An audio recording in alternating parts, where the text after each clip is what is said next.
Of course. Listen, today's actually a very slow news day. And I was actually even thinking, I'm like, well, I got a couple of topics, nothing too strong. It's not really a lead-in story today. It's kind of been like a mellow week, right? It's after the Super Bowl. People are still kind of getting adjusted to, everything going on. And, yeah, we don't really have strong topics today, or really, it's not a strong day in media, period. But nevertheless, we will continue. As we talk about February, I noticed earlier today we're actually in a leap year. So this year February has 29 days. My mama called me today, and she of course she shared a prayer, and she was like, "Hey, listen, it's a leap year. All type of weird shit happens." Okay. Anyway.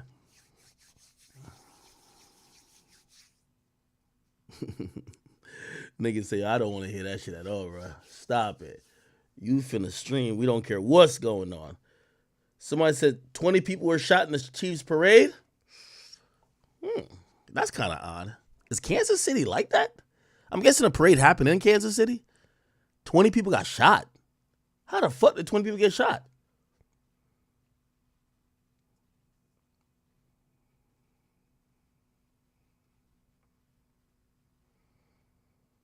COVID round 2. Y'all are funny. I will share something that I didn't really want to share, but I do know I share a lot of my life. I do want to share it with y'all. My mom actually is currently hospitalized, so kind of like crazy thing happened, which I feel super guilty about. So my mom, like, a lot of times if I'm not here, whatever, like, like I got 4 Rottweilers, like they'll fucking eat somebody, right? For whatever reason, they love my mom. Okay, my mom, she take care of my house, this and third. She handles a lot of stuff. So when I go to the Super Bowl, my mom was here doing a bunch of stuff, and there was nobody else but her here at the time. And then unfortunately, like it's a big house, but there's like a balcony that she went out on, and the door locked behind her. So she's like stranded on a balcony, no phone, no nothing. I don't live next to people like that, so like you can't shout for help or whatever the case is. So, my mom's an old Jamaican woman, you know what I mean? So she tries to hop over the balcony and kind of land on the ground, and so she fractured her pelvis. She had to be taken to the hospital. That's why, by the way, that's why I didn't go to young boy's house. I just came back immediately, right? So my mom got injured, and yeah, good news is that she didn't have to get surgery, but she's gonna be in rehab. I went to see her, sending her stuff every day, but she's in rehab, and also like I felt so fucking guilty, like I changed out all the locks, like because that should never happen, because she's locked herself out on that. I think she forgets that door locks behind her. She's locked herself on that balcony a couple times, but people were here, like I was here, right? Or other people were here. So anyway, sent a couple prayers up for my mom, and she I spoke to her tonight. She said she could put a little bit more pressure on her foot. So I ain't even gonna lie to you. Like, supposedly when it happened, like I got alerted by like my security cameras and stuff. Like I seen ambulances at my house. I was like, what the fuck is going on? But anyway, yeah. So she is like at a place. She went to the hospital, and now she's at like a place for rehab. I think she's either gonna be here or her house, or whatever is more convenient for like her to, because she has to like rehab for like about like a couple weeks. But yeah, so that's been going on. And my mom is strong still. Let me tell you this: if you have like, again, I'm Caribbean, so I can only speak about a Caribbean mother or grandmother, because that's what my mother and grandmother was. It don't matter if they're like 50 something or 60 something; they be still moving like what mama told me. My mama said, I swear, this is what mama said to me. I swear, this is my mama in the hospital. I swear, this is what she says to me. She calls me Junior because me and my father have the same name. So she said, I wasn't raised like y'all. Like, she basically was calling me soft. She was like, I wasn't raised like y'all. She was like, yo, me and my siblings, it said, we had to walk 3 miles to school. I used to send money for you to take taxi. I was like, okay, mom, chill out. And she was like, we used to be climbing trees to go pick oranges or breadfruit or whatever. Y'all never had to climb trees. So, like, yeah, I know I'm older and it could have been worse, and gladfully and thank God it's not worse. But mama different from you. You know what I mean? So anyway, my mom, she's still in good spirits though. So, yeah. So, she's good. She's, again, she's leaving this facility and is going to be like, at home care for the next couple of weeks. She'll be fine. All right. Anyway, prayers up for Mama Demix. Just to kind of give you a little bit of insight what's going on. All right. Yeah, my mom was funny as hell. My mom was like, yo, y'all grew up soft as hell. My mom was like, yo, you took taxis to school. We had to walk 3 miles every day. And when we got to school, we couldn't be sweating in our uniform. So, like, I'm built a little bit different. So, yeah, it's an accident and everything, but I'm going to be all right. You know what I mean? Damn. All right. Cool. Yeah, I gotta get her chat. What gift? I've been sending her flowers and stuff like that. I gotta get her like a nice gift. Like what's a nice gift? All right, we'll figure it out, people. We'll figure it out. All right. Anyway, other than that, I've been just chilling, just trying to put the grind in, keep streaming for y'all. I know when I do miss a day, you guys are like, yo, bro, what the fuck? You know what I mean? Did I stream yesterday? I think I didn't stream yesterday, right? So I apologize for that. But I'm here today. We don't got too many topics. I'm going to keep it a being with you, right? So, for example, you guys see the title of the stream, Young Thug. He was accused of shooting a BLEVELAND Ave. But it's an old audio that came out in the court, came out in the YSL case. We're going to kind of, decide for that. Cardi B gets called out by her husband, right? Like, Offset saying what pretty much everybody's been having these conversations, including me, with Cardi B, like, yo, why you not dropping your album? And we could kind of, like she kind of says it, too. She's a little bit apprehensious, about, she don't, it's like nervous or maybe a little scared or, maybe not ready or whatever the case is. Or was apprehensious the right word or apprehend, whatever. Anyway. Offset say, man, cut all that bullshit. Drop the fucking album, okay? And I think it's time. Cardi B, you haven't dropped an album in literally 6 damn years. The last time she dropped an album was 2018. I don't know no artist that is not like a Kendrick Lamar that could go that long with people still giving a fuck. But that goes to show her personality, how great she is at, captivating an audience, and even doing great on features that kind of held people over for such a long time. And, of course, she dropped a couple singles, but, yeah, we haven't got an album in 6 years. You get what I mean? All right. What else? I had a couple things more. And, by the way, I'm going to rely on y'all today to help me out, add in a couple topics because we are topics thin. You feel what I'm saying? Let me see what else happened. Keefe D, he's filing a motion in court. If you don't know, he's actually arrested for the murder of Tupac Shakur.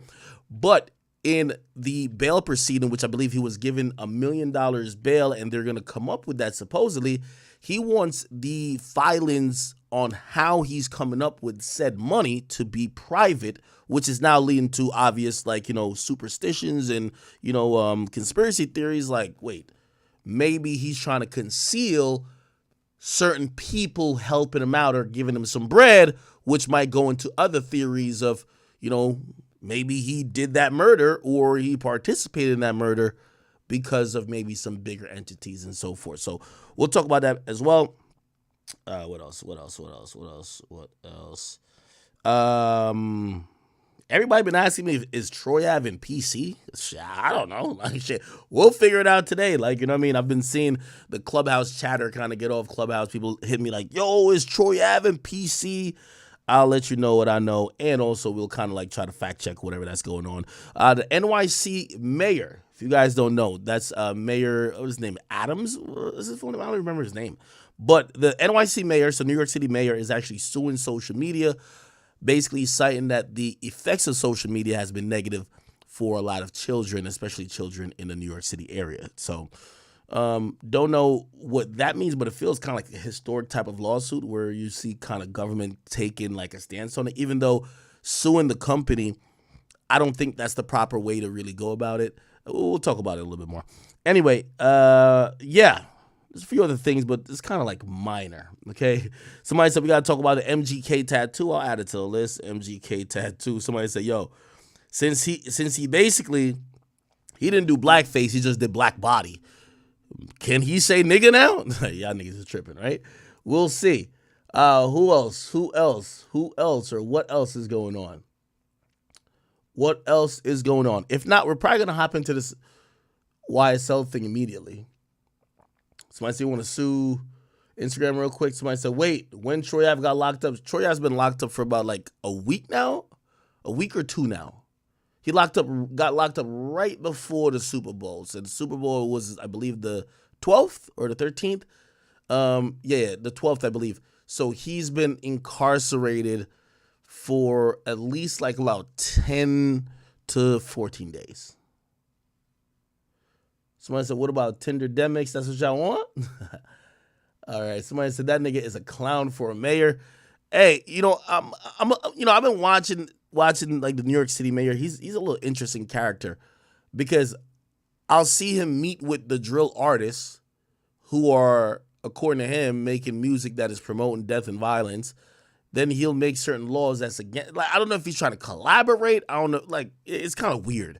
I don't know if he's trying to collaborate with certain people to help curb violence and shit like that, or he's trying to put down laws and shit into the books to make sure people know if you do this shit in New York City, you're going to get fucked up. You know what I mean? So we will see about that.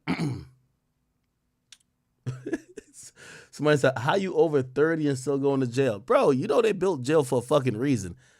Hey, I think that dude Sam Bankman-Fried, the guy who did like the whole FTX scam, he just went to jail. Maybe I'll add that to the list too, right? I'll add that to the list, right? Because we're a little thin.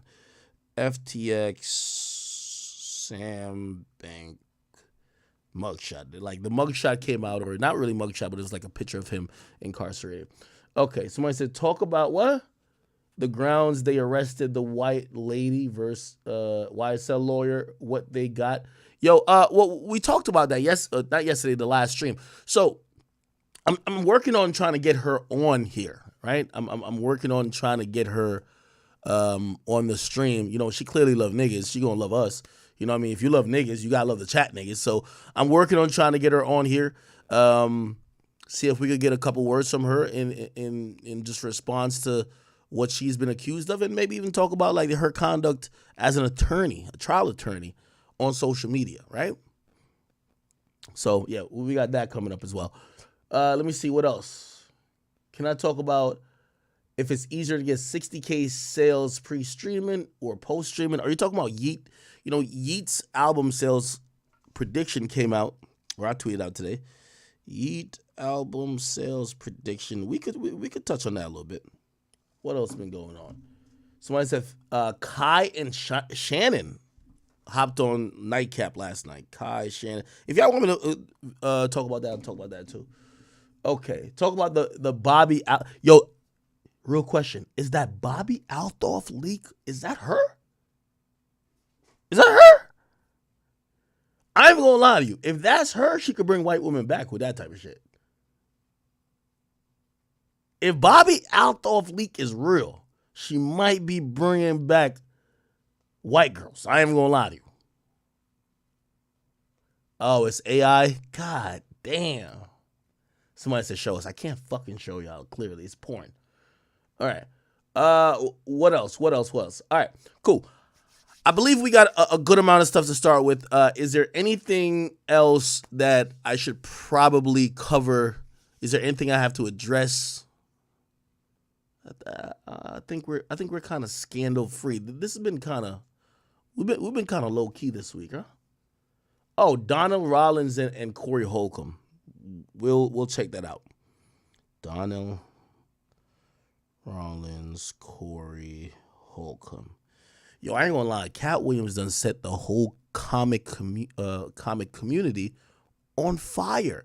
Ever since he said what he said, you have other people who are trying to like either vocalize or trying to get the same amount of people to care for their issues or their problems or their struggles or whatever the case is. And we're seeing a lot of stuff go down, man. A lot of things go down, okay? So when I said Gunna's on tour, I just actually looked, speaking of which, right? Yo, last year, y'all want to blame Act for something? I'll take. We'll do a hashtag blame Act, right? Instagram.com Roots Picnic. They have announced their new lineup for this year, and you know what they don't have? Man, they don't got no podcast stage, man. From what I see, unless they do, I ain't see no podcast stage at all, nigga. They said fuck that podcast stage shit. Maybe it's on the website. RootsPicnic.com. Let me see. Yeah, I'm not seeing it. Now, I do think they do have some, podcasts like involved, but I don't think they're doing like necessarily a stage for it. Right? Let me see a lineup. Yeah. I think the closest to podcasts they're going to get. So they have Funk Flex that's going to be on it. Funk Flex is on it. Juan Epstein is actually a podcast, but you got to remember both guys like also do DJing as well. And, one is DJ Cypher Sounds and the next one is Rosendweeb. So, yeah. They have World Series of Spades. I don't even know what that is. DJ Diamond Cuts, okay. I think that it's got rid of the podcast stage. Which, by the way, just speaking honestly about this, oh shit, Andre 3000? Wait, is Andre 3000 gonna perform? Oh, this is the finesse. Andre 3000 presents New Blue Sun live. What the fuck is that? Hey, I'll definitely say this. I want to shout out to the Roots Picnic. They did good business with me. Nothing bad to say about them. They treated me well. Nothing bad to say about them. I do appreciate that Wallow and Gilly is there. But I don't think, see, it says Wallow and Gilly, doesn't say $1 million worth of game, right? So now I'm thinking, I think they're just not doing the dedicated stage for a podcast, which I think that's like, it's good, but the idea in theory was great. To have a festival where you could also see your favorite podcast too. The problem herein just comes to, unless you're good, it's hard for a podcast to compete against live music. It's just hard. You get what I mean? Like, it's just not comparable, like, currently. Like, in the current market, if Wallow and Gilly, they could be on stage, and if Uzi all right, let me actually talk about this lineup. Wallow and Gilly's on stage, and if Gunna's on stage, I'm sorry, I believe a lot of people are just going to go see Gunna. Or Nas is on stage. Like, that's just what's going to happen, right? So, I think that's like an issue with a podcast just live isn't as entertaining, especially unless you buy the ticket for the podcast itself, as live music, especially at a live music festival. So, I think they're trying new things, which, I kind of fuck with, By the way, I think this person here is like Gilly's daughter. Like, Gilly's daughter is like a musician now. I've been seeing a lot of a lot of people pushing her. New York, LA. Is that her name? I think that's Gilly's daughter. Okay. All right. Let's start with the first and foremost. So, in court today, and let me see if I could go to Long Crime and find it. In court today, here we go. High speech. Give me 1 second, then I'll introduce the topic. Okay, that's not there. Let me do 11 Alive. If not, it's on my Instagram page. I know for sure. But I want to watch the whole thing with y'all. This 4 hours ago. Nah, it don't look like we're gonna get it.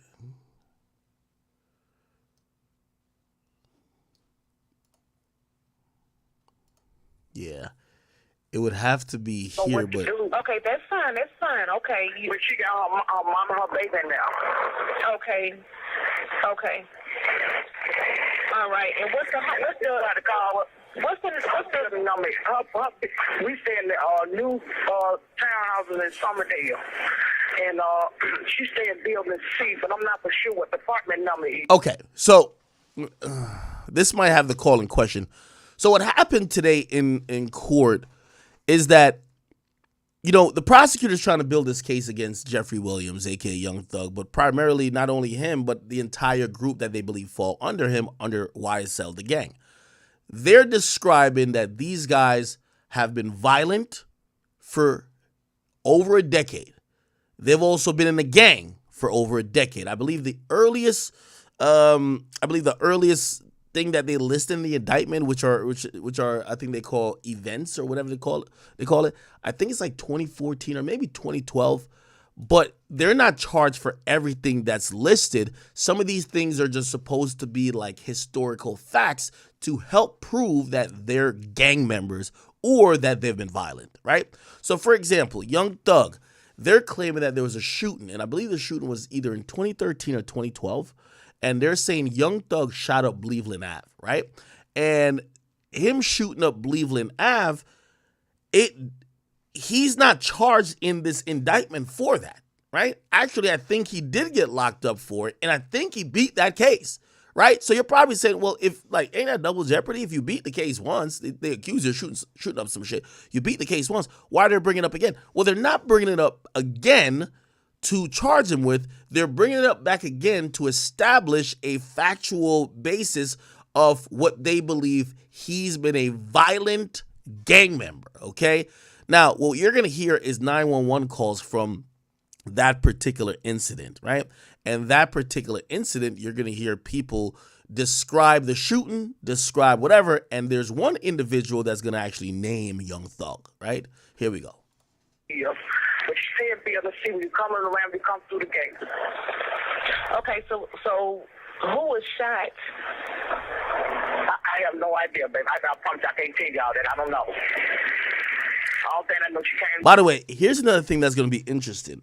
When you hear these 911 calls, and this is why it's important to play them in court, you're hearing citizens that live on BLEVELAND Ave. By the way, it's really Cleveland Ave, but these niggas, they're big bloods, so they change all the C's to B's. You're going to hear citizens of these communities basically, like, they're in fear. Like, they're reporting a crime that committed, but most of them are going to say, y'all go check it out. Like, I'm just letting y'all know, leave me out of it. Yo, go check it out, but don't come to my house afterwards. You know what I mean? Like, basically, they wanted the police to investigate the stuff, but they didn't want the police to identify them as the person who called or somebody who was blowing a whistle. Why?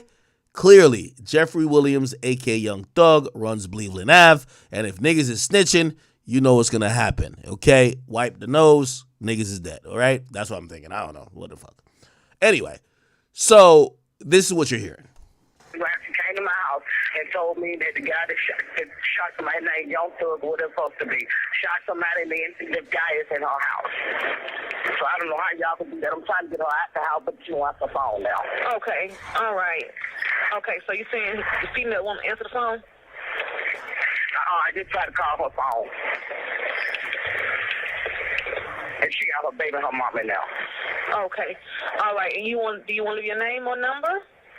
No. Okay. Please don't call me back. Yes, because ma'am. he know my children. No. Okay, all right. I want to come back and retaliate against things. Okay, what's the apartment or the duplex name?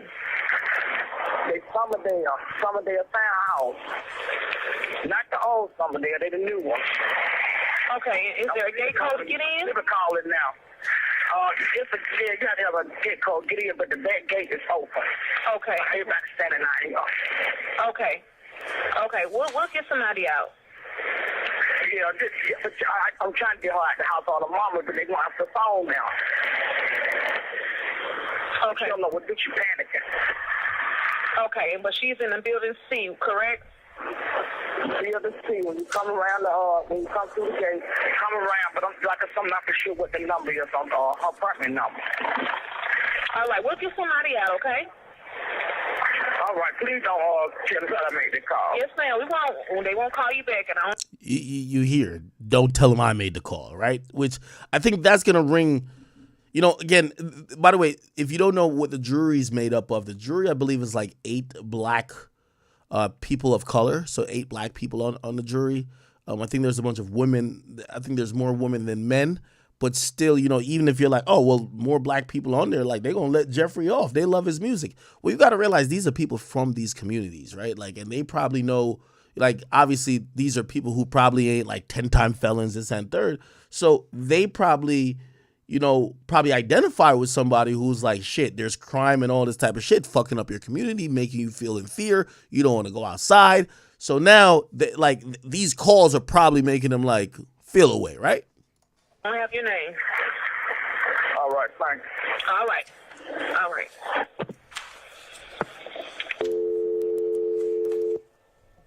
And Your Honor, just for the record, I will move, for purpose of this motion, the transcript that everybody has, I assume, is using, unless you already did that.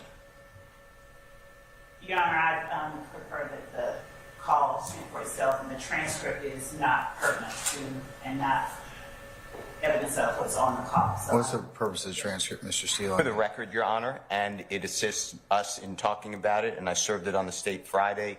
Didn't hear back any issues, so like any other transcript, I understand the recording is the evidence for purposes of motion, but it would assist me in the argument. I'll admit for a 104 determination at this point. And I'll mark it, Mr. Williams, number A, if that's okay, since it's a motion, Your Honor, dated today. And I'm going to give it to the court. Okay, I'm trying to get to if he tries to explain. By the way, this is Young Thug's lawyer, Brian Steele. Yes, you may. Here we go. If you don't mind, and you have to wrestle with and make a decision on confrontation clause implication, then, and only then, if you do say that I've failed in my effort to say that this is testimonial, then you have to look at the statutory hearsay evidence and whether there is an exception to the general rule that hearsay is not admissible. The state this morning filed a brief that I read right before your honorable court began the proceedings, or a response, I guess. And they said that if... Okay, so by the way, what this appears to be is that this appears to be not in front... Usually when you're seeing all these motions, the jury's not in court. So it looked like, you know, and they tell the jury, you can't watch nothing, so they're supposed to not see this. So it looks like the state wants to introduce this audio, and Brian Steele, who's representing Young Thug, is like, hell nah, we don't want this shit up in court. The fuck is you talking about? They're arguing a few things. Yo, yes, it's a 911 call, but when we now played in court, right? And again, it's nothing that he's charged with. It becomes almost testimonial, which, you know, is that person going to show up to court and go testify to this stuff, or we're just going to play a 911 call, right? Because anybody could call 911 and say any goddamn thing, right? So, you know, he's fighting for this not to really be played in court, it appears. The court does not find a confrontation clause violation, and the court does not find excited utterance or present sense impression under the hearsay statute to be met by the state. They then ask for the court to wrestle with 24-8-807, which is the residual clause to hearsay exception, but that cannot be used because the state never gave pre-hearing notice that they were going to use that exception, and that exception is rarely used, and I'll give you those cases. Okay. Says immediately after that this is not emergency, she states the guy that shot the guy over here off Cleveland Avenue, he's in my friend's apartment, and she's panicking. She don't know what to do. 911 operator said, what's going on? The unknown caller says, the guy, I guess, she's speculating. Somebody must have shot somebody over here where I stay at over in Summerdale, but you cannot come to my house or through my house. So what she is saying is, she is repeating information that she doesn't know if anyone got shot, but she guesses that, assuming that, and we really don't know the basis. Maybe she knows it because she was told it by the neighbor. Maybe she knows it because she heard it on the news. Maybe she really never knew it at all, but saw police officers in her apartment complex. So this is something where we ask this honorable court to analyze, is this really an emergency? And the reason I say that is because the caller is also not panicked by saying, you got to get here now, you got to get here now. The caller is constantly saying, I don't want my name to be used. I don't want my children's name to be used. You don't have my address, don't have my telephone number. You can't have my name because I don't want retribution. That is the key to this is going to be an arrest. Person is going to find out who's arrested that I made the call and I don't want to be involved. That is totally for purposes of arrest and prosecution, which does trigger testimonial evidence. And if it's testimonial evidence, Mr. Williams gets to confront the person. The unknown caller. Okay, so exactly what I was saying. They're basically saying because a phone call could be used as, if you call the police like, yo, this nigga is beating my ass, like the police might show up even if you switch your statement at that time. They might be like, well, you said on the phone the person was beating your ass. We see you with a black eye. We're locking them up. We're gonna use the fucking telephone call along with the physical evidence we saw. We're taking a picture of you and we have the phone call. Hey, we're going to court. Essentially, they're saying that, because that's more testimonial, they need to, the person who made this call would have to come in court. They're never getting that person in court, right? Like, so essentially, he's doing a good job of saying this can't be played for the jury, right? Clearly, it's not a good tape for Jeffrey. Caller says that, Your Honor, 1, 2, 3, 4, 5, 6 lines up from the bottom of Mr. Williams. What up, Coleman? The caller says, yes, I don't want to talk loud because I don't want to get myself in no trouble. So she's not saying you got to get here, you got to get here, you got to get here now. She has the wherewithal to say, I don't want to be involved. After that, on page 2 of Mr. Williams A for today,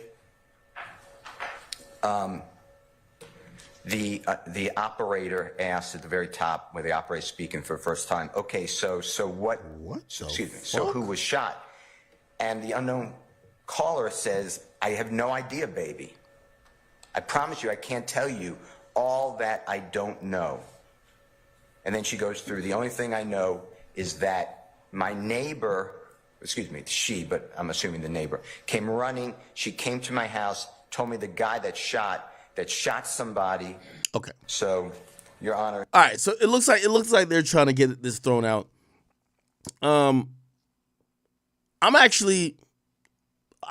agreeing with Brian Steele. Y'all have a 911 call, but y'all can't get the person in court to further speak on what they call 911 about.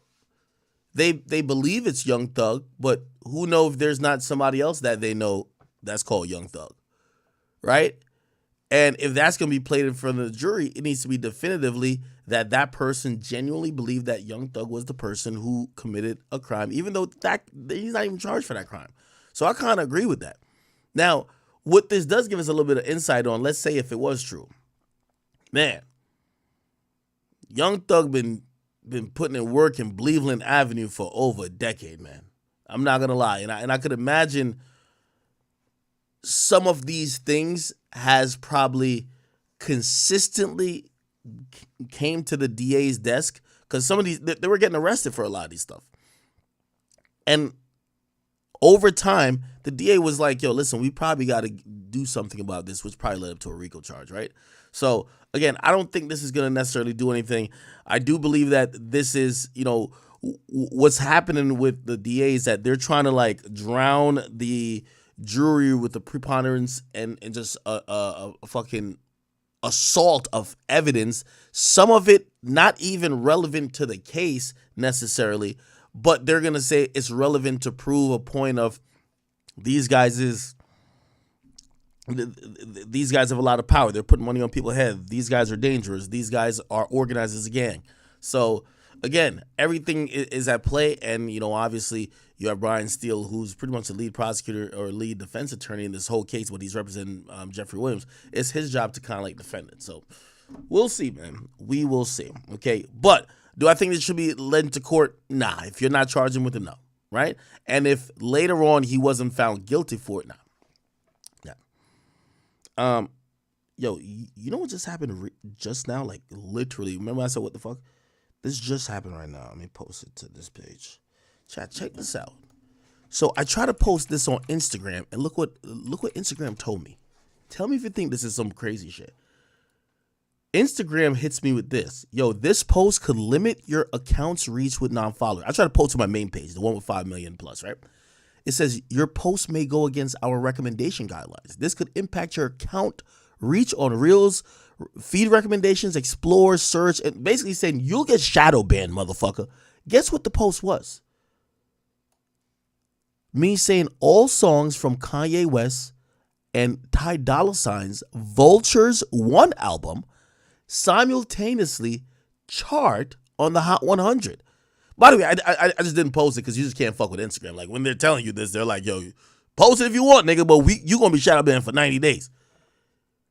So, Kanye, what the fuck did Kanye get himself into, man? They are not fucking with this nigga, period. You know I post a lot of music stats. Hey, this person is blah, blah, predicted to sell blah, blah, Drake's whatever. We're going to talk about Drake and One Dance, 3 billion views or streams on Spotify. Look. All the songs, which, by the way, this is a good accomplishment for Kanye.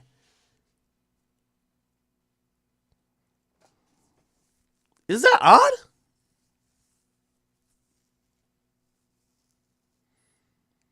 Am I being cynical, or they running a play on that nigga? Because this seems crazy. By the way, I've never seen this pop up when I'm posting stats. And yes, I post to my account. Yes.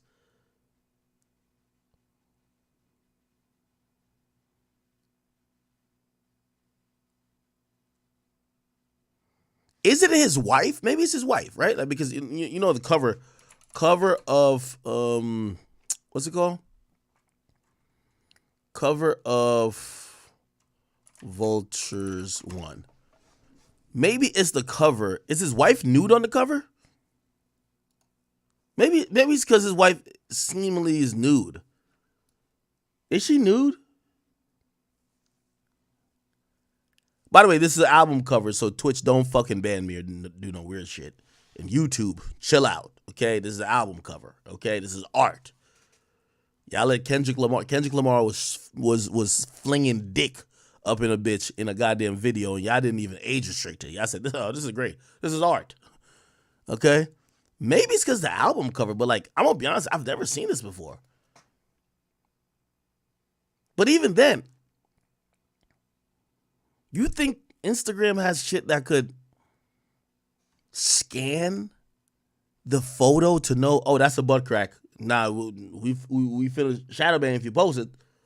Or usually when by the way, I've seen this message before, not with this, but with kind of risque comments, like if you have a caption that says curse words, or you're like, yo, fuck nigga, or they feel like you're trying to censor like maybe the F word, or you call somebody a bitch, they'll warn you like this. But it's usually like you can tell they have like something that's scanning your captions, and if your caption seems to be offensive, they'll let you know. In here, how the fuck could this be offensive?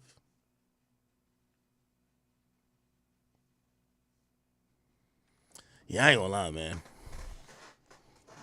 The craziest thing is that, man, Kanye West got himself in some deep shit, bro. I literally think Kanye West thought that he could just like cop a plea and just apologize and they'll forgive him. Bro, they're not forgiving this nigga at all.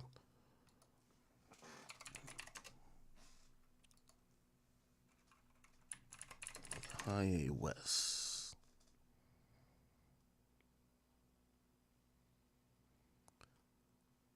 By the way, Kanye West also wrote up a long ass message where he was, I gotta go to my page again. He was getting at Taylor Swift fans for like, some rumors and fake news about him at the All-Star game, and if he was dissing Taylor on his new album. Let's see if I can find that. This shit is crazy, man. Kanye West done fucked up. Here we go. So basically a fan page that says, Swiftie emergency. Beyonce's new single, Texas Hold'em, is challenging Kanye West for a number one debut on the Hot 100, which, by the way, which was the number one? I'm going to see who got number one. I'm guessing maybe Beyonce. Because once them goddamn Taylor Swift fans, let's see, charts. Oh, no, it wasn't even that. It says Jack Harlow. Or maybe I'm looking for a wrong week. Jack Harlow. Yeah. Oh, yeah. Huh?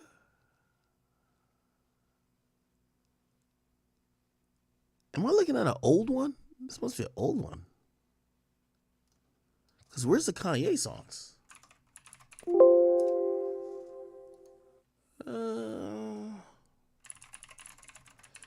Billboard. Got Billboard charts.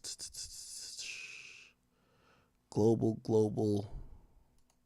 Okay, yeah. So that was the old one.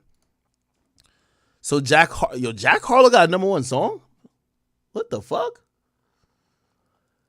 Anyway, Beyonce was number 2 and Kanye West Carnival was number 3. So basically, shit. You can't fuck with the Swifties, right? So they were basically calling for people to support Beyonce's new single that Kanye West didn't get a number 1. So they say, Beyonce's new single, Texas Hold'em, is challenging Kanye for a number 1 debut. Let's buy and stream Texas Hold'em to block him from the top spot. Remember, he just dragged Taylor on his Instagram story. Now, Kanye West, he went on a whole rant. He said this: when I said that I'm the new Jesus, bitch, I wasn't even thinking about Taylor Swift. That was a whole line before, but I appreciate the free promo. Lil Wayne actually mentions Travis Kelce on Vultures too. This album is actually super positive and fun. It's all about triumphant. Last year was incredibly challenging for me, my wife, my children, family, and friends. I've been banned from hotels, kicked out of companies, and even not allowed to eat in some restaurants. Everyone saw Vultures want to get taken off platforms to limit our first week numbers. This reminded me of the mistreatment of our people because of the color of our skin. Remember when I was on Taylor's side when Scooter bought her masters behind her back? She and Beyonce are big inspirations to all musicians. We always say how both sell out tours and movies, okay? Then he continued. Also, I'm sure I've been more helpful to Taylor Swift's career than harmful. I actually agree, by the way. So this is me ad-libbing.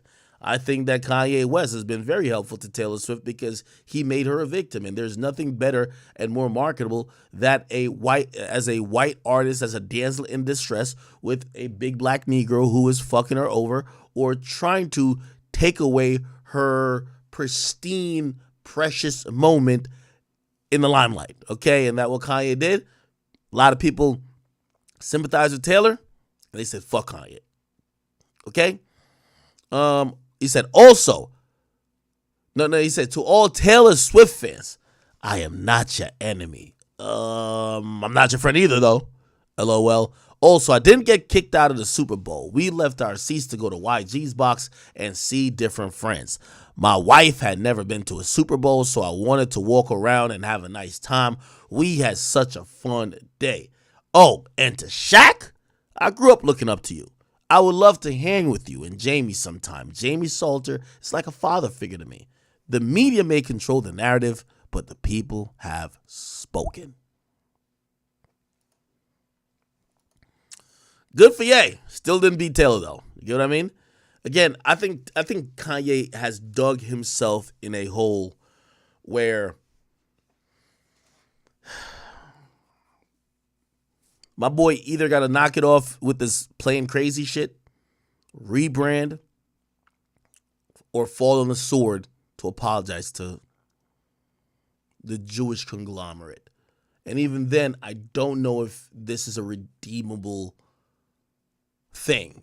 They look at his tweet about him going DEFCON 4 or whatever on Jews, just like how they look at Donald Trump with the January 6th Capitol riot. They're like, motherfucker, you are completely tied to this one particular thing that we think is bad. And yes, you could apologize. Yes, we may act like we forget, but we'll never forget. Okay? So, man, I don't even know what to tell Kanye.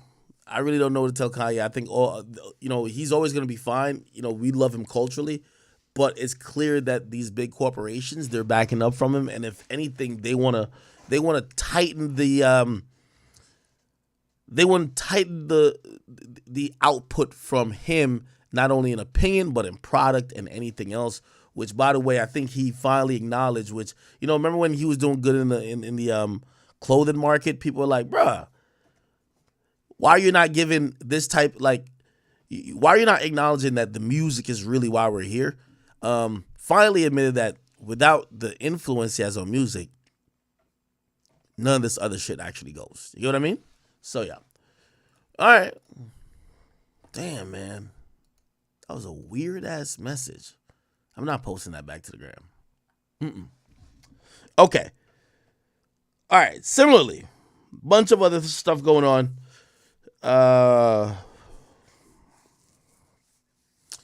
We could talk about this New York City suing shit. Here we go. New York. Let me see that.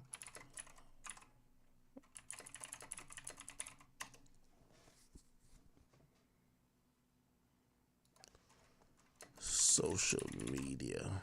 Here we go. All right, here we go. I think this was the live press conference. Continually regulate.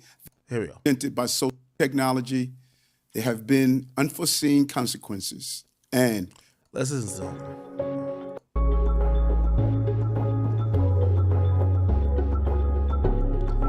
it. Somebody says a publicist could fix it. No. Nah. Kanye filmed a 30-minute apology video, right? They don't want to hear words. They want to hear actions. They want to seem humbled.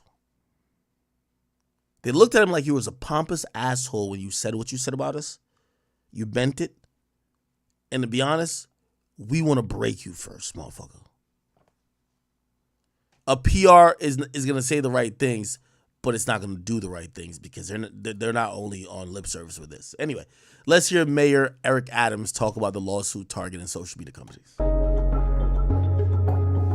My fellow New Yorkers, this is a city built on innovation and technology, a place where we celebrate progress and look to the future.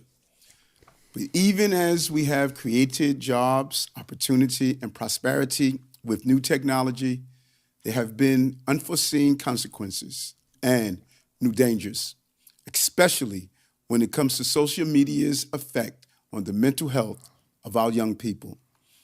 Over the past decade, we have seen just how addictive and overwhelming the online world can be, exposing children to content they are not ready for, disrupting the educational process, and seriously damaging their self-esteem and well-being. Our most recent data found that young people in New York City are experiencing anxiety, hopelessness, and even attempted suicide at rates we have never seen before. And there is growing evidence that the power of social media is a major cause. This is a serious problem that must be addressed now. That is why earlier this morning, our administration filed a lawsuit against the companies that own 5 major social media platforms: TikTok, Instagram, Facebook, Snapchat, and YouTube. As we had... What the fuck is this nigga talking about?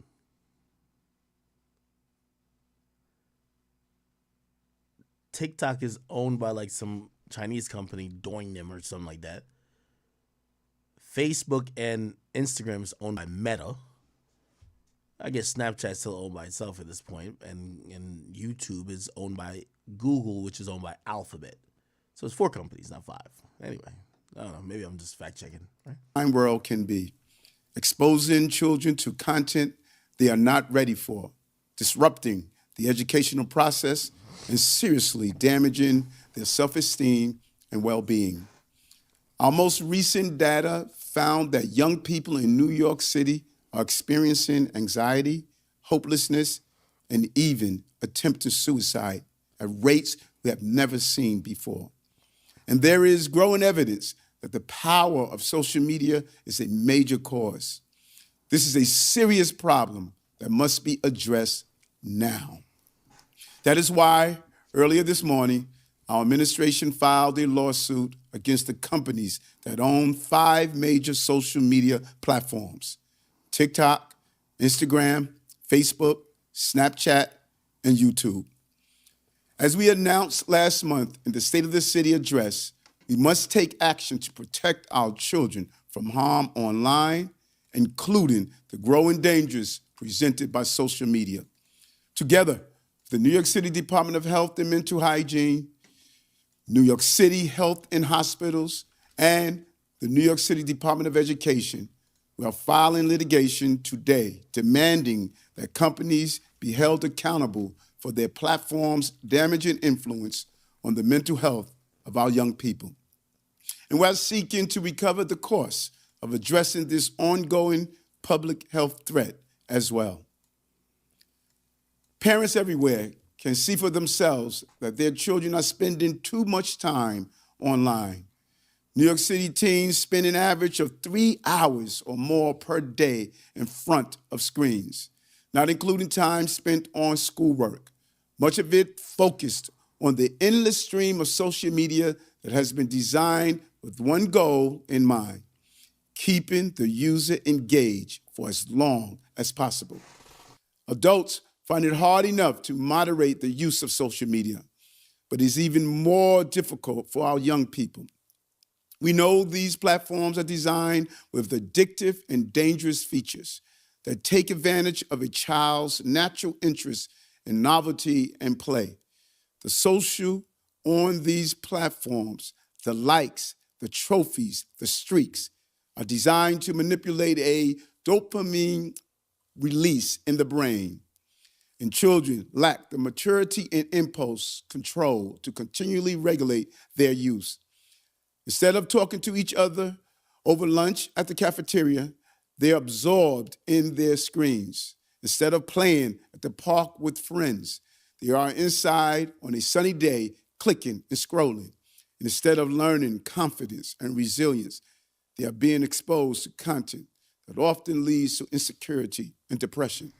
Oh, The feature that keep young people clicking in these dark corners of social media have fueled an alarming rise in online bullying, depression, eating disorders, and suicidal ideation. Social media can damage self-esteem, promote addiction, and often... All right, man. Should I keep playing this? I mean, he's chatting still, but, you know, let me keep it going. Encourages reckless behavior like subway surfing and car theft challenges. We have also seen a dangerous rise in misinformation, xenophobia, radicalization, and incitement to hateful acts, and even young people astonishingly declaring that Osama bin Laden was right as they rack up likes online. Instead of connecting people to one another, our social media companies initially promised their platforms to often tear us apart. These companies are well aware that negative, frightening, and outrageous content generates continued engagement and greater revenue. Children who start watching an online video for a school assignment often find that algorithms keep playing other videos, potentially taking them down a rabbit hole that is inappropriate, hateful, and even dangerous, a place that never even meant to go. There is, of course, a great deal of educational and positive content out there too, but there is also a 24/7 digital dystopia that even very young children can easily access without parents or caregivers ever being aware. The harm from social media is particularly critical in our schools, where students' addictive social media use is disrupting the learning environment on a daily basis. Teachers are burned out from dealing with students' phones use and the fallout from online bullying. All right, I'm actually gonna cut this dude in his speech. Here's an interesting thing. I think this lawsuit is just a waste of time, honestly. You know, we live in America, and I think I hate to be the person that says this, but I always say we have a lot of issues because we're essentially too free, right? Like what I mean by that is that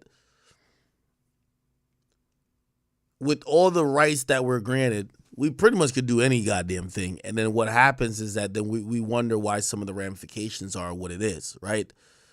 Like, again, in other countries, I'm sorry, the government steps, like, the government ain't filed no lawsuit. The government is saying, they're telling Facebook and Instagram what to do, right? You know, it's kind of interesting. I'm wondering when the government, like, and I'm talking about the federal government actually here, not necessarily a city government. I'm wondering when they're gonna like man up and start taking some actual punitive actions, especially when it comes to social media. Period. Like these days, social media is way more powerful than old traditional media, right? And what social media seems to get away with, right, is kind of like, well, it's kind of freedom of speech, and also when necessary, they're like, well, this is kind of like, you know, it's like freedom of press as well. Man, a lot of bullshit comes through. I think TikTok, Twitter, Meta could also determine an election, and they could censor people if they want to censor. And I think in that realm, government should have some oversight over social media, right? Because if people are more moved and people are receiving the majority of their information about even their own country through social media, I do think it should be regulated to some extent, right? Like, of course, yeah, people should have still their right, freedom of speech. But if you have these social media companies that could almost damn near act like governments themselves, like, for example, think about this. Say the next election for mayor's coming up, and the person that mayor of New York City, and the person that runs, or one of the high up people at Meta says, you know what, we're going to just kind of block out any type of visibility from Mayor Eric Adams, like campaign to get reelected again. And we're going to make it seem, or we're going to take down posts of anybody who supports him. You see how what we just see with Kanye West? Again, these days, social media companies, they're their own government in a sense. They get to almost tell you what the hell is good, what's bad. Remember when it came time to COVID, you couldn't say certain shit, you couldn't question certain shit, and it's only after years that they collectively made the decision, like, oh, okay, no, it's okay if you had some skepticism about this. So, me personally, I don't think suing these companies is actually the remedy. I think having some oversight with these companies, just because they're the new press. TikTok is way more influential than any newspaper, and also way more influential than Fox News and CNN. So if Fox News and CNN in some capacity has to answer to the federal government, why the hell does like social media just get like this free reign? So I'm not that much political, but like I do believe that we live too much in a free country, bro. Like, I'm sorry, like, if niggas is putting out fake news or niggas is like putting out propaganda, I think the government shouldn't have to sue. They should be able to step in and says, yo, we're locking this off. Like, for example, I like what Nigeria did. Twitter at the time, because it was ran by Jack Dorsey at the time, they were trying to do some bullshit, trying to tell that, I think they tried to censor the government there. They was telling like the Nigerian government, nah, we don't want to see that. And then they're saying, you know what? We don't want y'all in our country, my nigga. Like, it's our country. We're not ran by motherfucking Twitter or Facebook. We will just say we don't need you here. For whatever reason, I think we're just too free where like we just allow all the type of bullshit to happen. And then we turn around trying to sue them. You know, if you look at social media in China, before they even roll the shit out, they're always thinking about the goals of what the governing body in China wants to accomplish. They're not over here just be like, oh, now we're just trying to create mindless drones. So again, I do think we need government oversight. That's my whole thing. we do need government oversight on social media companies. Not everything, but social media companies, because I do believe that it's bigger than anything when it comes to press. You get what I mean? All right.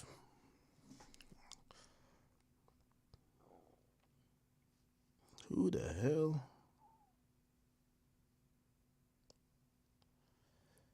Okay. Have y'all seen this, man? So, Machine Gun Kelly has decided to get, like, we've heard about blackface. We ain't hear about black body, okay? My man has now just tatted, like, some type of superhero outfit on himself with, like, a cross in the middle. And I'm going to be honest with you. If this is a real tat, which I have no reason to not believe it is, I completely understand now why. And by the way, MGK, I do rock with you. I understand why Sean Strickland did all that shit. If you ain't see this, Sean Strickland, Machine Gun Kelly.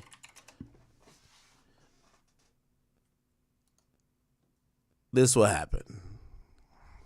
Teen to men. Their target audience is you go. wake up every day and you dress like a vampire. I don't know. I met a vampire. Yeah. Part of me respects him for, I think he would have died there. I really think that he would have stood there and let me beat him to death. So, and there is a part of me that... So I was at the slap event too. So there was a slap event in Vegas the same weekend as Super Bowl. Sean Strickland was there. A lot of people were there. Sneeko was there. Travis Scott was there. But Machine Gun Kelly was also there. And there was a interesting moment between Sean Strickland, who was the UFC, like I believe, champion of the world. Him and Machine Gun Kelly had a moment, and he's speaking about it. Watch this. Like, I respect him for that. So, to his credit, he didn't die. But yeah, and then later I was invited to a power slap. I watched my buddy get beat up by the pink-haired kid, which kind of sucks, but is what it is. I met some good people. Cowboy was there. I met a vampire. Yeah, apparently. Guy's dating Megan Fox. He has some Transformers, with a broken down car. I don't know what happened to Megan Fox, dude, but something happened to Megan Fox, you guys. I don't know who did it, but I want to find that man. I want to have a conversation with him because me and you, dude, we're not cool. Yeah, so I have this buddy named Dingo. We went snowboarding. Great guy. I mean, you want to talk about a great guy. Dingo is a man. I don't have one he's bad gonna thing get to to say story about second. Dingo. But the first time I met Dingo, I'm pretty sure it was at Slap Fights. He didn't have a shirt on. And I came up to him and I was like, who the is this guy? And it turns out he's good. He's this epic snowboarder, great guy, nothing bad to him. But I insulted him right when I seen him. And I think he said something back to me, like he made fun of my jacket or something. Like he was funny. He gave it back to me and I started laughing. And after that, me and Dingo just it off. So same interaction. I meet this vampire. Like, dude, you wake up every day and you dress like a vampire. I don't know if he does or doesn't. Maybe it's just a wardrobe. But dude, you dress like a vampire, man. You look like the goth kid on South Park and you go out in the world like this. Like, this only happens because you are in an insulated bubble. You guys don't understand. These people at these slap fights, they're not people, man. They're influencers. They're like, I interact with hundreds of people. I go snowboarding. He's right. No fan ever has anything bad to say about me because I love you guys. But these people are not you guys. They are like, I can't explain it until you interact with these people and you're around them. It's like they have this weird God complex, and it's just like when I'm around them, I just want to hurt them all and to remind them you are just a human being. Shut the up. So fast forward, I go and I meet the vampire. Dingo introduces me to the vampire. And I make fun of him. I'm just like, dude, what are you wearing? Like, what the is going on here? Like, how are you doing this? And he looked at me and like, he didn't laugh, he didn't giggle, but he looked at me like, why is this guy, like, with no respect talking to me like this? This is that slap fight.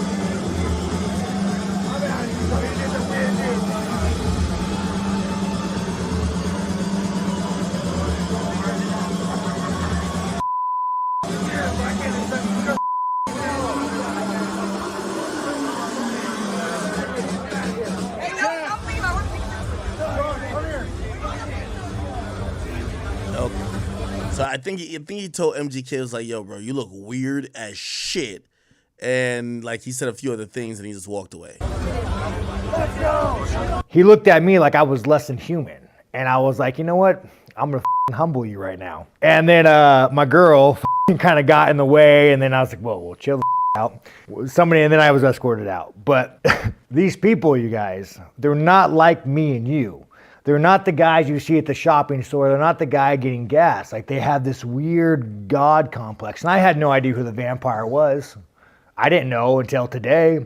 Then I found out Megan Fox, I found out, I researched, I was told about Megan Fox, what happened since Transformers. What the you guys? What is going on here? Like, drinking blood, rings that cut each other, dresses his kid up in a dress. Like, Megan Fox, what happened to you? You were the hot chick in the broken down car. I just want the world. I just want the world to go back to how it was. Megan Fox is hot. Shia LaBeouf isn't crazy. Machine Gun Kelly has a cool name. He's a rapper. Instead, dude, it's backwards, guys. Really backwards. So I didn't know, so the reason why I went and made fun on Twitter, because you guys have to understand my world is being All right, so basically he called MGK weird. I'm gonna be honest with you. I think MGK like found his groove, and I kind of rock with. I rock with him. I don't rock with like some of the imagery he's putting out because I don't understand it. But I do believe that. Do you remember when he first came in the game and he was like kind of off these Lex Luger beats, kind of like trying to be like a rock star, but like a white rock star doing black music. And I think over time, he found a pocket of people like him. And he still raps at times, but he just makes music now, right? And by the way, this is one of the things that, I think people resent about, like, sometimes when they feel like white artists are, just playing in hip-hop. Because if that doesn't work, they could just be like, oh, no, I'm about to do rock. And it's so natural to them that nobody bats an eye, right? Like, now, no matter how much times you hear Playboy Cardi say that he's a rock star, people just kind of look at him like, bro, like, no, you're not, my nigga. Like, you're like a rapper who's just weird. So I do believe that someone like Machine Gun Kelly, like, he gets a little bit, he has like this eclectic type of vibe. And by the way, he's completely lit now. You know what I mean? Like, completely lit. Like, I think his last album did over 100,000. Like, he wasn't doing that just making hip-hop music. So he's figured out the groove. Anyway, when we talk about this damn tattoo, bro, I don't understand it, my dude. I don't understand. Let me see what some of these comments are saying. Somebody's saying, you're lying, bro. Take a bath and come back. Like, people don't even think it's real, right? I think there's like, oh, fuck. There's like a video of like the tattoo artist or something like that with like the what the fuck? Oh, maybe it's not real. Oh, it's not real then. Look. This thing has a bunch of what page is this? This is art. Oh, so it's not real then. Made some art with, is this a tattoo? What the fuck is that? What the?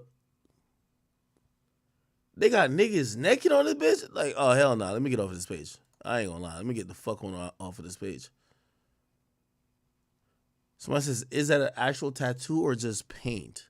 And by the way, the privates are blurred out, okay? It says, what do you think? Somebody said, actual tattoo. It's temporary tattoo. You just take a damp washcloth and apply it to the skin. Somebody says, I really hope he's lying to us. Somebody says, true, man, I'm disappointed. It probably is fake then. Is it real? Do any of y'all know if this is actually a real tattoo?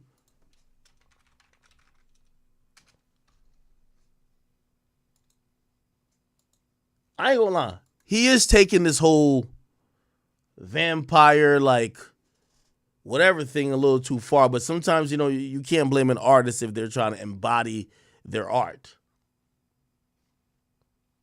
Somebody says it's not fake. It's free promo. It's a blackout tattoo. It is real.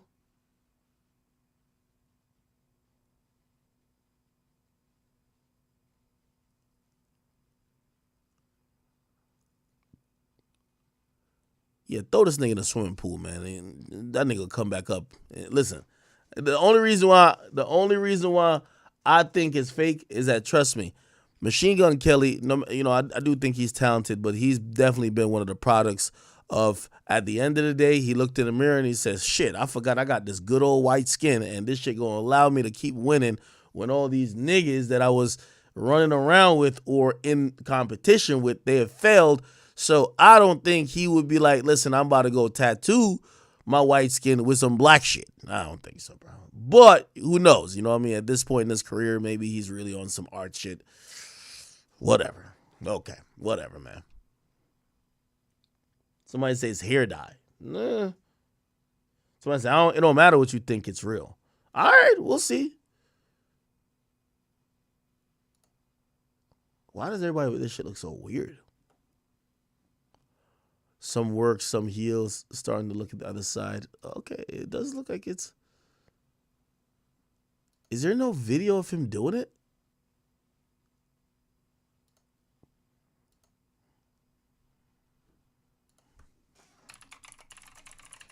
I think somebody showed like the needle that was used.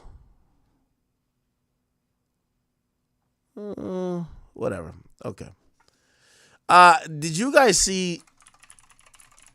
So we had Floyd Mayweather Jr. who did an interview with The Pivot. The Pivot is a sports podcast.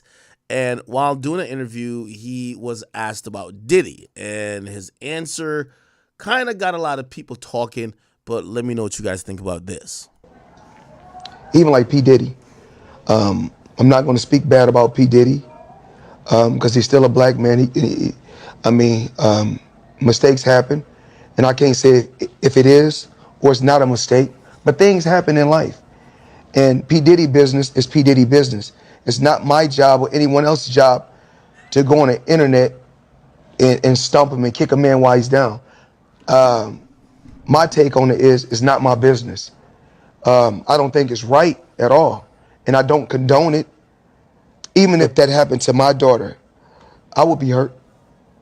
But that's a choice that my daughter made. Yeah. So I don't want to kick nobody while they're down. I think the big thing, because I have girls too, is though. No boys? I have a boy too. Okay. Is one, if your son is in that position or your son is accused of those things that Diddy was accused of, like, I'm going to believe in my son and what he says, but I'm going to check him about that. I'm going to check him about whether or not these are things you've done. I'm also going to check him about putting himself in those positions. And on the other side that we have to be very careful of, especially when talking about women, is that if those things are true, right, and some of the things are true, yes, that wasn't a decision they made, right? That's something that was done to them. And I wasn't in those rooms, so I can't cast aspersions on Diddy and say that he did it or he did do it or he's an evil man or he is. What I am saying is if those things happen to those women, not yes, only is it not right, it's also not their fault. Mm-hmm. We was like 1 month old. Let me find the full thing. I wanted to hear what Floyd said afterwards. Some people were surprised. You gotta have a helmet to drive the nail. Some people were surprised. Marco. So there's no timestamps? Fuck. Somebody give me a timestamp if you can. So some people were surprised by Floyd Mayweather's answer. I wasn't at all. If you guys have listened to Floyd Mayweather, who, I've listened to a lot of his interviews. I love watching his interviews. Floyd Mayweather is not someone who talks down on people at all, no matter what. Like, if you asked him about Bill Cosby, he wouldn't talk down on Bill Cosby. He's a guy who's always minded his business, a guy who's just about his own money and his own successes. And if he does got to speak about somebody, he used to try to keep it positive, or he won't say anything at all. He's not the person to try to pile on or slander anyone. So I've seen a lot of people that were like, yo, it's kind of weird that, he said what he said. He's just not the guy who's going to be like, oh, here's my hot take on Diddy. No. Now, here's the thing as well, and I think this is why I wanted to watch what Floyd said afterwards, because I do believe Ryan Clark is the other individual that was talking about, I would have checked, blah, blah, blah, blah. Man, y'all cut it out, man. Like, first of all, if you was if it was if you were a mother and I've seen mothers defend their sons who are flagrant, blatant murderers. You know what I mean? Nobody's going to believe that usually about like a relative or something like that. Now, in reality, I do think that Floyd is very smart by not really speaking on this and also having an open mind to this, because Floyd is one of those people that, hey, he realizes, why would I speak about this when I could be essentially operating a glass house? Floyd himself, you guys don't know, like some of this shit with Diddy, we're finding out new. You know, Floyd used to have like 10 girlfriends, right? At the same time. Paying for all of them. Some of them like went on to do other shit, this and third. But Floyd had them like that because of the money. These women were pretty much damn near almost in a poly with Floyd because of the money. I think he's careful because what's happened is that over time, and now people see a benefit in, no, let me flip that story. Matter of fact, I wasn't really willing and down to get no relationship with you, another girl, but I came out there to chill with y'all, and then y'all started mentally abusing me and whatever the case is to make me do this, right? So I think the reason why he's also being very careful with this is because you don't know what might come out of the woodworks about Floyd. I'm not saying he's guilty or not saying that he did anything at all, but I do believe that people are more cautious based on just even allegations these days. So I think that's one of the reasons he kind of chilled out. Also, here's the thing too. We're hearing about these public lawsuits now. Man, a lot of lawsuits never seen the light of day because a lot of these people settled. We don't know what's Floyd's situations or Diddy's situations. But I do respect the fact that for him, he's like, yo, bro, I'm not about to sit here and just say what everybody else is saying, which is slander Diddy. And I think Diddy somewhere is, number one, taking notes. I think I'm definitely on the bad list when it comes to that. He definitely probably don't fuck with me. But I do think that he appreciates people like Floyd who's just not going to kick him while, quote unquote, he's down. And that even includes not really saying much on the topic. I think it puts people in a bad position where it's like, there's no way they could talk about this topic without kind of like saying, yo, Diddy, bro, you're weird. You know what I mean? So now, like, if they're going to just ignore it, they're just going to look like they're not trying to talk about the obvious, right? Somebody said Cassie wasn't chained up. She could have stopped fucking with Diddy. Again, that's a valid point, but then when they break down the cycles and the degrees to like, assault, or they break down, hey, listen, you could be mentally assaulting her. You could have her brainwashed. Like, look even with Andrew Tate. They said Andrew Tate tricked women using the lover boy method, right? Which means that he flirted with women and promised them a life of being in a relationship with him and then didn't live up to it.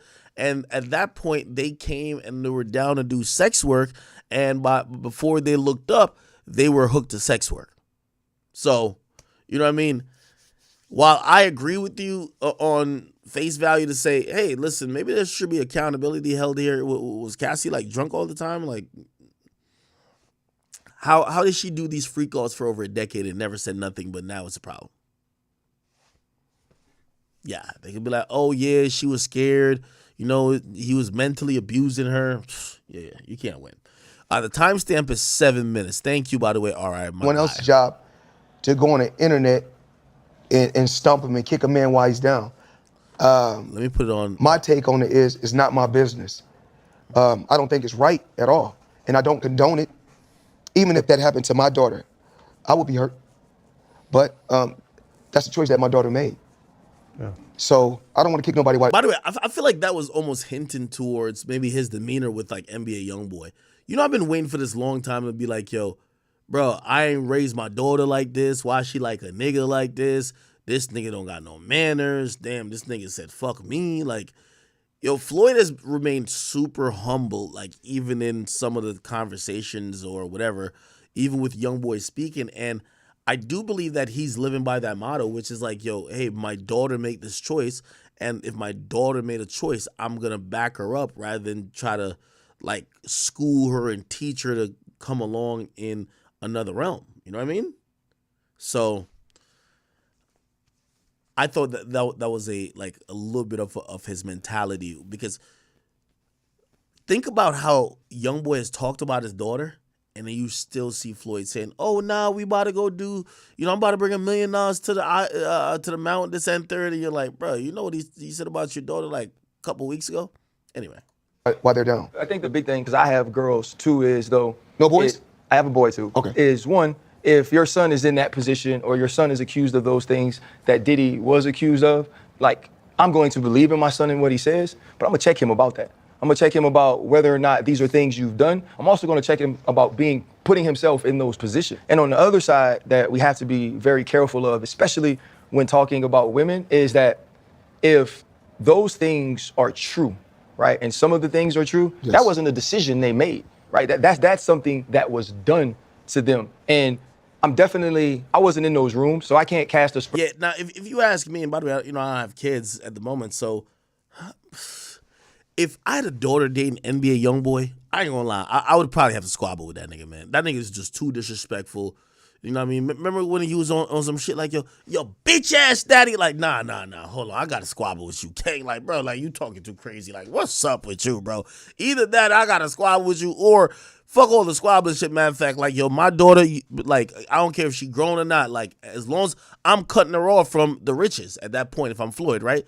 Yo, baby girl, I love you and everything, but I can't keep giving you money and just financing your lifestyle if you're gonna get with the most bummest of bum. And I'm not talking about YoungBoy necessarily being a bum, but it's just like, as a father, would you want your daughter to go date a nigga that got 10 baby mamas, right? Like, if I was Floyd, I'd be like, fuck no. But he's handling like really, like I think he's living up to what he's saying, where it's like, yo, my daughter fuck with you, fuck it. I guess it is what it is. Versions on Diddy and say that he did it or he did do it or he's an evil man or he is. What I am saying is, if those things happen to those women, not only is it not right, it's also not their fault. Mm-hmm. We was like 1 month old last time we was in this setting. You came on, we was in LA during the Super Bowl. Fast forward 2 years, we was at your place around the same time, almost 2 a.m. You gave us a tour, we was just chopping it up. Yeah. Okay, so he didn't really speak on it much more. Yeah, I definitely, and by the way, only Hammer, thank you for the sub. Yo, I definitely believe that Floyd handled this brilliantly, but I think Floyd stuck to his principles. He don't talk about people, or definitely he doesn't go out of his way to try to slander, especially like, other people who's in his industry. That's why I think the whole thing with him and 50. Remember when 50 started coming at him? Bro, he even took the high road in that. He never even talked crazy about 50 while 50 was talking about him every day incessantly, right? So some people kind of believe that, oh, maybe Floyd got some shit going on. Who knows? As I said, yo, I don't know if y'all know, like, Floyd 10 girlfriends. Like, he had 10 girlfriends, bro. Like, and I'm talking about at the same time type shit. Let's see.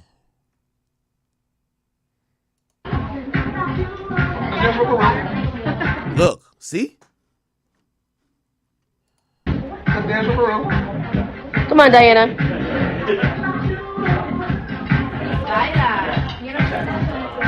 No. I feel like them Taz Angels probably got inspired by how Floyd was giving it up. By the way, I ain't trying to be messy, but it gonna sound like I'm being messy. Y'all know Ray J wife. Ray J wife, I believe, used to like be one of the chicks that was, I don't know if she was on the roster type shit. Let me see, Princess Love, Floyd Mayweather, or she was dating somebody in the Money Team.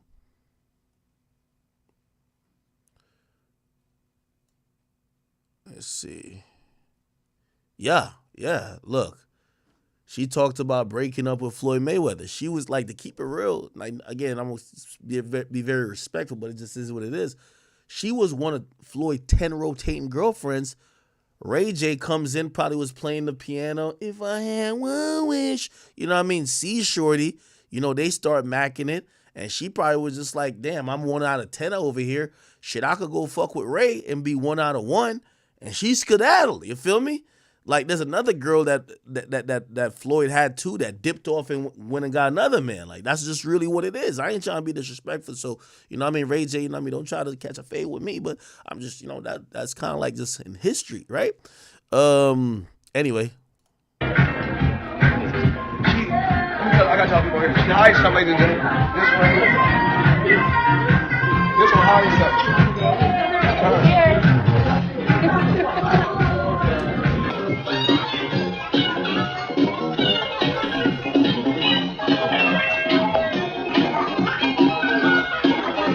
Shit, that nigga Floyd was living the life, bro. And by the way, here's the thing too, though. This looks like a good time, but this is where all them stories come from. There's going to be one person now, they're going to change their story. Man, I ain't want to be one of his 10 girlfriends. This nigga had a whole cult going on. This nigga used money. He was financially abusing us. So I had to tolerate 10 other bitches. You know, he kept wanting to fuck all of us at the same time, right? Like, you know, like the stories could come out. So I think that's why Floyd, he chilling out, right? Floyd chilling out. By the way, I don't know if y'all remember this one story. They said Floyd was on the phone, suicide. Trigger alert, by the way. Yo, this nigga right here, right? His name, Earl Hayes, I believe he was a boxer or some shit like that. He thought Floyd was like fucking on his girl. I don't know if Floyd used to fuck her or whatever the case is. But again, y'all gotta remember, Floyd the king of Vegas. He done had every bitch that like, yo, he done have every bitch since Eve, okay? You know what I mean? This nigga is just fucking them all. So I think my man's was like, or actually, was he cool with Floyd? I forgot what it was. Let me Google this shit. Anyway. She's working. Okay. Someone has it open downstairs. We'll go downstairs. Yeah, and if you don't know whose closet you're in, you should. Now, California closets are really popular. A year. Okay, anyway. Floyd Mayweather, Earl Hayes. Okay. Here we go. I was sitting with Melissa Brim. My best friend called me on FaceTime. We was talking a little bit. He put Stephanie on the phone. I talked to her, and I could tell that they both were. Oh, nah, they said Trey Songz was fucking her. God damn. It looked like they both were doing drugs and drinking real heavy. I could tell they'd been up all night. They was talking. I hear the bath water running. He put it on FaceTime. He got back on the phone. I'm kind of getting choked up from this. So then I said, why you calling me so early in the morning? How you know I'm up? He said, because I love you. And he said, there's something else you don't know. And then I was like, huh? And then he reached down and put out a gun. I said, man, what are you doing with that gun? He started shooting. Then he shot her. And then he put the gun to his head. And that's what it was. Then I had to bury my best friend. He said, because I love you. And he said, there's something else you don't know. And I was sitting with Melissa Brim. My best friend called me on. Okay. Yeah. And apparently detectives are investigating an apparent murder-suicide involving a rapper and his wife, who was a star on VH1. Tonight, friends are still stunned over this deadly shooting. KCAL9's Brittany Hopper is live in the Fairfax district with that story tonight. Brittany. Elsa, the crime happened at the apartment complex behind me. Now, friends tell me that the victim moved down here to L.A. when she turned 17 to pursue her dreams. They also say they are shocked this happened. Like I said, everyone has their problems, but if you're asking if anyone knew that, something would come to this, hell no. Friends say 30-year-old Stephanie Mosley say her husband, Earl Hayes, shot and killed her before killing himself. She came to LA on a dream to be a dancer and to be a star, and she's totally on her way. Mosley was on the show Hit the Floor on VH1. Her husband, Earl Hayes. Oh, yeah. He found out that Trigger Trey was punching dick in her stomach. And I ain't gonna lie, man. Yo, this is what I be telling y'all, man. Like, yo, cheating do hurt a man different, bro. Like, I don't know how God made men and women, but like, it's like women could take that hearing infidelity about their man a lot better than niggas could take it about their woman. Like, a nigga don't know what to do. It's like your soul trying to escape your body, nigga. You know what I mean? And of course, some people get emotional. Unfortunately, some people get physical. Sometimes people get detached. Sometimes it brings people closer together, and also sometimes it goes extremely left because, you know, there's certain people who, when they can't handle their emotions and finding some shit like that, God help whoever they with. You feel me? So I guess, you know, he was on some shit like, man, if I can't have you, fuck Trey Songz. He not having you either. Fuck all that neighbor know my name shit. You feel me? Was well known in the music industry. Represent Aftermath Music, Mosley Music Group. Hayes was signed with boxing champs Floyd Mayweather Jr.'s money team. A source tells me the two were best friends and that Mayweather may have actually been on the phone with Hayes during the murder-suicide. Rapper 50 Cent tweeted, "R.I.P. to Hayes. Floyd, you my little brother," in which Mayweather retweeted. Neighbors say they heard at least 10 shots from the couple's apartment in this gated community not far from the Grove. But Stephanie was a beautiful person and she's going to be extremely missed. Now, friends say that the couple were dealing with infidelity issues. We are live tonight in the Fairfax District. Brittany Hopper. Good afternoon. Yeah, this is still a very active and developing investigation. Police have not yet positively identified the two victims in this murder-suicide investigation, but we do know that they are in their 30s. The man living here in an apartment just beyond this gate here in the Palazzo Apartments. This all unfolded, you can see, from Sky 5 around 7:30 this morning. A neighbor calling 911 after hearing gunshots and screaming from a woman in a next-door apartment. Yo, could you imagine the stories they got about Trey Songz, my nigga? Told the initial call said that as many as 10 shots were heard. Patrol officers arrived on scene. They entered the apartment. They found a back bedroom door closed, and when they tried to enter that back door, that's when they heard an additional 2 shots. The SWAT team was called in. They came in as a precaution, and when they finally entered the apartment, they found a man and woman dead from gunshot wounds. We received a radio call of several shots being fired inside the location with a woman screaming. So the officers responded immediately. We were able to contact the person who made that phone call, get some additional information, and they made a decision at that point to make entry into the location. I'm trying to get the... Her husband, rage. Well, Floyd Mayweather Jr. may not have seen everything that SWAT raced to the scene. The bodies of Steph. We were blindsided by this. He really loved her. It's a hideous, awful thing, and we needed to focus. Anyway. Detectives are... We're getting on a little tangent here. But I believe that's one of the reasons why we're not going to see Floyd speak ill of Diddy, because Floyd know he got his own demons. Not saying he did what Diddy did, but, you know, he's always, number one, not slandered other people, but also realizes that celebrities like him, these guys who are moguls, who have lived a very outstanding and abnormal life, right? It sounded good 10 years ago when you have 10 girlfriends. You think none of them bitches is salty that they didn't get a kid by him, that they didn't get that, they didn't get this bag, or they didn't get treated like this girl? Come on, man. One of them is going to be like, man, that nigga Floyd used to force us to fuck, right? Like, you get what I'm saying? Again, I'm not saying these things exist, but when you, and I told y'all about this type of stuff, when you get around these guys who are worth so much money, they live an alternative reality lifestyle. Like, alternative. And what I mean alternative is that none of the behavior you'll see around them would be considered normal, but it's normalized in their world because of financial, ability, right? So, for example, if you seen a nigga with 10 girlfriends, you said this nigga's a pimp, right? Like, it got to be some shit like that. But no, that's Floyd's life, right? And again, allegations are easier to believe if they're coming from abnormal situations. Oh, word? Diddy had 50 niggas fuck his girl? Abnormal situations. Oh, word? She was looking up dudes? Like, you know what I mean? Anyway. So, he didn't really say much. Matter of fact, there's actually another clip where... Me and... by the way, this is him talking about YB. NBA Youngboy speak on a regular. Speak on a daily. Very happy for his career. Proud of him.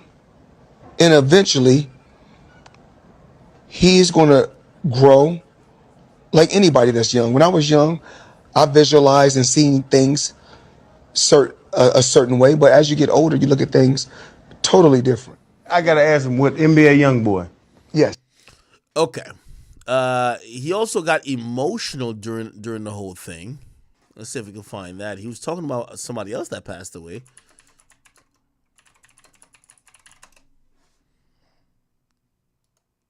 He's got years. So, you know, I'm because yeah.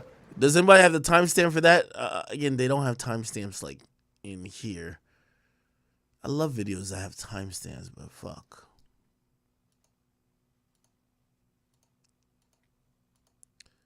He did get emotional while talking about like one of his I've lost a lot of people. You know, remember? right here. My big brother, when I played, and he ended up dying, and it's like I called his phone, and it went to voicemail, and I started pouring crying, like I knew he was gone. To be an alpha male, to be what you do, to run the world, and not have any control in life that I can talk. Never mind. It's right here. Who does have so many people depending on him, has also had a ton of success as well. How do those losses of people you love affect you? Yeah, we don't want to talk about that.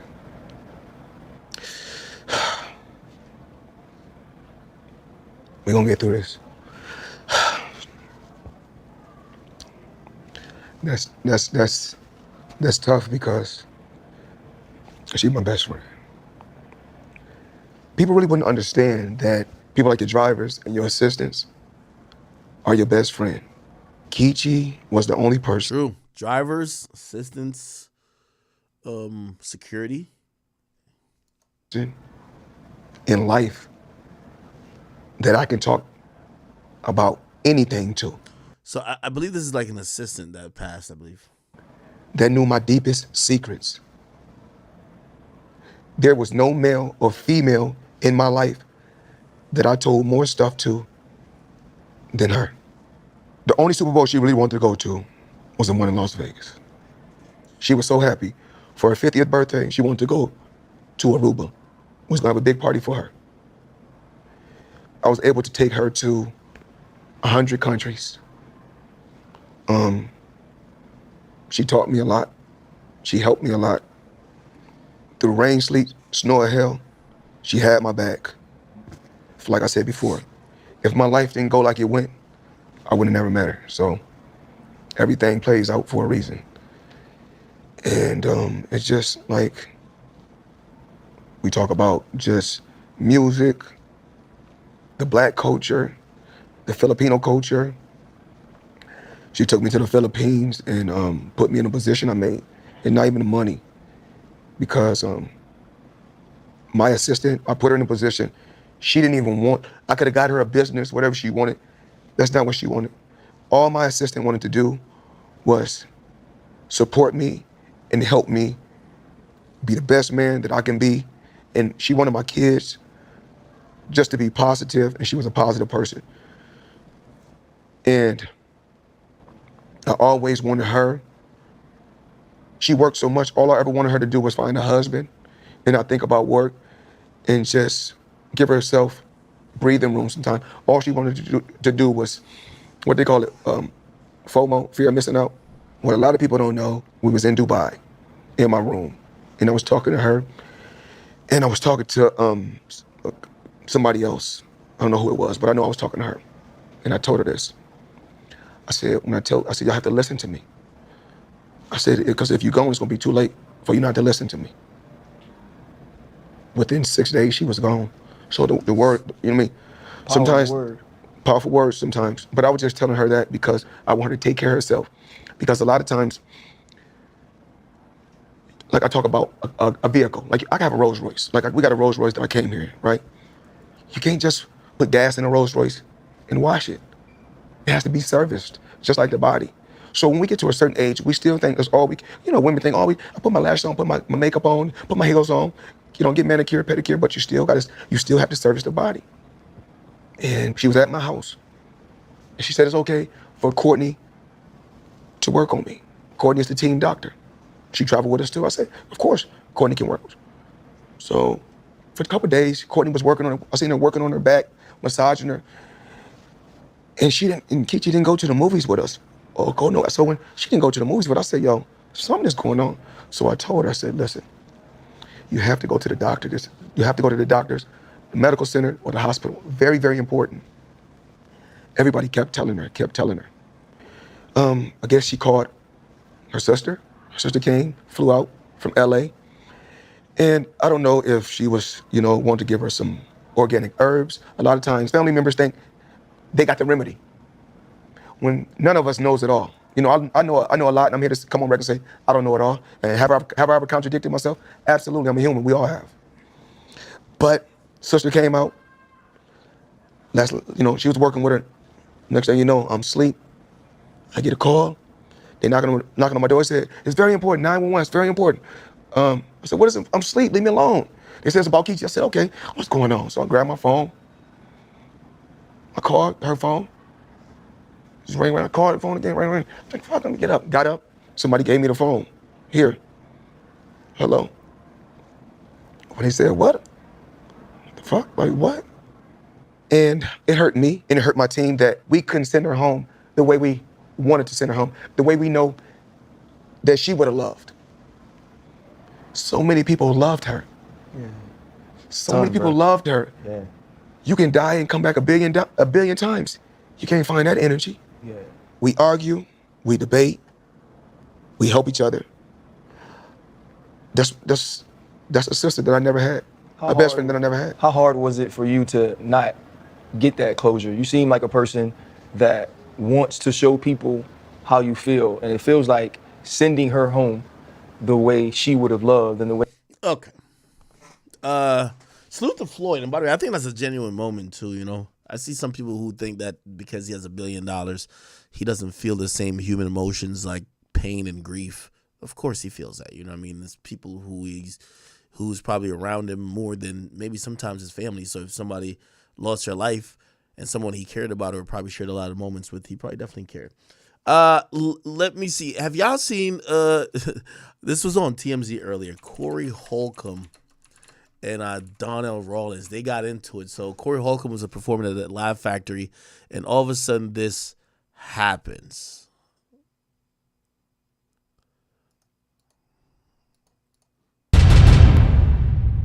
You mild sauce, my nigga, mild. M-I-L-D. You catch up. You ain't hot sauce. Nobody. He's talking to Donnell Rawlins, basically saying, bro, listen, you're not that funny, bro. Like, you're mild sauce. You ain't hot sauce. You're mild. I agree? So I'm wrong. Okay, I can be wrong. I'm talking about, but we at the, what is this called? This is the Laugh Factory. We was at the Savoy, you wouldn't be able to be up here that long. Niggas be like, get your whole ass down, nigga. I came up in the hardest rooms in Brooklyn. And you ain't never with them rooms. You just yelling. Why are all the comedians so fucking emotional now? Like, comics seem to be the most emotional group of men possible. He stole my joke. He did this. He took my role. He did. Like, what is going on with the comedians? The people who are employed and their only job is to make us laugh. All they're doing is creating drama with each other and bickering back and forth about nonsensical shit. Because I don't have a mic. I can talk to you straight up. You want to talk about it? You saying I'm mild. You saying I ain't come through the streets or the gutters is straight bull. And if you want to ask somebody, ask the mother that you know what I do. Okay, all right. Listen. This be fair. Fair conversation. Larry, way to go. No. Let's be fair. Let's be fair and real. You say you keep it 100. Know how I get down. How? 32. I rip. You rip lights? I rip. You ask any ever see me bomb. Anybody. And you ask anybody that don't know me, I keep it gangster. I don't say you No, bomb. you trying to say I'm a bum. I ain't no bum. No, I didn't say and you bomb. Saw. Your is mild. It's mild. You know what you're doing now? You're a provocateur. You know how to incite people. Ain't nothing mild about my people. Look at you. Ain't nothing. You was at the mall there, put you out with your hot dog in your hand. And guess what? You can say what you want to say. You calling me a mild comic is totally off. So you're a strong comic. I'm a beast. That's right. Damn. It actually looks like Don Rollins kind of maybe won that back and forth. The people seem to be on his side with it. Corey Holcomb, I think he's a hilarious comedian. I love, obviously, when he roasts people. I ain't gonna lie, man. I tune into Corey Holcomb primarily when there's some drama and bullshit. You know what I mean? So this was pretty much on task with what I believe Corey Holcomb, does. I don't know if he's causing these problems or problems just keep coming to him. But, I like Donald Rollins too. Now, I do think Corey Holcomb is extremely funny, right? But I don't know where and when it started where, like, comedians are now shitting on each other and, like, kind of trying to diminish and belittle each other.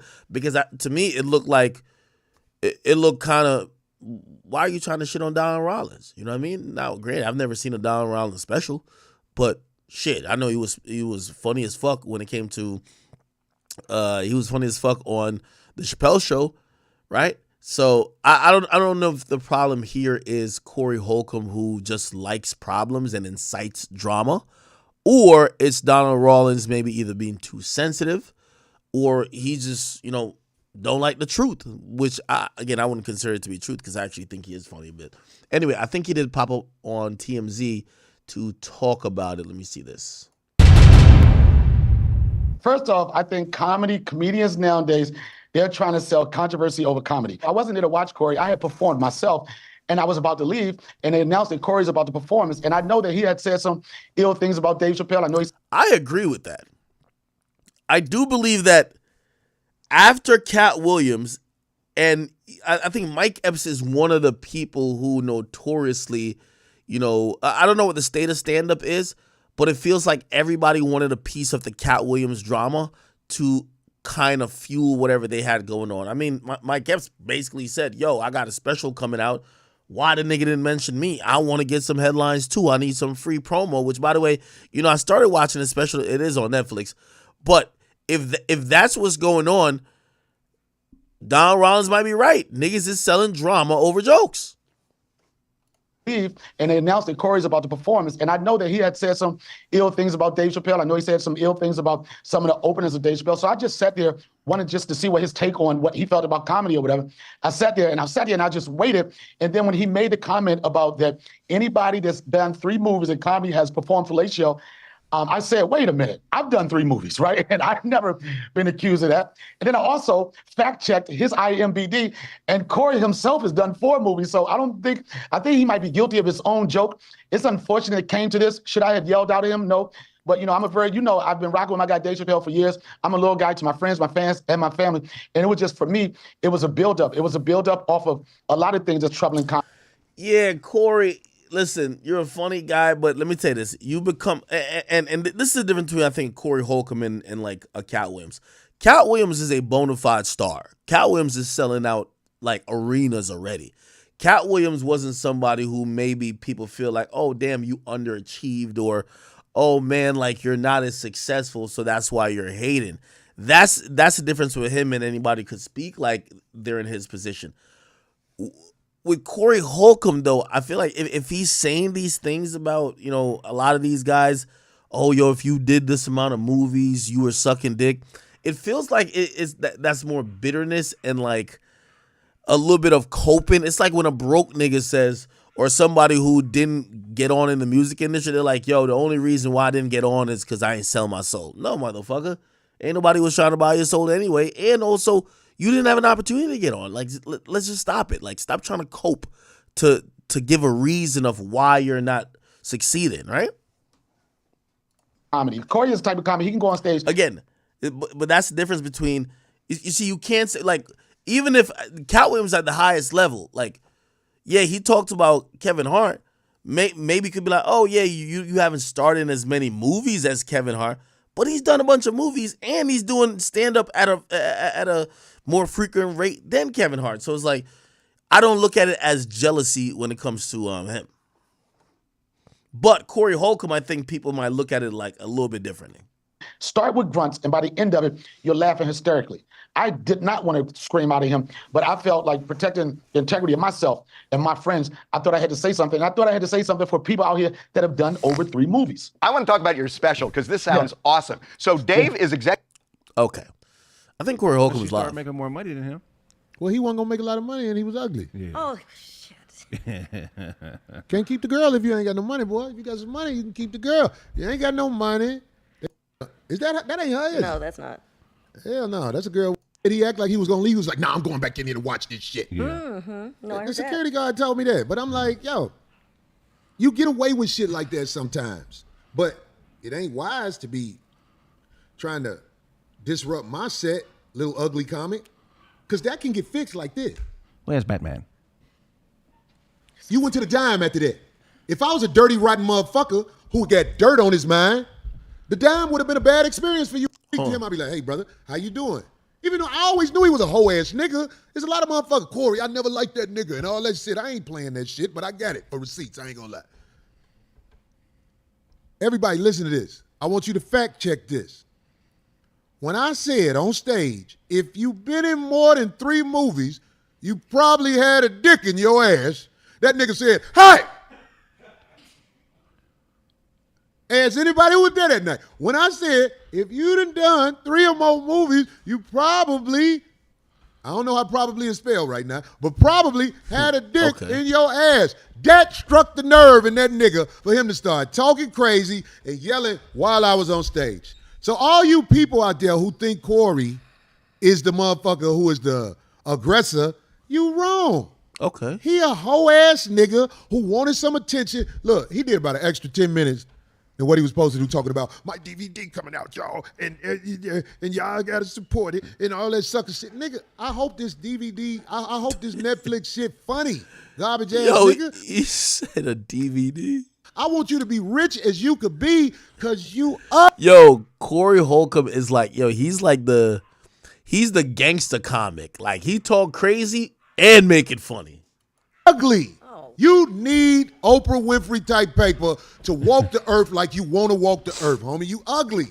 Your neck like this. It's naturally like this. Watch that nigga when he relax. You know, when people relax, they do this. That nigga relax and do this. It still be up. It still be up. He looked like one of them people from a village somewhere where people put oil pipelines through that shit without asking them.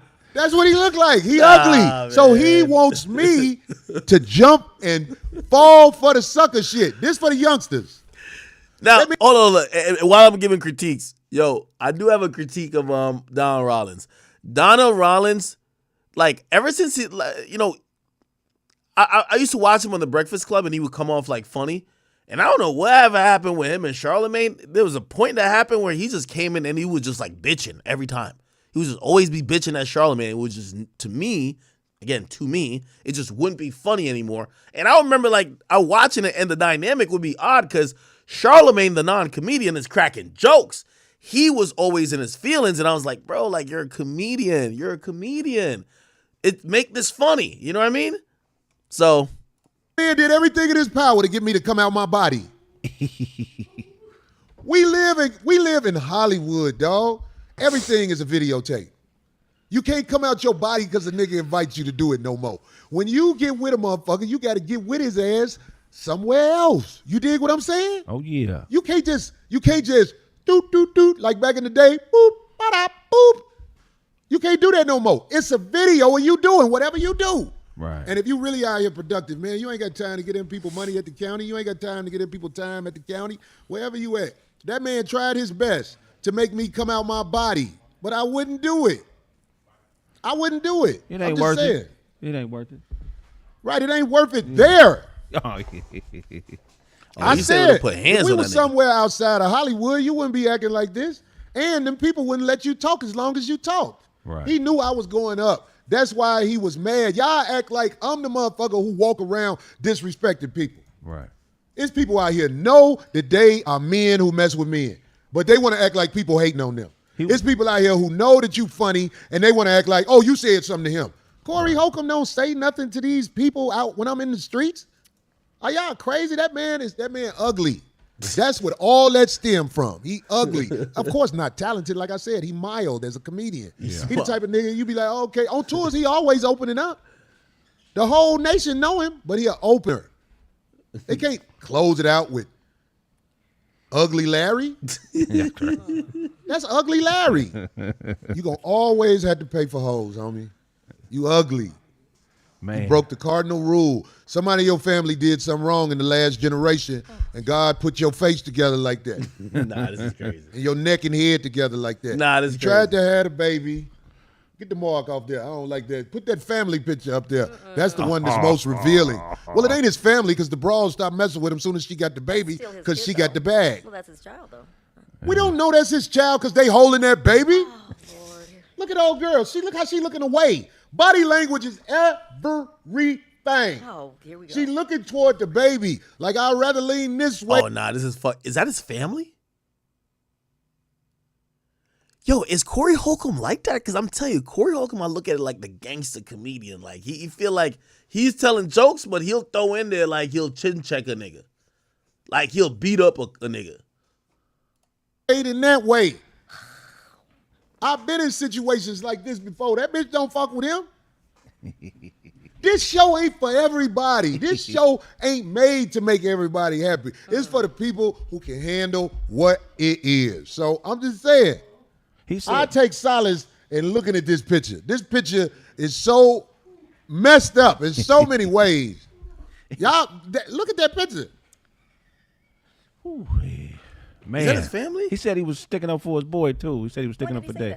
On TMZ, he said, you know, he heard some things you had said about Dave, and he was kind of that was on his mind too. Did you hear him say that? Man, I'm very respectful of what I had to say about Dave. Y'all want to break that down? I done broke it down. Yeah. Only thing I did was joked about Dave's shirts because I'm a comedian. That was the joke I threw in there. What I said was, Dave be bombing. Then I went on, I gave him all his respect because I think he's a great actor. You know what I'm saying? I said his TV show was very strong where they were selling it in the streets. Yeah. But I did say Dave be bombing on stage. If you see the whole tape from the Laugh Factory, he said Dave be bombing on stage. Dave Chappelle bombs? I know they say every comedian bombs, but like, even lately I've been watching Dave. Like, I don't even think it's fair to categorize sometimes what he's doing as comedy. Like I watched him talk about this. I don't even know if he called it a special, but I was watching Dave Chappelle, and I felt like it was more of a, like there was comedy with it. It didn't feel like a comedy special. It looked like he was trying to send a message. Like he had an opinion about something and he wanted to explain it in a certain way. So he did it on stage. It didn't feel like it was just stand-up, which, again, for that, I can't judge him as the same criteria as I judge other stuff with because, you know, it's just going to be different already. Stage. Oh, no, he be working out. He trying to do something different. He did it. Whatever it is.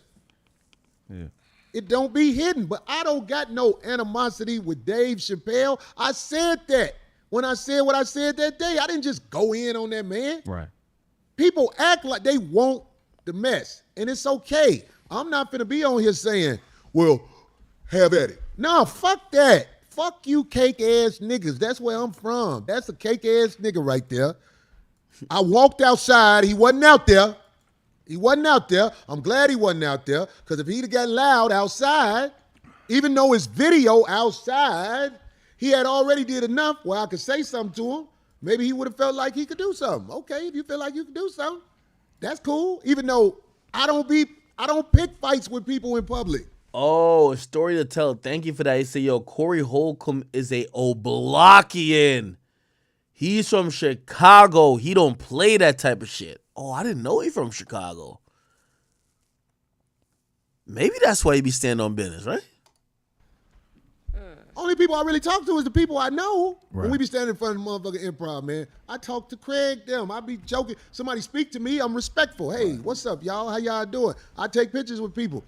The way y'all, man, what did that headline say? I said, God damn. They said something about, I was so motherfucking mad, man. So can I ask a question? Because I just caught the tidbit right before I was leaving the house. I didn't even know anything about it. Donnell Rawlins gets into shouting match with Corey Holcomb after being called a mild comic. That's not what happened. I called him mild after he started yelling and disrespecting my time on stage, and he did it out of pure jealousy because I know how to move the crowd.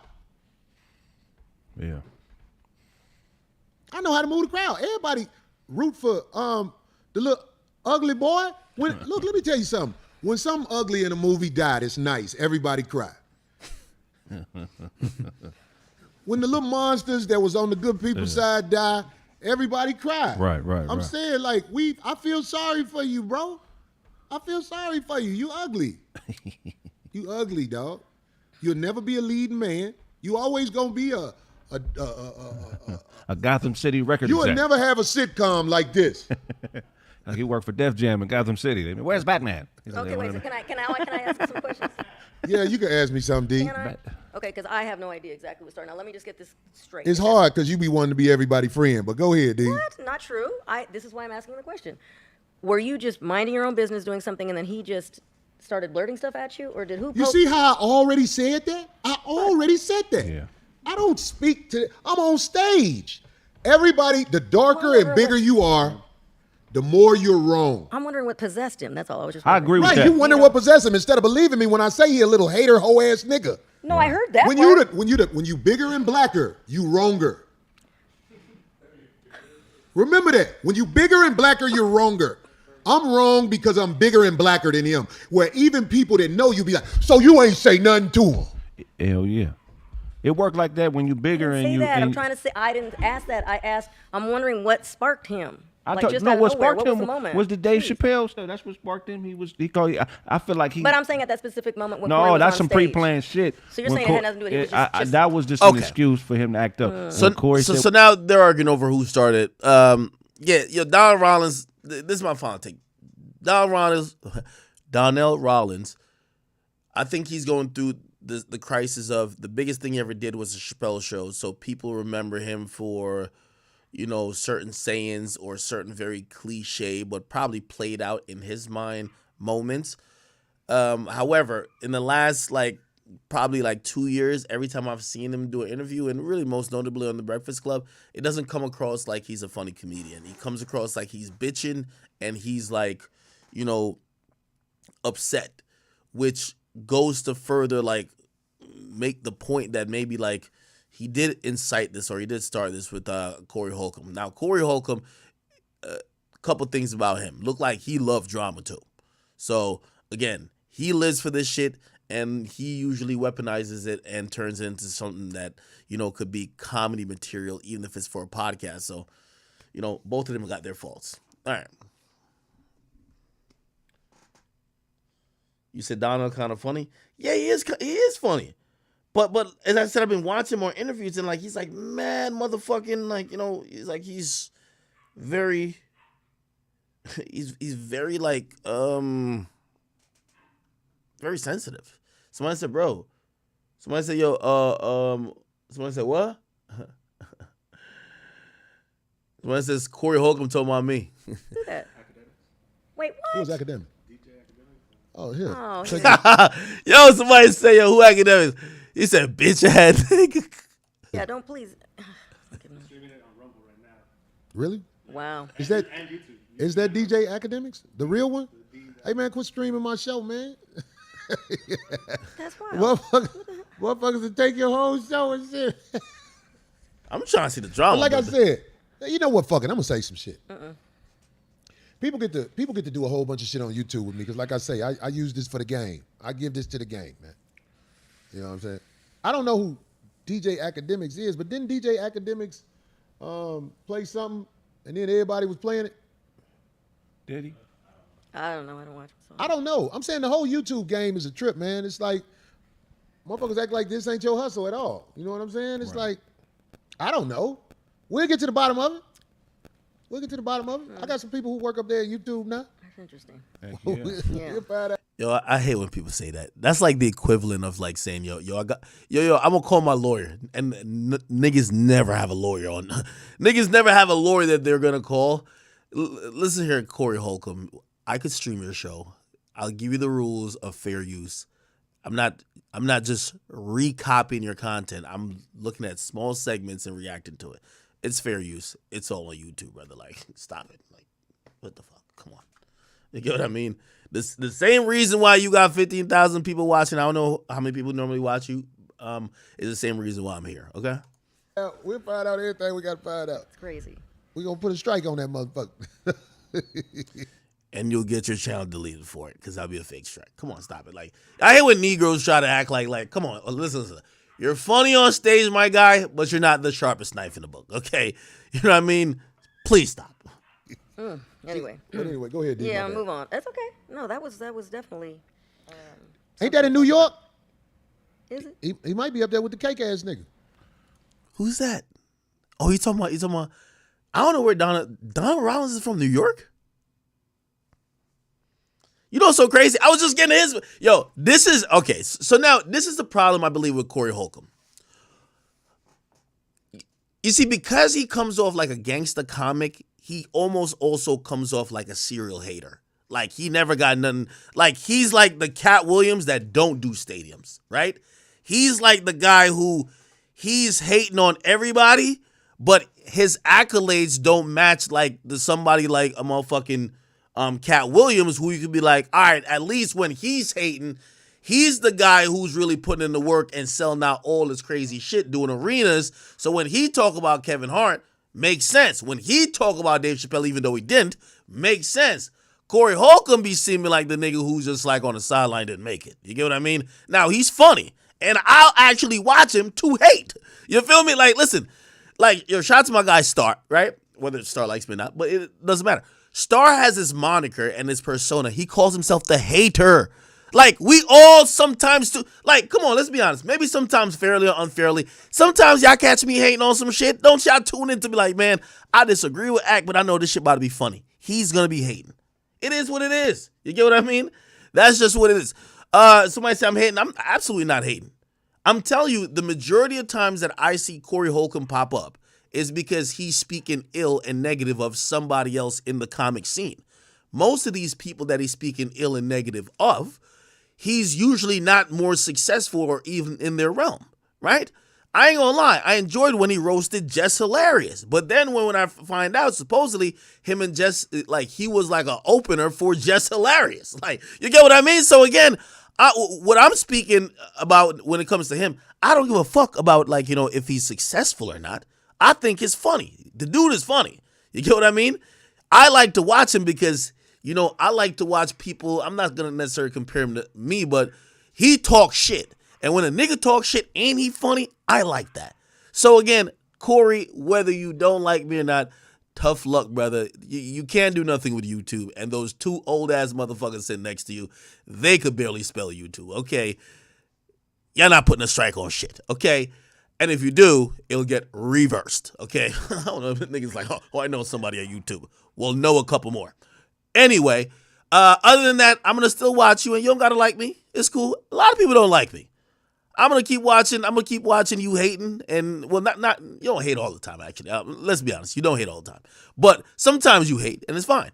That's one of the times I love watching you, when you just going in, right? Some like, similar, people like watching me when I go on rants. You know what I mean? It is what it is.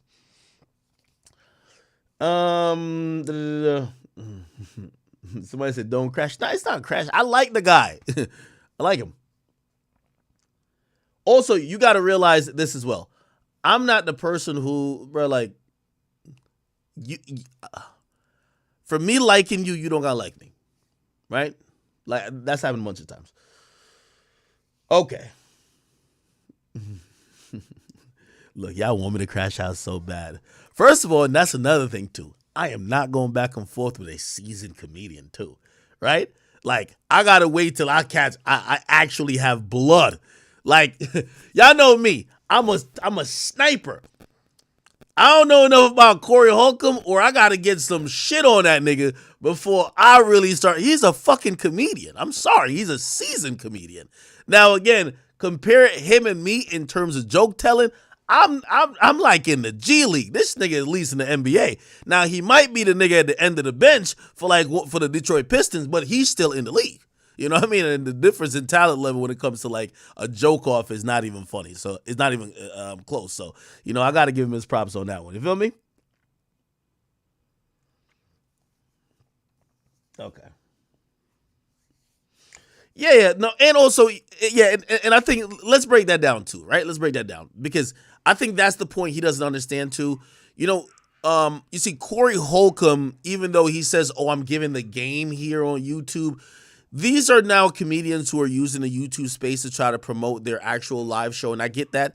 the way how YouTube and streaming works, like streaming is its own ecosystem. So I'll put you on game, Corey Holcomb, okay? And, you know, if you're going to be mad, you're going to be mad, but I'm putting you on game about how live streaming works. A lot of live streaming and how it works is cross-pollinating with audiences, right? So I have a hip-hop audience. A lot of them are young. You're an older comic. Many of them may not know about you, but they've heard about the drama with you and Donnell Rollins. So now they're watching me talk about this drama, which, yes, we're trying to get your response. That's all we're watching for. So I'm trying to find the time on the video where you're going to be responding. And as soon as we see that, okay, we get the next part of the drama. Now some of my audience is going to be like, man, this is a funny motherfucker, which you are a funny motherfucker. You already cracked a couple jokes. I'm even laughing. You know what those people might be like? Shit. Hey, one night I'm not around. I'm not streaming. They might be like, hey, who's my other options to watch? Oh, Corey Holcomb streams. Let me go watch him. Cool. That person watches you. That person might be like, fuck, you know what? I got to go take my missus out to some shit. I'm in Chicago. Who's in Chicago that night? Corey Holcomb. So again, you know, the live streaming market it's not like, bro, you're not putting out a comedy special here. Like, if you put out a paid comedy special, I wouldn't stream it. You get what I mean? Like, for example, Mike Epps' paid comedy special by Netflix is out. I'm not going to stream it, right? I'm going to tell people to go watch it. But you're streaming on YouTube, my nigga. Like, relax. Like, you're streaming on YouTube. This is not like paid tickets. Calm down. Relax, okay? It's kind of sad I got to give that type of game. But, yeah, it's all good. All right. Somebody said keep playing it. Somebody said act now, get in the head. What, are we beefing live? All right, come on. Give all right, it fuck it. grown people wax job. And she's proud of it. I'm done. When I saw that one, I was like, okay, I don't understand this. But yet, but why were those people allowing that too? Where was it at again? In Memphis. Maybe it was a discount if she do it. Okay, all right. Yo, I could see easily by their chat, people in their chat are trying to like gas stuff. Yo, act talking about you, big act going crazy. Yo, this is how the YouTube audience gets is insatiable like appetite for like beef. Again, if he says anything else, you know, I'll respond accordingly. But still, it's not gonna change the fact that I actually, you know, I think he's a funny guy, and I like watching him, especially when I feel like he just, whether it's hate or not, he's just going in on somebody. Fuck it. All right? Okay. Somebody said instigating as well. Come on, nigga. Y'all got to realize I'm a chat nigga too, right? It's all good. All right, Corey Holcomb, continue to stream. You know, we got other things to talk about as well.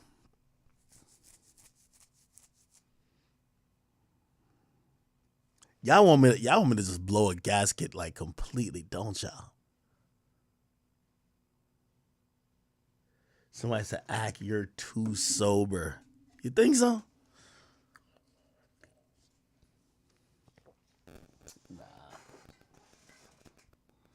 Nah. Let me tell you this. You got to watch yourself with comedians, man. You got to watch yourself with I'm going to tell you why you got to watch yourself with comedians. Because especially how I go in, I come across all the time. It might be funny to y'all, but I come across angry. You know what every comedian do when they about to roast you? They be like, damn, why are you so mad? Like, nigga, you can't win, bro. You can't win. Anyway.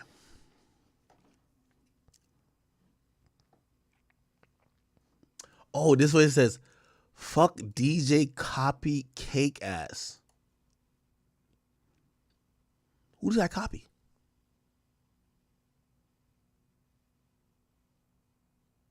Who the fuck did I copy?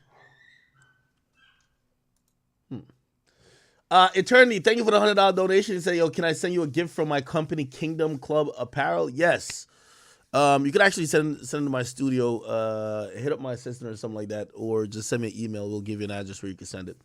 And he sent that message actually twice. All good. See, chat? We trying to just do some regular shit and just hopped into some goddamn beef. Oh, Lotto actually charted.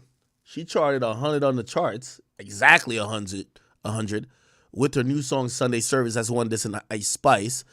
And everybody been telling me that, yo, listen, just be aware, Glow got another one. And apparently Glorilla got like this new song that's supposedly hitting.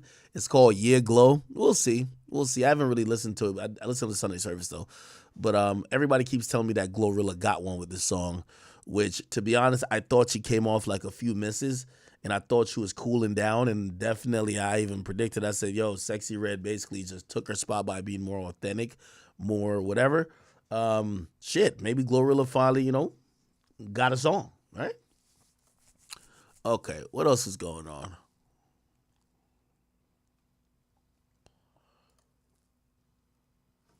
They said, what the fuck?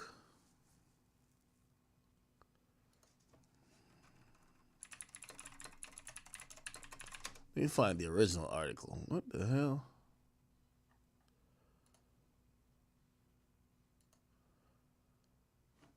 It says Sean Combs denies gang.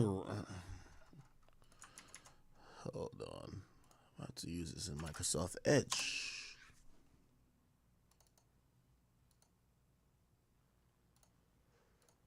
Okay.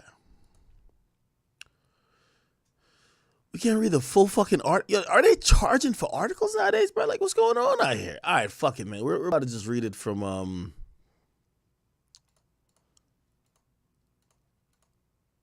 let's read it from here. Sorry. Okay. Diddy's denying that he ever gang R-worded a 17-year-old girl at his Manhattan recording studio in 2003, according to court documents obtained by Rolling Stone. He feels that the lawsuit is actually violating his constitutional rights because the defendant waited so long before making the accusation. Per the report, he complained about the timing of the lawsuit. The plaintiff's decision to wait more than 2 decades to file a complaint has prejudiced the defendant, and he has lost the ability to defend himself fully and fairly in this action. For example, some or all of the evidence that otherwise would have been available if the action had been promptly commenced may be unavailable, lost, or compromised. Diddy also stated that he never participated in any gang R-word. He never participated, witnessed, or was in the presence or aware of any misconduct sexually or otherwise relating to the plaintiff in any circumstance whatsoever.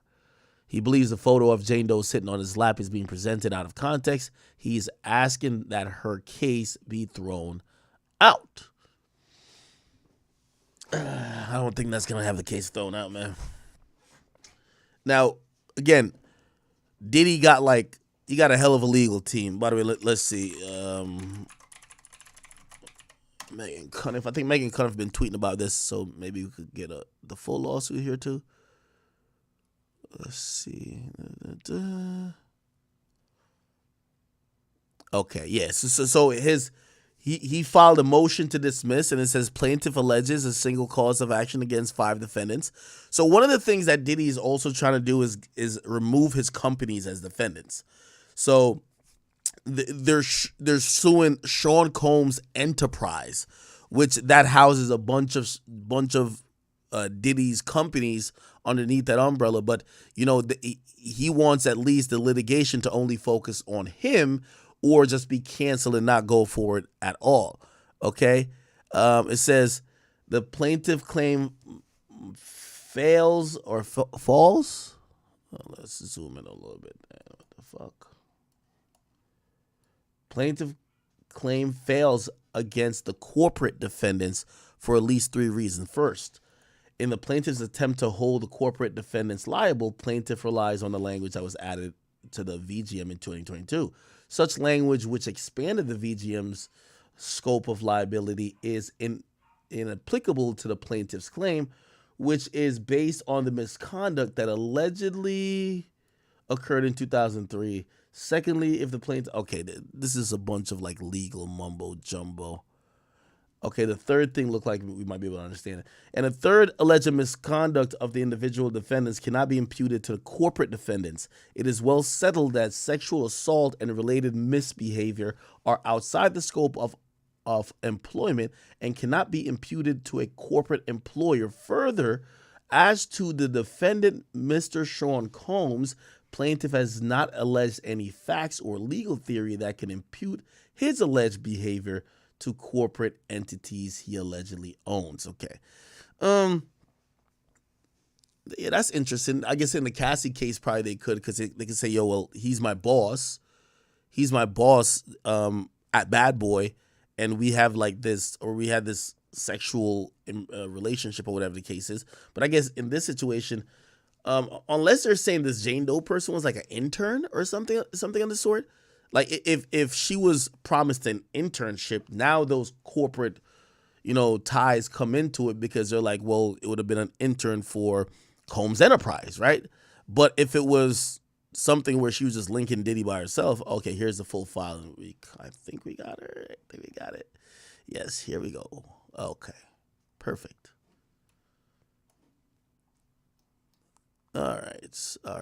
The full filing.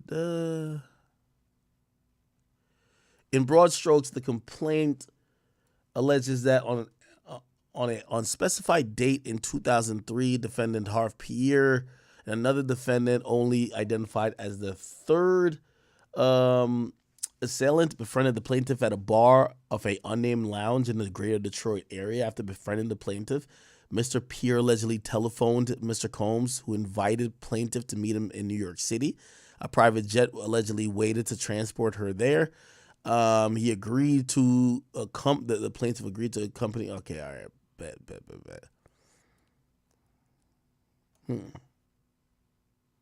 So missing from the complaint are substantive allegations concerning the corporate defendants. Okay, so this is more about, get the corporate defendants out of there.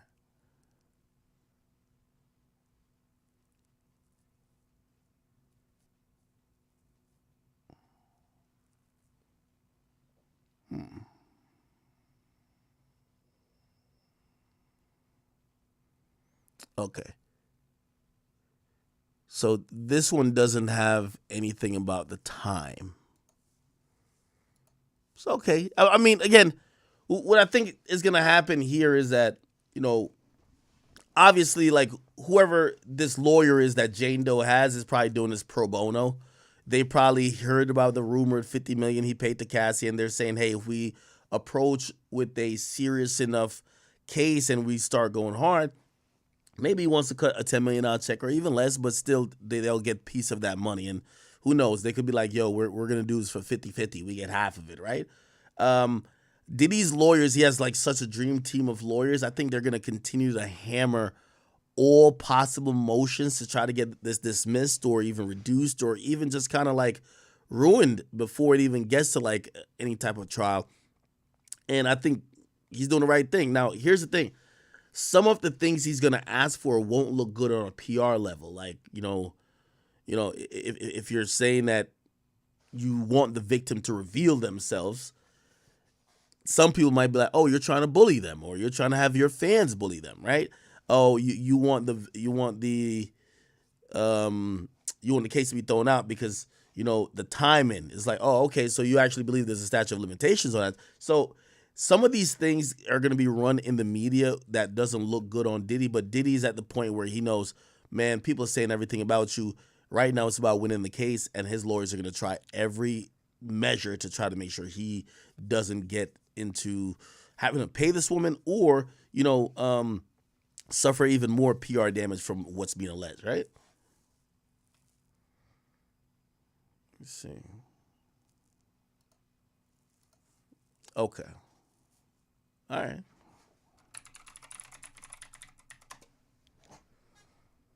Somebody said J-Lo is silent as fuck. What do you expect her to say, right?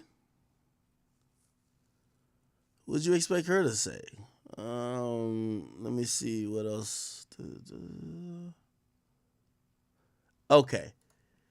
Now, Offset's coming out, which, by the way, it wasn't that long ago we heard, Cardi B cussing Offset the fuck out, right? Y'all remember this? Cardi B, Offset rant. Like, it was not that long ago that this went on.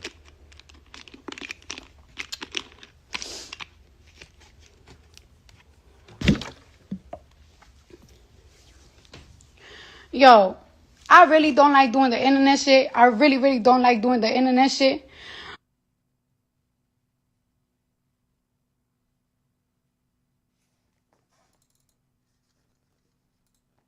What the fuck?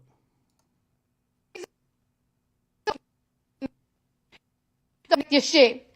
Cause you will fucking talk to a nigga and a motherfucker will play in your fucking face, over and over and over and over and over again. And she'll be like, watch what I'm about to do. Watch what I'm about to say. And it's so fucking sad that a nigga like to, yo, this motherfucker really likes to play games with me when I'm at my most vulnerable time. When I'm not the most confident. He likes to play games with me because he knows I'm not an easy girl. He knows. Yesterday, I could have been out. I could have been chilling. I could have been this and that. He knows I'm in my house. He knows that I'm chilling. He knows I'm not doing the most. And I've really been sparing you. You've been fucking feeling yourself, you bitch ass nigga, because of your bitch ass album and shit. And you really been fucking doing me dirty after so many fucking years that I motherfucking helped your ass. Not even a fucking thank you that I got for your bitch ass. And it's so crazy that I gotta go to the fucking internet because whenever I tell you something, you don't take shit Is she clapping when she's talking, or she's mad? seriously. And I'm so tired of it. Okay. Anyway, after that, they were seen opening Christmas presents day after. You know what I mean? Like, they're chilling. What then happened recently is that, you know, you have Offset now calling out Cardi B, saying, yo, stop being scary and drop the album. Yo, it's been sounding good. This is what he said. Oh, well, I guess he's posted himself bumping to the album. That's muted. But he's saying the album sounding good. And I'm going to be honest with you. I agree. I don't know if this is going to do it for Cardi B, though. I think part of her fear of dropping the album is obviously that sophomore pressure. Keep in mind, she's only dropped one album ever. Studio album. And here's what I really believe is also occurring. Man, we're just not in a album era.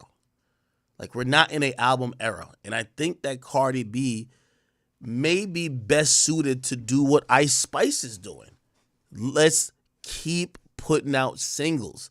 Now, of course, I think she's more popular than Ice Spice. I do think an album would do decent, but would it do anything near, like, not saying she has to be compared to Nicki. Nah, I don't think so. I think she could keep getting those, like, top 5 or top 10 songs when she drops her singles, and she could keep that hype up by just doing these amazing features. But if you ask me, I don't think she's that fond of dropping an album, and I think a lot of it is the pressure. Pressure maybe with sales, pressure with quality, and yeah, you know, after a while, it's kind of like Detox for me in a sense. After it became like 7 years for Detox, we got to realize, I was like, if Detox ever came out, it would be so random of it coming out. People were just not going to like it already. So I do think Cardi B is approaching that wave of the album is so overdue that dropping it now is just going to cause people to unfairly either shit on it or not like it. And that's might be what she's trying to avoid. I've watched Cardi B try to do a rollout seemingly, or Atlantic trying to do a rollout like 4 or 5 times. Every time they dropped a single of hers, I felt they were trying to do a rollout, but they wanted to get some type of traction from the people. And yeah, she still had a couple number ones, but the traction wasn't there. I think Cardi needs like a song on some Bodak Yellow vibe. Like, she need a hood bitch type of anthem. And I do think if she's gonna drop a album, it needs to be on some reverse 444 shit. Basically, tell us how Offset ain't shit and how he's been cheating on you or something like that. Which I don't think she would do because she's there hugged up with the nigga, and obviously the niggas listen to her music. But I do believe what made her album back then really relatable is that she was at the time was saying, hey, yo, I'm like this vulnerable woman who's in love. Don't play with me and don't hurt me, which a lot of people agreed with. She's now married to Offset with a bunch of kids. And if she's down to get transparent, I think it could work. I think if she's just gonna make like these turn up songs, I don't see why drop an album. Just keep putting out singles. You get what I mean? So we'll see. We'll see.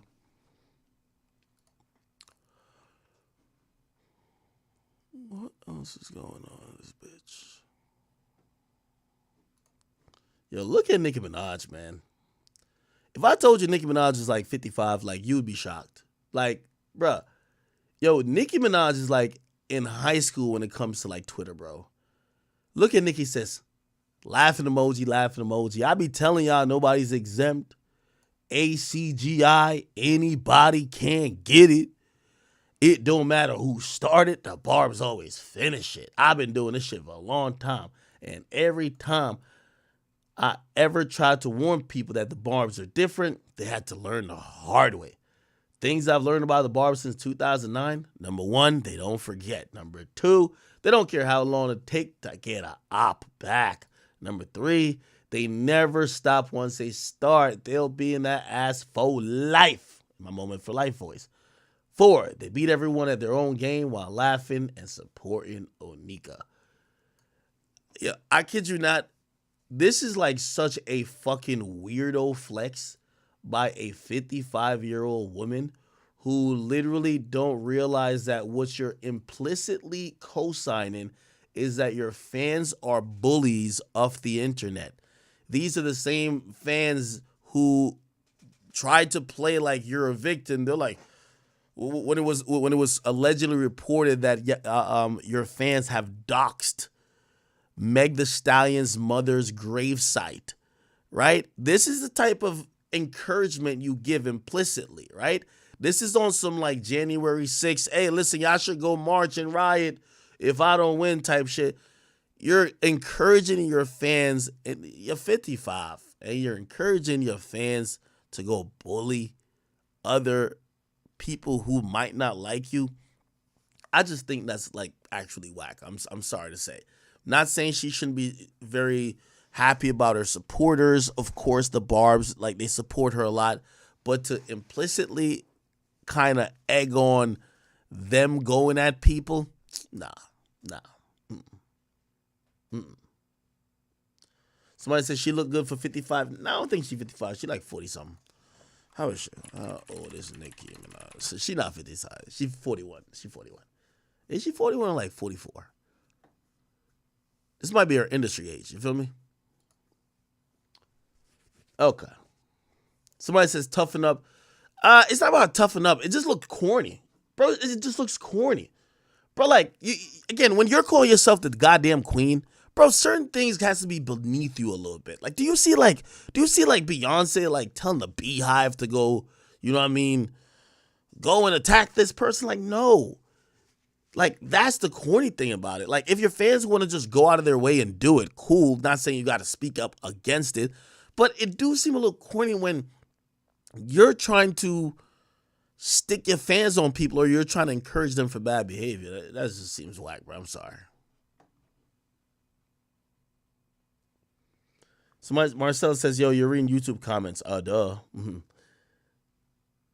Somebody said the industry age is like bodies. Add 5. She probably 46. Oh, man. Anyway, yo, I'm going to be honest with you. They never show this side of, like, you know what I mean, all of this. Yeah, you ever listen to these drill music? Like, man, these niggas be acting like, yo, they caught a Legas, they walk in the next day. Like, to keep it real, I still really think that, yo, Kodak Black is a different type of nigga. That nigga got shot in the leg. Then I seen that nigga Rolling Loud. He doing his dance. Go Kodak. Go Kodak. Like, he lit. Like, you know what I mean? Matter of fact, you know what he said about his shooting? He said, damn, it's about time y'all shot me. Like, I was like, damn.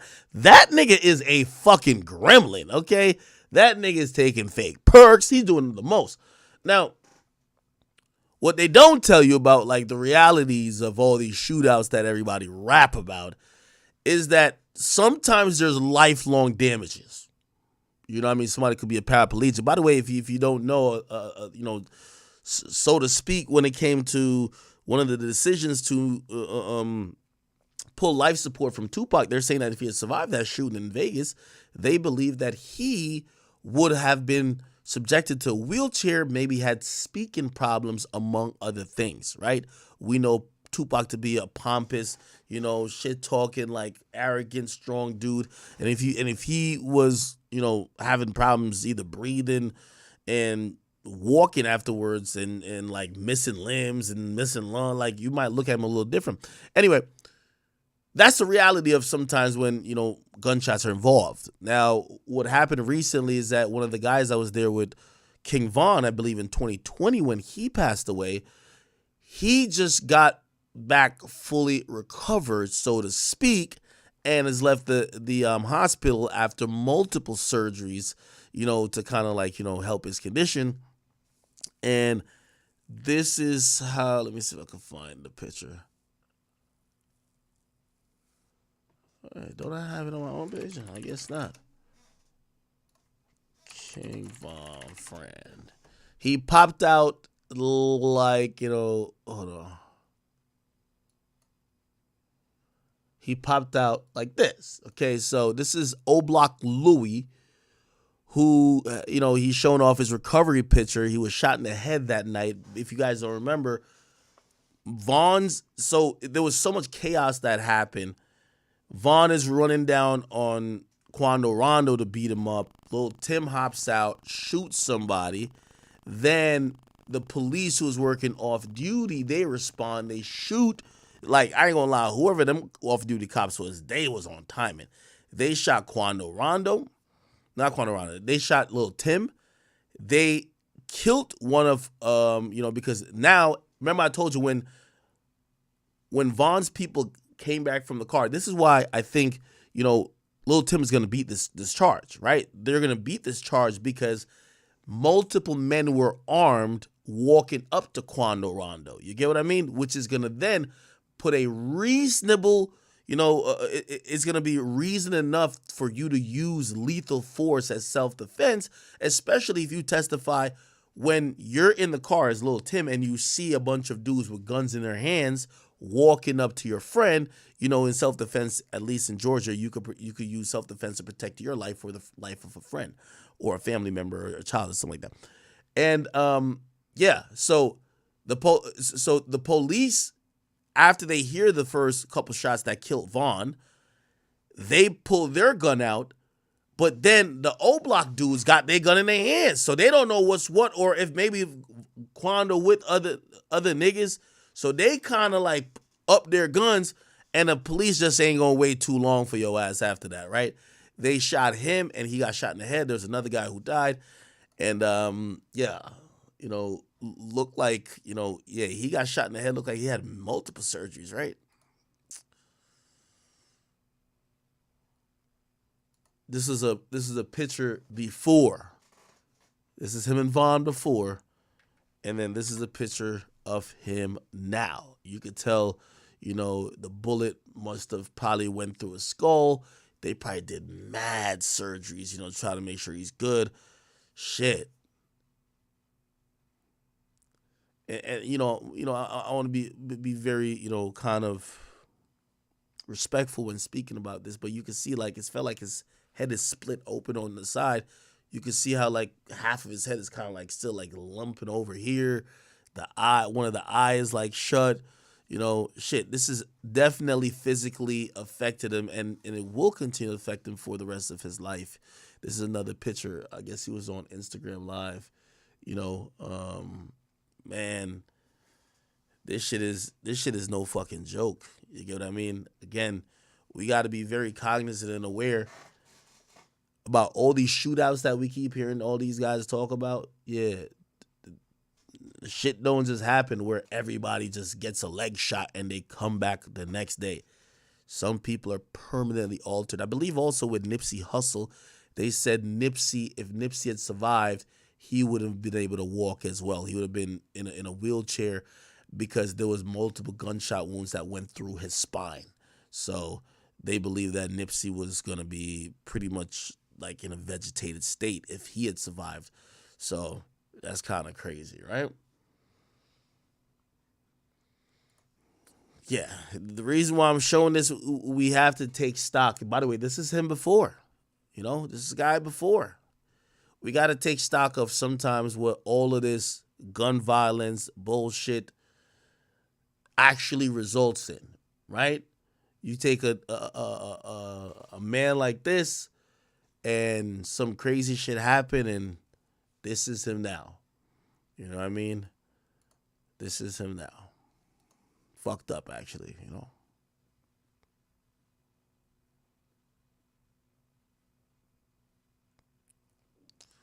But also, here's the thing.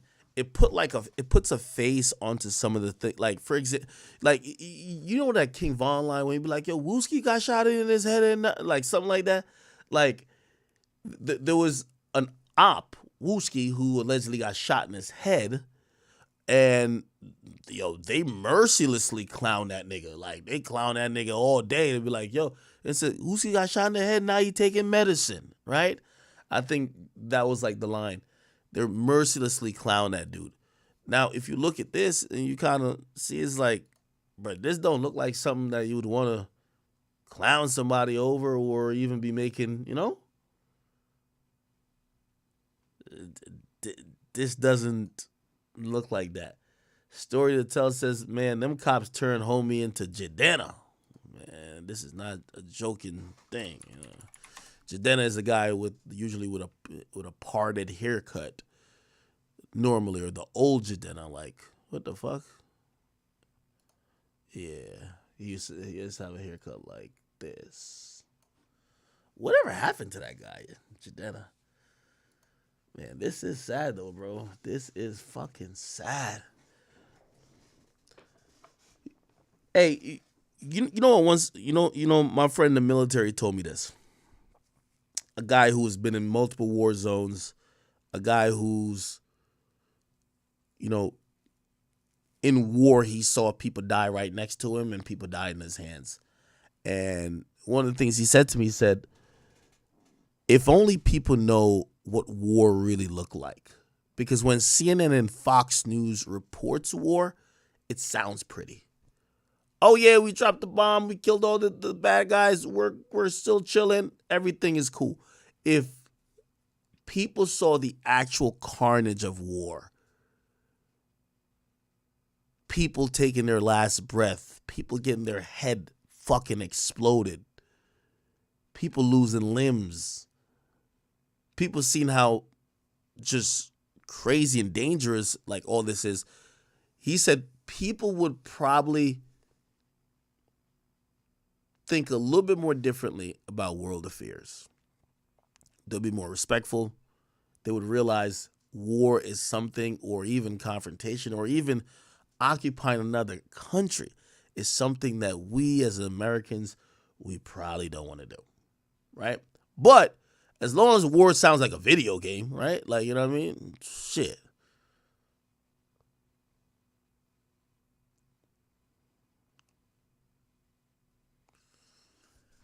I'm wondering if Von's family, do y'all think Von's family, you know, Von's family owns his estate now, so all the money from King Von is going to go to them. Do you think that Von's family owes, like, say, this guy something?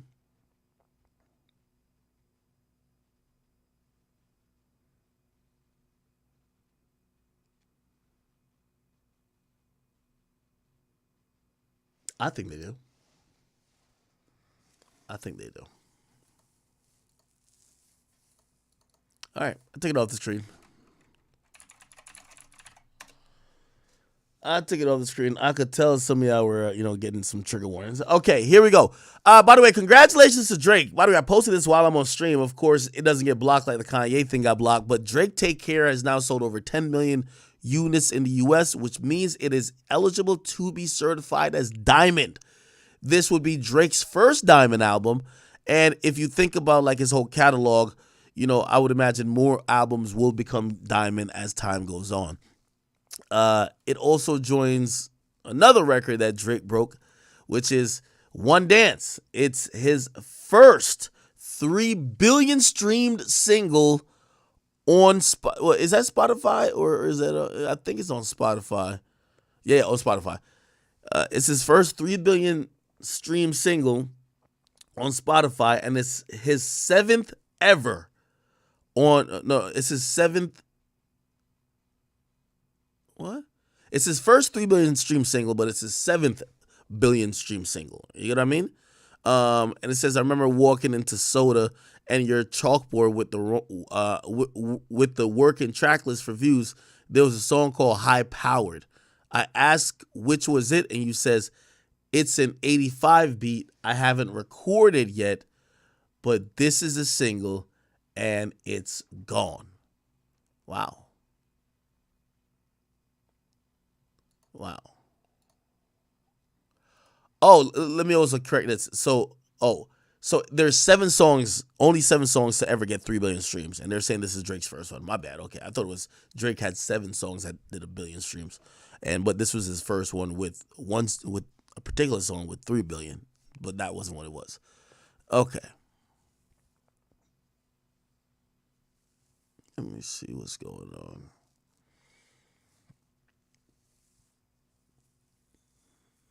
Okay. Let me play a little bit of Nightcap with Kai. Nightcap.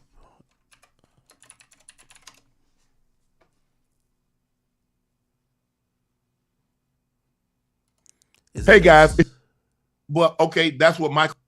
If I 22 minutes, that's what you go get. 22. Running the point. Okay, I think this is it. What up? What up, boy? Yo, what's up, bro? We good. We good. Kai. Yeah. I got you 15 minutes. You gave me a quick. You and Dylan got us back in the game in the second quarter, bro. But look. Okay, look, coach, look, bro. like, bro. I'm gonna be fully honest, bro. We gonna break down everything that happened, okay? Okay. Bro, you sub me in, right? I go out there, I get me a bucket. Then you sub me out. No, you ran. No, you played 6 minutes the first time I put you in. Yes, but I also had good defense. I almost got 2 stops, and then after I scored the floater and went in, then you subbed me out, bruh. No, I left you in that one because you closed out the second half. Bro, you subbed me out, coach. And then after, you didn't play me for a whole quarter. And then you brought it home. You played 8 minutes in the fourth quarter. Nah, bro. What? No, I didn't. I played 2. You had 14 minutes played. Listen to me, bro. I was supposed to go crazy, Shannon. Like, bro, I have a t-shirt. Bro, I have your t-shirt of your face on there, bro. The I be popping bottles, sparkles, and champagne. I got the t-shirt, bro. So, bro, I feel like you let me down, bro. I think, you know what? I think, Kyrie, you had a parlay. You were supposed to score 30 points. Somebody said you have to score 30 points. My parlay, here's my parlay, Cinco. My parlay was 5.5 over. I had 4. Right. I just needed 1 more bucket. Oh, he was trying. Yeah, Unc, he was. You messed up. You gotta let me know that though. You see, you gotta let me know that unless you got the bucket. Nah, but I feel like you ain't have no faith in me, bro.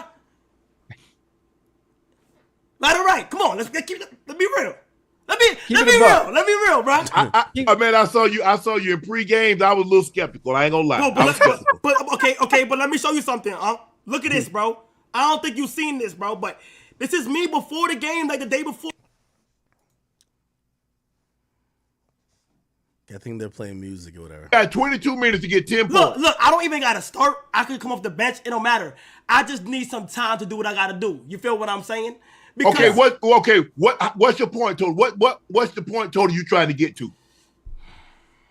You know, at least 12. We got to be realistic now, Kai. Don't be giving me no 30. Single. I don't even need that much. I just need like a little 8. You feel me? Little 8. No. 12. Matter of fact, 12 is good. I have a whole year to prepare. 12 is good, bro. Yeah. I have a whole year to prepare, bro. You feel me? Oh, so you gonna work on your game. You gonna get Phil Handy to teach you the handle. Lethal shooter the shot. No, here's the thing. I'm already in the lab with C. Brickley. We've been training for 3 months. I've been counting down to this day. They let me in the game last minute. So when I heard that, I was ecstatic, bro. You feel what I'm saying? I gotta show you my clips of me training because I really trained so hard and I only played 5 minutes. You feel me? But it's okay though. If they give me a chance next year, we gonna put on a show, bro. Okay. I like it. You feel me? But I'm gonna talk to ESPN and say, look here, Kai need to come back. He says if I give you 14 minutes, you can give me 8 points. Yes. Bro, I gave you 4 points in 5. I gave you 4 points in 5 minutes. Kai, you played 14 minutes, Kai. No, oh my God, you're not understanding, bro. I gave you 4 points in 5. I didn't play 14 minutes. I played like 6. Look at the stat. Look at the stat sheet. How I look at that? Go to the celebrity game. Pull up the celebrity game, celebrity all-star game, and pull it up. Stats. Okay, let me see. Stat sheet. Hold on. Box scores. Team Shannon versus Team Steven. All right, here we go. How many minutes you play? I'm about to see right now. Let me see. It say. Summary. You number 3, right? I'm number 3. Yep, number 3. Okay, what it say? Walker, Hayes, Sir, Kai. How many minutes you play, Kai? Hold on now. It's not loading. I don't think they got me down for nothing. Kai played 14 minutes and 11 seconds. Cat. And you know that's cat, bro. I'm just telling what the stats say. Bro, that's cat, bro. That's cat, bro. But did you see the clip of me wide open? Did anybody see that? Let me see what it say. Kai Sinat, 14-11. Nah. That's probably nah, bro. That's cat, bro. That's cat, bro. Do you know that I'm the only person that shot 100% from the field? I had 1 shot and 1 make. Huh. Yeah, but you ain't give me no rebounds, Kai. I know. That's the only thing I was supposed to get you them rebounds, but the only thing you got me no rebounds, you got me no assists. But you got Micah coming in like a juggernaut, bro. Bro, I don't even think Micah be bro, I don't think Micah know he got teammates on the court. I'm gonna keep it a whole stack. I don't think he do, bro. This is like a crazy cross collaboration right here. He don't be for nothing. Yeah, he missed you on that one. He missed you on that one. You was wide open. Yeah, bro. Yeah. But see, why you started doing that, and then Jazz got back and he couldn't get it to you in time. You can't be jumping up and down because you alerted the other people that you was wide open. I be top of the key, and my handles, bro. They done compare me to Kyrie and Steph with the handles, bro. So they didn't give me the ball to work with. That's the thing. Okay. So you want the rock. So you want the rock in your hand. I need the rock. I don't even need it. I don't even need it. All right, Kai is trolling, man. Kai, man, you trash. Like, bro, stop it, bro. Kai, you trolling, bro. I ain't gonna lie, they should have gave you, like, remember them years, like, this is Kai's era, though. Like, they should have forced the ball to him, everybody move out the way, give him a couple layups, you know what I mean? Like he should have been the guy. Remember them years when Kevin Hart was, like, red hot and they made him win all the MVPs? Like, really, Kevin Hart trash, too. But, like, it's the year of Kevin Hart. You got to let him win the MVP. Like, that's just how it goes, right? This is Kai's year. He should have won. He should have got more shots. He's still trash, but it's still like you got to let – it's better for a storyline more than anything else. You know what I mean? It just is what it is. So I do think that, they missed out on an opportunity. And probably, like, Shannon Sharp was not thinking like that, but I think the NBA definitely wanted him to win something. Right? They want his audience to keep watching NBA, and it's kind of like the Taylor Swift thing for the Super Bowl. The best way to keep this gravy train going is to make sure that somebody, the reason why people are tuning in, make sure those people are happy. So Kai should have got some more shots. Should be like, yo, hey, listen, everybody do this play, do this, and this, pass it to Kai. It's facts. Get what I'm saying? All right. What else, man? I'm telling you, today it was not that much heavy on topics, man. I'm like scrounging for topics right now.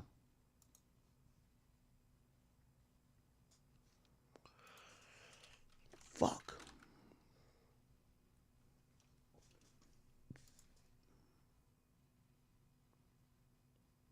Somebody said I'm tripping. Kevin Hart dropped 30. Kevin Hart trash.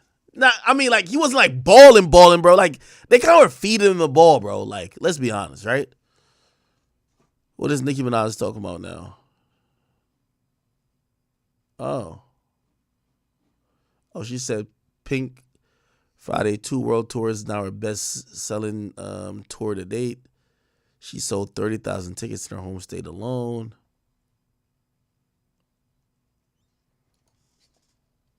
Oh, whatever.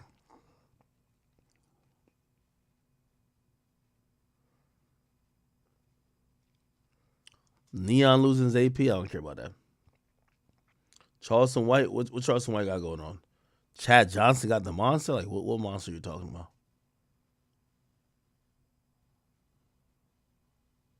Yeah, if you guys are in here, please make sure you join the Discord. Talk to Annoying TV about music. Okay, actually, let me listen to Lamar Odom. Recently, he actually spoke up for the Kardashians when they basically hinted or said to him that there was a Kardashian curse. Listen to Lamar. The Kardashian curse? I don't think so. Same. I don't think so. My ratings would have been a lot better if you would have said yes. No, if the curse is strength, right, and financial abundance and family strength, then yeah, they curse. And you know what I love about them, man, is that they're a tight family. They're a unit. And I'm gonna keep it real with you. I've been saying this the whole damn tour. I think every American family could learn from that family. Mm-hmm. If you think about, they love each other. Yeah, their tragedies in their family, or their down times in their family, and how they overcame all that. Mm-hmm. If you can't look up to that as a family, then you lost. Wow. Salute to my man. Is there a Kardashian? Lamar Odom. Yeah, when Lamar Odom showed up to Everyday Struggle, we got a chance to interview him, man. He seemed like he was just on maybe the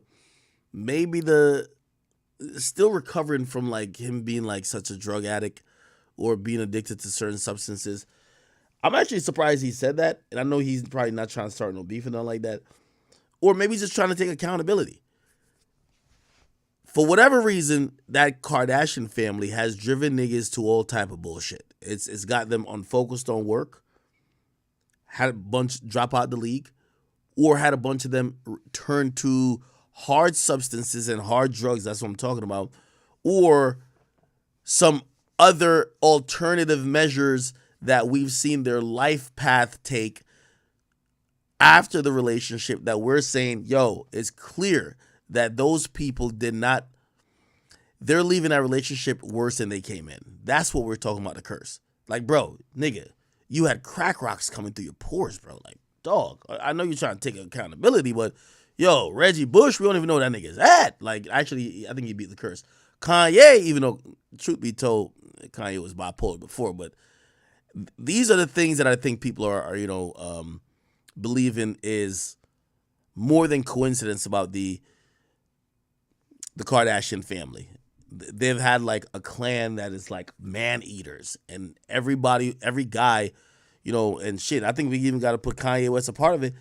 Every guy goes in there, gets either super stressed out coming out. Their life is fucked up.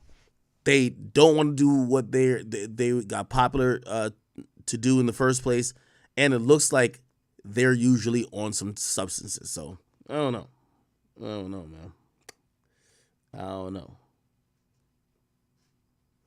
Mm-hmm. Yeah, look at y'all, man. Y'all just want to gas me up tonight, man. Niggas say, yo, go harder, Ack. You just want me... Yo, I'm actually proud of him. Is there...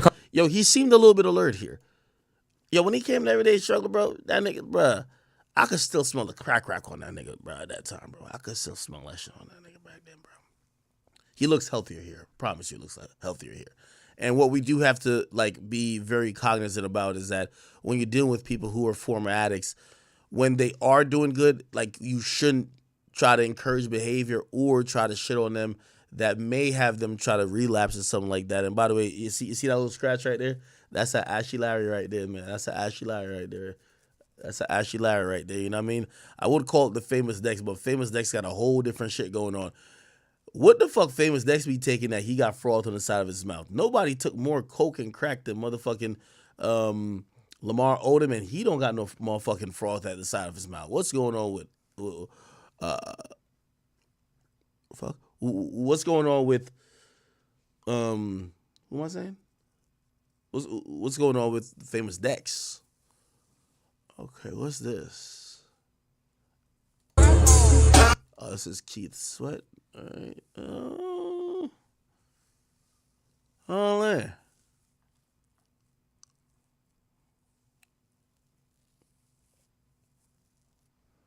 I ain't gonna lie, chat, man. I might have ran out of topics for tonight, bro. Sorry. I'm sorry. It's a froth check. All right. Nothing else to talk about? Nicki wants to hire Cat. I ask you guys, outside of hairstylists, I want to know. Now, I know that this is the busiest man in show business, okay? Yes. I know that he's rich, and I know that, he's the funniest man in showbiz. Can y'all hit up Cat Williams and ask him what would be his price to hi Haiti, how are you, to be a part of the Pink Friday 2 Gag City tour? I'm not saying you can't pay the price, Nicki, but the nigga clearly said on Shannon's show, Uncle Shay Shay Club, that nigga's getting $300,000 to $400,000 a show. Okay, which at that point he's co-headlining with you, Nicki. He's not the help. He's not the I'm gonna hire him to tell a few jokes to warm the crowd up before I get their pink wigs all in like a motherfucking, a whirlwind. No, that nigga is a bona fide concert seller router.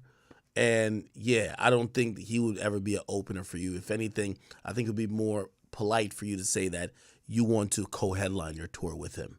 Because if we look at Cat Williams has done these stadiums more than Nicki Minaj has. Not stadiums, arenas, way more than Nicki Minaj has. So when you're talking about how much to hire him, like he's just going to pop out and give a good little 20 minutes before you go on stage, fuck no. So, not going to get mad at her for trying, but like she's delusional if she think that will work. Somebody says, Nicki must be on drugs for even trying to ask. Like, well, yeah, what the fuck is she thinking? She thinking like Cat Williams is some nigga who's just like broke and bummy, just like waiting for an opportunity. No, Cat Williams is the guy, I'm sorry. Can't afford Cat. Okay? You know who she can afford? There's a couple, like, go get a Sexy Red. You could pay her 70 bands a show. Sexy Red will take 70 bands a show. You get what I mean? That would be a good opener. Right? Shit, bring Ice Spice out. I think Ice Spice will probably take Ice Spice probably, she probably wants about the same thing too.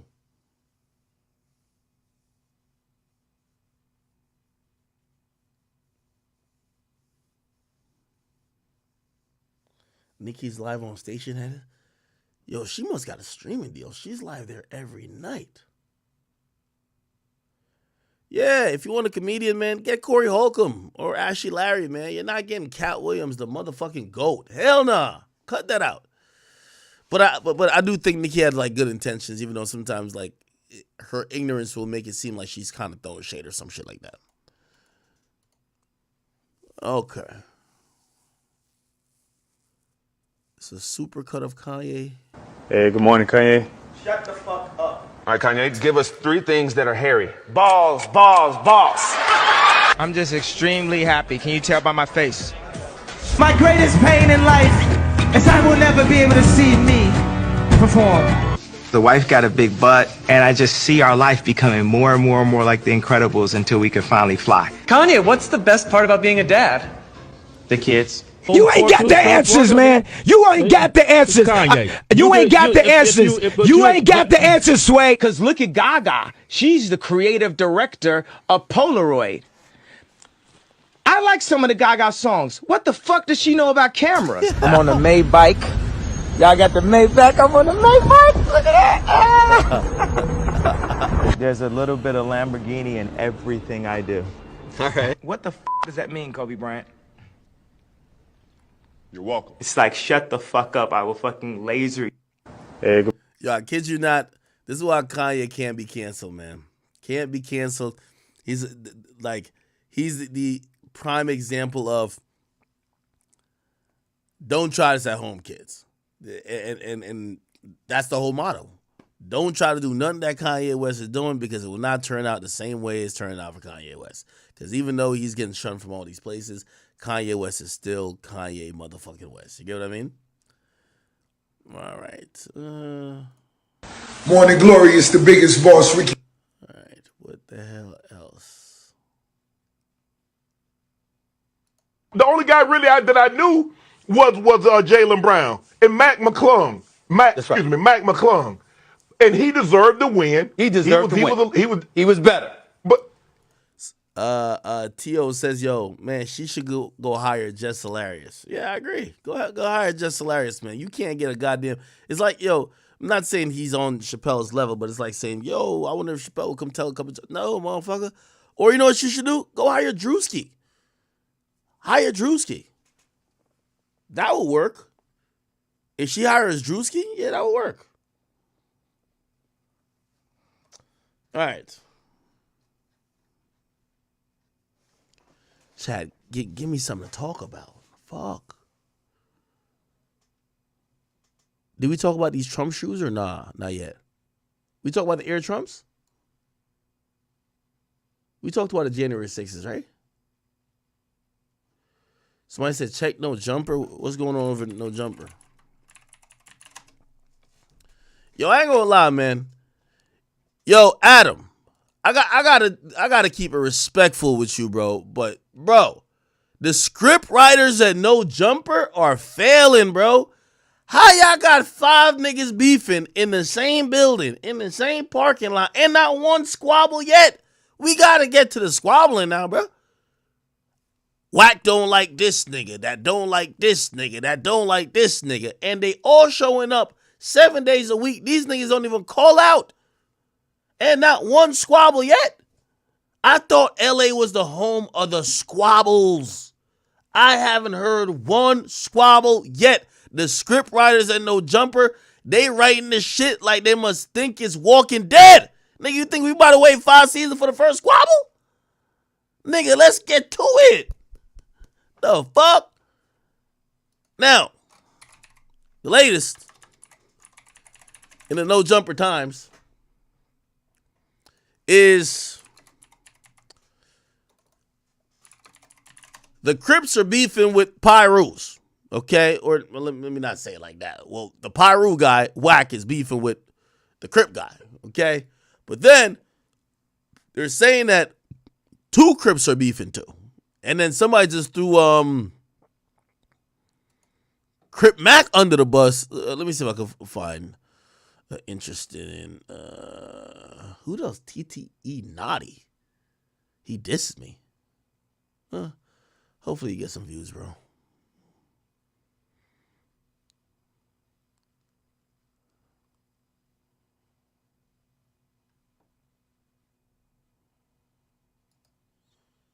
Let me see what's going on. I know Whack had fun with it. Of course, I see everybody having fun with it. You know what I mean? But so speaking of Whack, did you see the Spiffy Luciano argument? Nah, what happened? Oh my God, you saw it, right? I saw the Spiffy I seen that clip where y'all said D. John got on Spiffy. Until we start text messaging. Who? And I remember I said I'm watching it. T.O. says the real squabblers left. No. Hey, I just gotta tell the motherfucking script writers over at No Jumper. I'm tired of this little nigga who's always sound like he got an inhale of weed that he ain't blow out. Like his voice sound weird. Nigga, when are you gonna catch the first squabble? You've been putting everything on 6-0 and the dead homies, and the dead homies about to come back alive.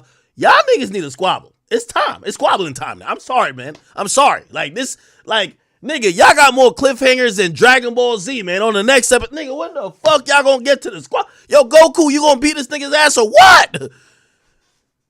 On 6-0, on 6-0, man, on the dead homies, man, on the hood. Like, when are y'all gonna squabble? I saw this nigga driving around yo, this nigga say he was looking for Whack. He was driving around an empty parking lot. You know what I know? I was looking over his shoulder. I seen the same pole 5 times. This nigga's doing a driving test. The fuck? What's going on? How the hell? Yo, this is, I ain't gonna lie. The No Jumper scriptwriters must have just came from WWE. Remember they used to, y'all remember WWE used to show us the dumbest shit possible, but we'd fall for it because we like the characters? Yo, Stone Cold Steve Austin was drunk at the bar, grabs a pool stick, goes into the ring, and beats up 50 niggas with the pool stick. And we're like, damn, he gave all of them a Stone Cold Stunner. Like, nigga, we're believing anything. How is this doofus over here claiming he's looking for Whack 100? Whack is at the job. This nigga shows up like a good employee. He's employee of the month. He shows up to the job 4 days a week, except the day Wack's there. Wack tell him he's gonna be there. The whole time he's driving on live, he can't get there. What the fuck? What in the fuck? This nigga driving around an empty parking lot, nigga, doing parallel parks and K-turns. What is going on, man? The script writers just let me down.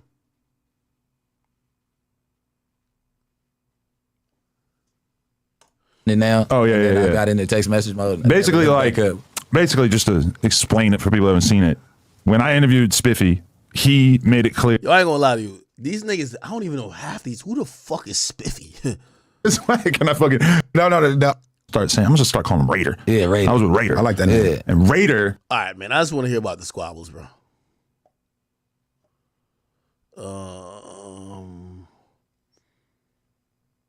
Okay. No. So these two was about a fight. Anyway, What? so I was there. And DW Flame was there. Yeah. And there was a little chunk of the conversation that didn't become a clip on the No Jumper channel. So I was forced to find out about it from the reels. Can't really blame the clip cutters for not noticing this, but there was an awkward moment. Let's talk about it. What's up? Theo says, they go to five say on camera he talked like a Super Saiyan level crip, but nothing to his resume. Nah. Your nigga told me that Brick Baby got like 3 bodies. That's facts. That's what they told me. He killed one nigga, then he buried him on Hoover Street, all that type of shit, nigga. They would tell me all type of shit, nigga. I don't know what the fuck these niggas be telling me. You know, I don't know nothing about West Coast, nigga. I just be like, listen to these niggas. They told me he like a super crip. Like, let me put it in the universe. This nigga is like Vegeta. You get what I mean? Whack like Goku. You feel me? And this nigga over here, he like Frieza or Cell. Crip Mac is like motherfucking like Majin Buu. So I've been watching this whole time. I'm waiting for the squabbles. The squabbles ain't happening.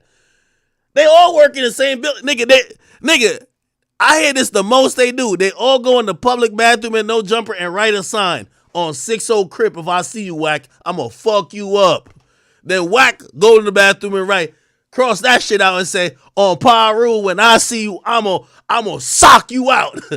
Like, and then this nigga go over there. I'm like, what? What's going on, man? Like, what's going on? Right? What's going on? I get a The Adam over here, he's slick as a motherfucker. He just got the Travis Kelce haircut, but we all know that's like that white nationalist Proud Boy type of haircut. So already letting niggas know, like, yo, while y'all nigga it up over there, let me bring in the Caucasian faces with, like, you know what I mean? Like, let me send a smoke signal to them. I've been calling it, I don't even want to say it, I'm calling it NAP Gate. Yeah, I see. Oh, that's what you was talking about. Yeah, that's like what Watergate. It's crazy. Okay, so that's crazy. But I guess I'm gonna let my boy, because he was the one who spoke first. Go ahead, then I go. We ain't go cross the convo. I guess I will crack this off. Let me tell y'all like this, coming off straightforward. This, all right, bro, I don't even understand what was going on here. I'm not gonna lie to you. My whole thing is, how the hell is all these niggas beefing all in LA? I thought LA was about catching fades and squabbles. I was so disappointed when I heard China Mac and what's the nigga name? And AD ain't catch a squabble. That shit was fake too. How the hell? You know, I've been wondering, I'm like, how so many people hate Wack and Wack ain't catch one fade yet? Where are all these niggas at? How all these motherfuckers? Yo, the only person that No Jumper that was willing to catch a squabble was Flacco. And it's because Lush turned it down. That nigga Flacco kicked over the table, man. Yo, let's meet outside, man. It's time for squabbles. I'm like, oh, shit. Oh.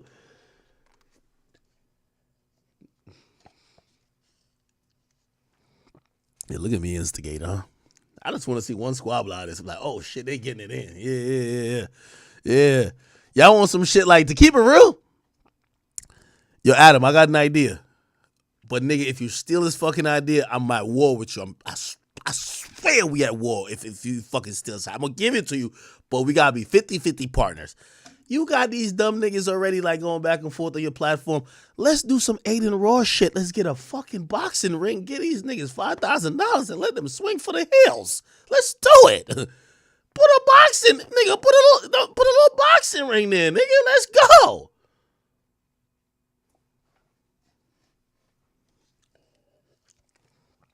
right, let me stop, man. I got my little energy back though. That's what I needed. All right, cool. I don't know. I don't know some of these guys, bro. Like, yo, pull at this. Adam has a specific talent of finding some no-name Negro with tattoo across his face, putting a nigga on camera, and somehow milking out 10,000 out of him. That is amazing. Like that is amazing. Like finding some nigga who's on like, you know what I mean, Section 8 housing. That nigga getting a WIC check. He got an EBT card. That nigga is like literally at pretty much about to be homeless. Putting that nigga on camera, convincing him, tell me all your crimes and all about your ops, and milking every fucking cent he could get out of it. I don't know how he does it, but I got to give credit to Adam for that. That's amazing. Okay? Now, let's get back to some other bullshit.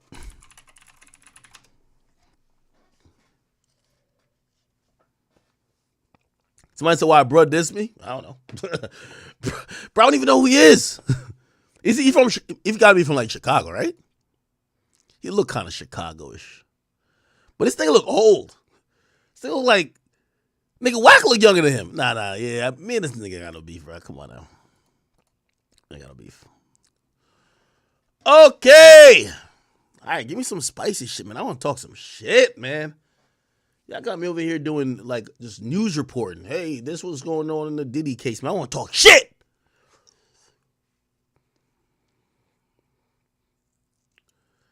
Why they say 6ix9ine was fucking this girl on Instagram Live? Did y'all see this? It's a longer video. Obviously, this ain't the video that they said it, but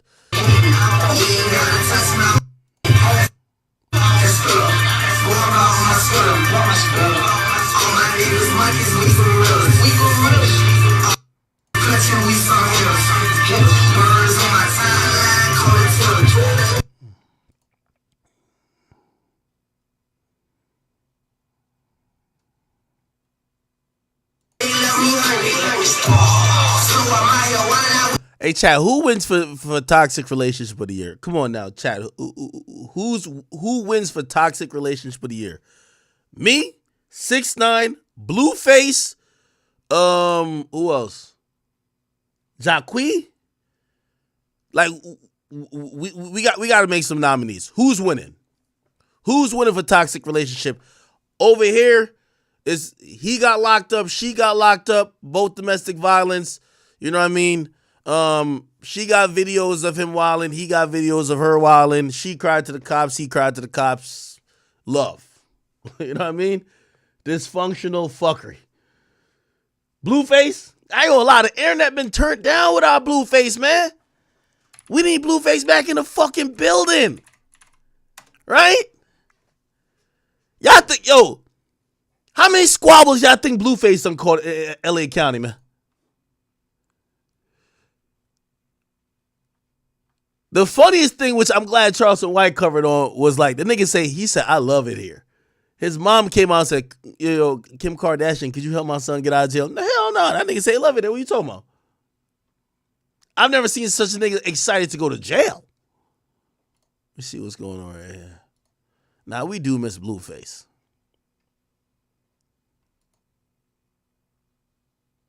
Yeah, she ain't posted pictures since. Yeah, she bored. You know what I realized? She's boring as fuck. Unless Blueface is cheating on her or beating her ass. Like, it sounds crazy. But come on now. She boring.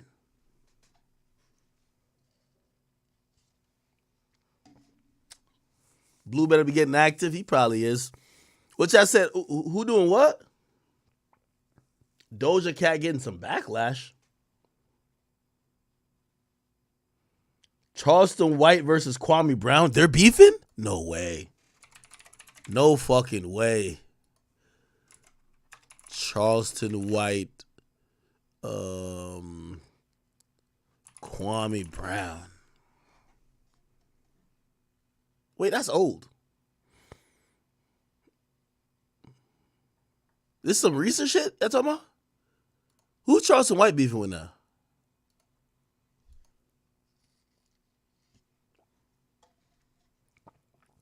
Kwame Brown react to crazy TV. What? Nah, that's old. Yeah, Blueface was actually the clout. You're right about that. What else is going on? Who is Charleston White talking about these days? Let me see.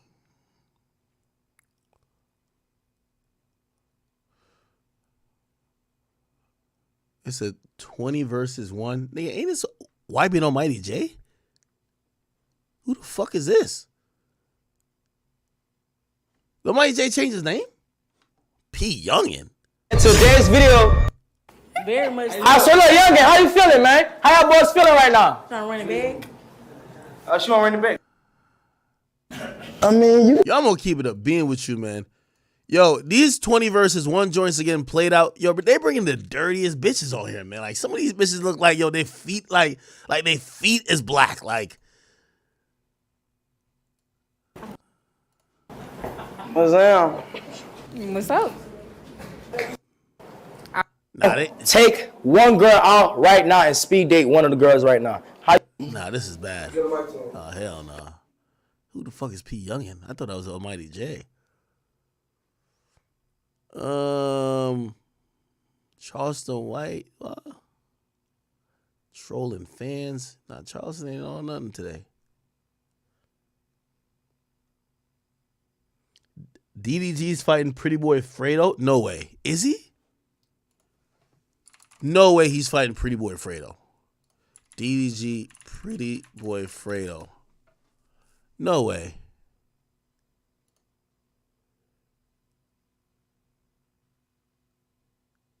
Nah, DDG must be getting like $500,000.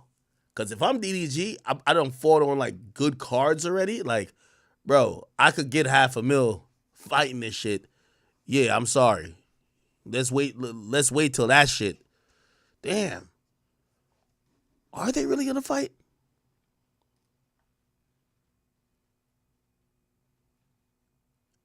Is that true? They're gonna fight?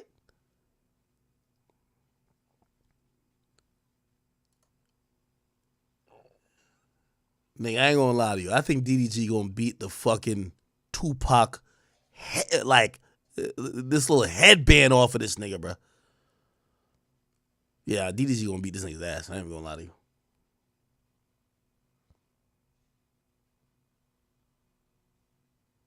Yeah, nah, DDG gonna piece that nigga up.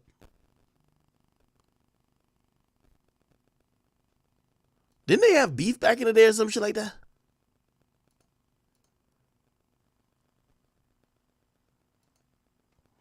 Okay. I see Aiden trying to come for the influencer lane, which is kind of cool. And I think shortly they're going to be able to start doing like tickets and shit like that. He's filling a very needed gap within the market. He's filling the gap of people that aren't like, you wouldn't pay a shit ton of money to watch them. Like, for example, I heard the Shea Frost got 100,000 to box. So the Shea Frost got 100,000 and King Sid got 100,000. I ain't gonna lie to you, for the views they pulled, makes sense. Congrats to both guys, right? I think a DDG versus Fredo should get like 500K for at least for DDG. Like the Fredo nigga, I don't even feel like he that popping no more. Like, I ain't gonna lie, that nigga used to be popping on the YouTube scene, don't he? Didn't he even have some shit like SSH or some shit? That nigga fell the fuck off. What happened to that nigga, man? Fredo. SSH. What the hell happened to this nigga? Nigga has 7 million followers? Oh, he just stopped uploading, right? He said, why? Suddenly disappeared. Look at this perfect. So fucking bad in the beginning. I don't feel guilty for temporary pleasures. It's a really risky game to play with the universe. You see, because the energy that you put into this. Oh, man. Yo, these niggas fall off and just start talking about energy and spirituality, bro. This shit's crazy. Fredo, you just stop uploading, nigga. Keep uploading. That's all you got to do. Y'all niggas get too rich. I got too rich, too. It's fine. But you just got to keep working. That's all. That's it, man. You ain't really fall off. But you probably got lazy. Nigga, during your grind period, you're probably doing a lot more. Now you probably like do a lot less. You probably got a little family and everything. I see you. Okay. Yeah, Success or and no bias shit. You know what I mean? I don't got nothing against the Fredo nigga. But DDG's gonna beat that nigga's ass. Like, DDG actually boxes. Like, yeah, DDG actually boxes. He's gonna beat that nigga ass. Strickland versus Sneeko. What's my boy Sneekio up to, man? Let's say he can't stop crying. So today we have an update. Thank you. The most truth. Let's believe that one. Okay. Sneeko Aiden. Yeah, I heard him talk about Aiden recently. Damn, how could I find these clips? So just recently a clip should I just walk. Kai, when you got accused of rape allegation, when last year, New Year's Eve, when they tried to accuse you of grape, who was there on stream defending you while everybody else was silent? Well, everybody else was like, what? I immediately defended you because I know that they try to do that to successful men. As soon as you get to the next path in life, they try to bring up some false allegations, and I defended you, Kai.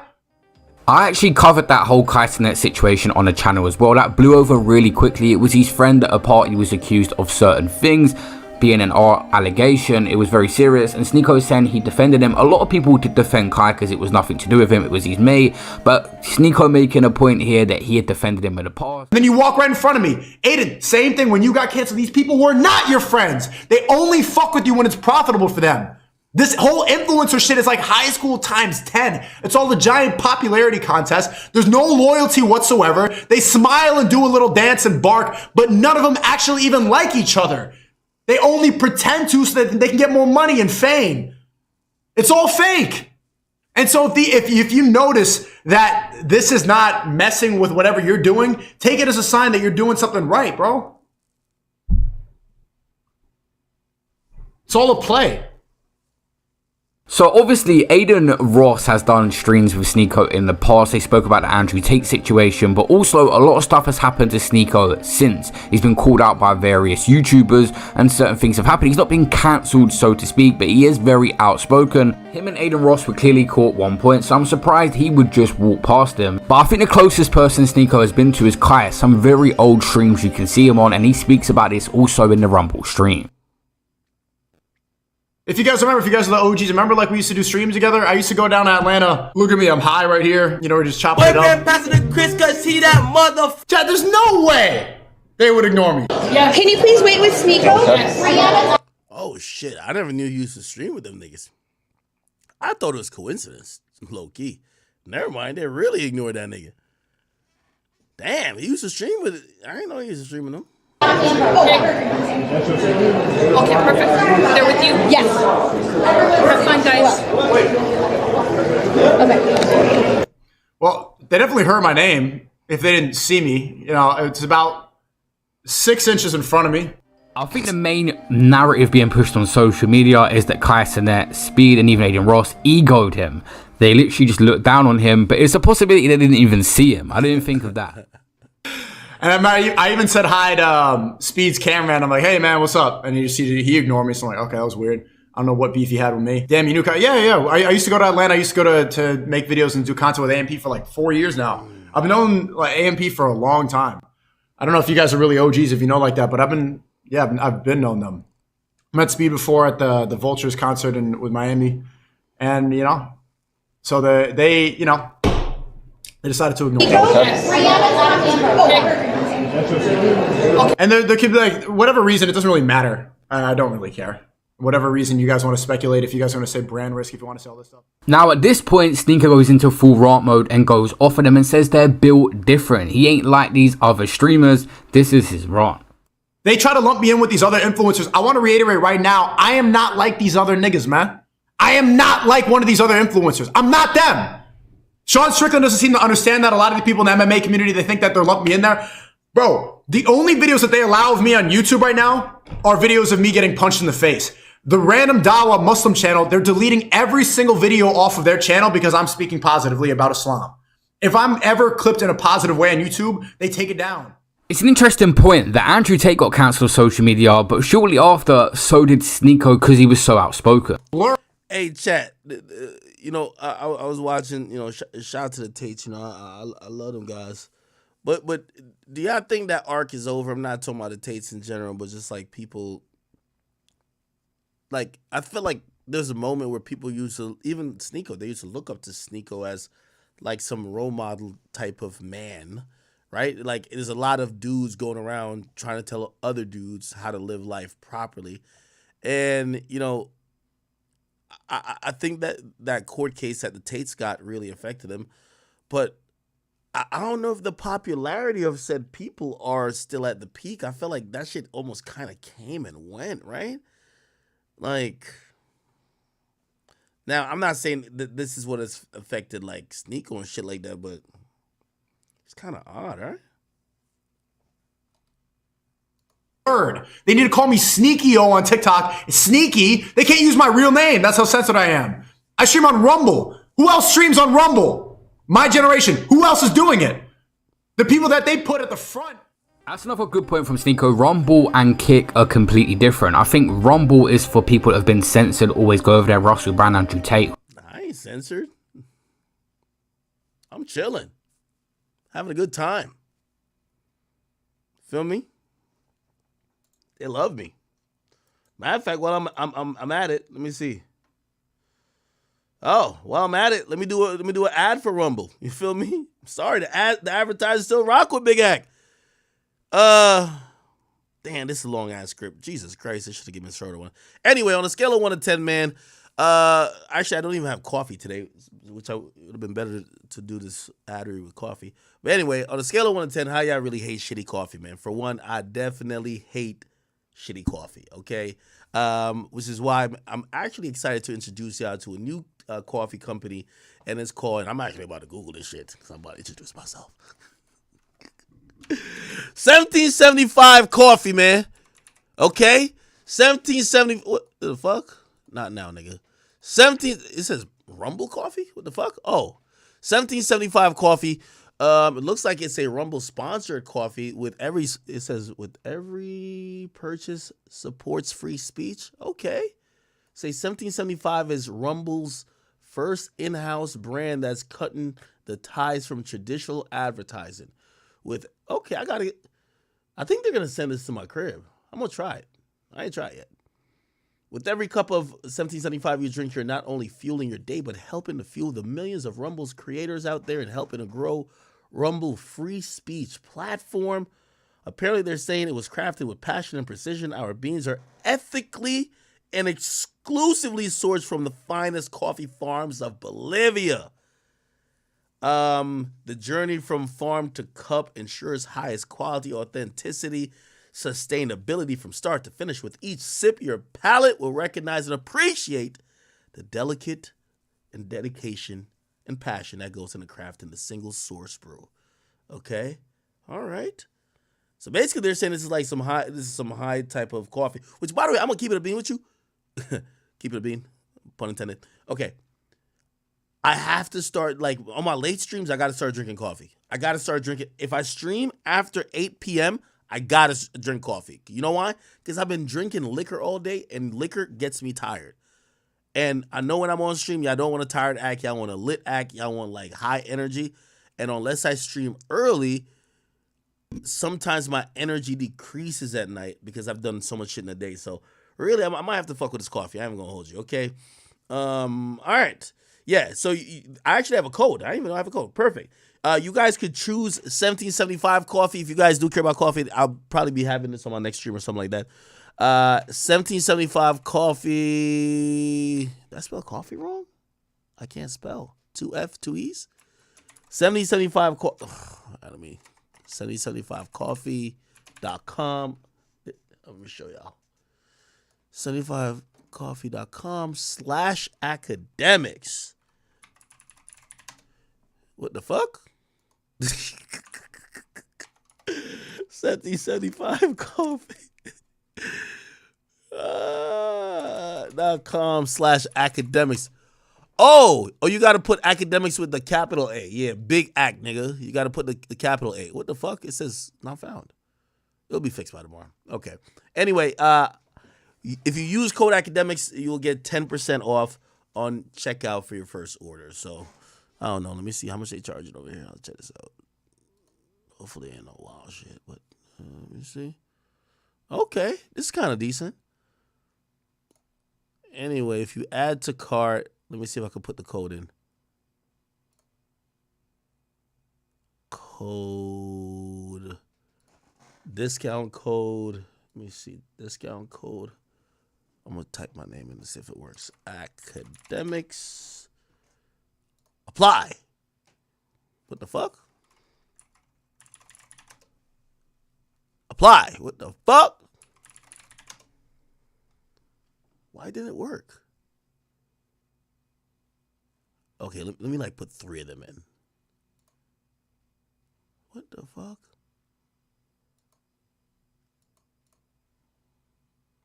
All right, let's put 3.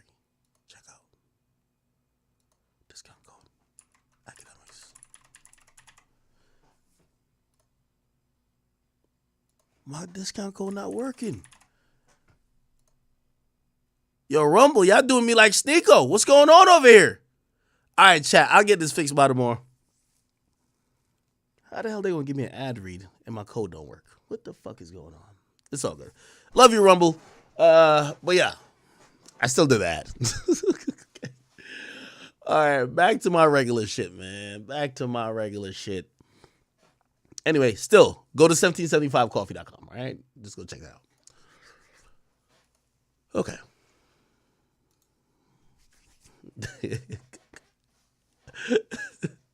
Yo, chat, I tried, yo. Like, I tried.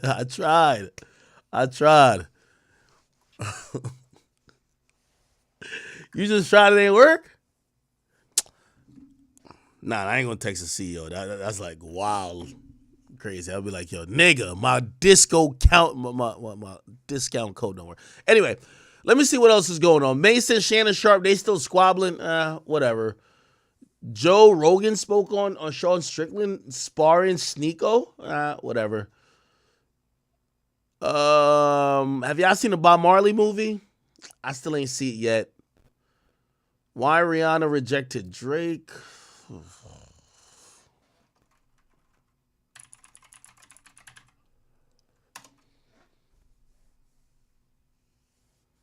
You say you hope the movie will be fire? I don't know. Somebody said the CEO of Rumble gave me a shout out this week. Yes, shout out to my man Chris, man.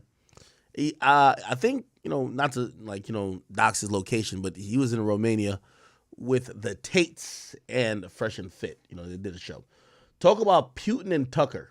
I didn't really watch the whole interview, but I rock with Tucker Carlson. I like him, and I like the fact that it was probably the best thing that ever happened to Tucker Carlson with him getting fired, because now he gets to do journalism in the way he sees it. Yes, he's probably leaning right, but I think that like every human, I think you're completely fucking weird if all your ideals actually fits on a stock party.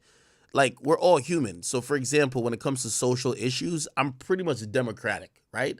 When it comes to money, I'm pretty much Republican. That's kind of how those two things fall into place. When it comes to foreign affairs, I'm kind of like per president with that. You know what I mean?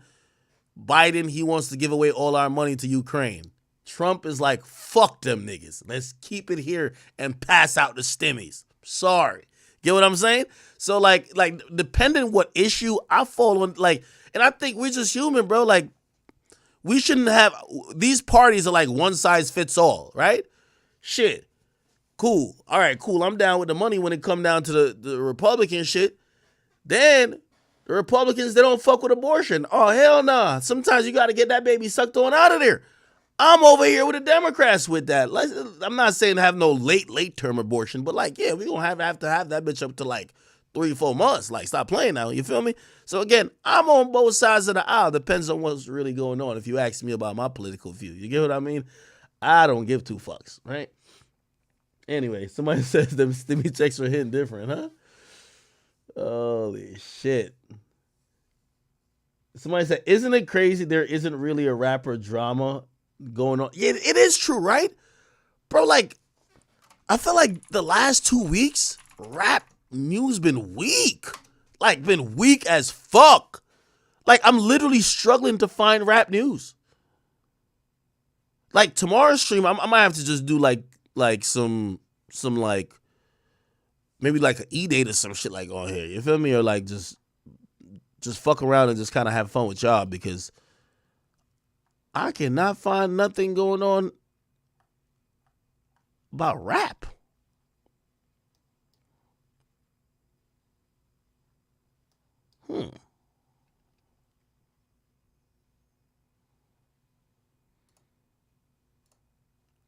Desi Banks names the top 5 rappers in Atlanta.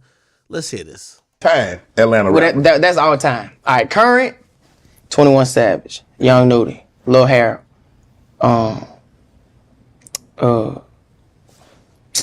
Lil Baby,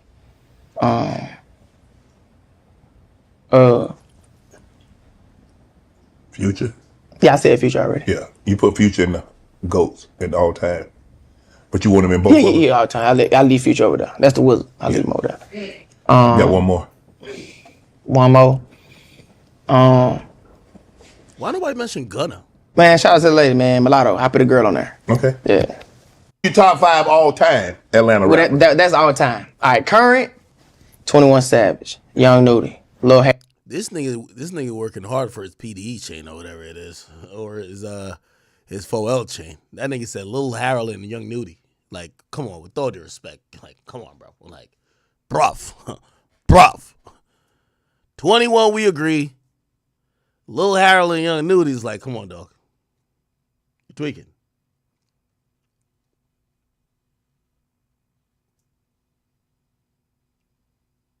Somebody say you named all the 4L artists. Yeah, I'm telling you, Meezy gonna get that nigga like a check. No, he said Future is on the all-time list, so he ain't put Future in this one. Somebody said I'm sleeping on Young Nudie. Is Young Nudie the top 5 hottest right now? Am I really sleeping? Nudie gonna be mad at me. Fuck. What about Baby Drill? Ever since I heard that Baby Drill called like 3 Bodies, his music been hitting different. I ain't even gonna lie to you, man. I'm listening to this nigga's song. This shit is hitting, bro. Like every time he talk about killing a nigga, I'm like, damn. I've seen him do it. That shit do hit different. What Kevin Gates been on? Didn't Kevin Gates just do an interview? Kevin Gates. Oh, let me look at this. The making of Kanye West Titanium Grill. The most unique and innovative thing that I've done to date is with Yeat. I think the inspiration was really his mind and his vision. Some people I think don't understand, and I don't expect anybody to understand that.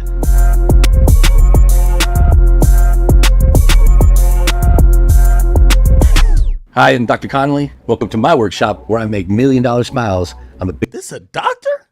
Get the fuck on out of here, bro. I thought this thing was going to be like a tattoo artist. Biggest rappers in the world. So there is a strong delineation between the two words, grill and dentistry.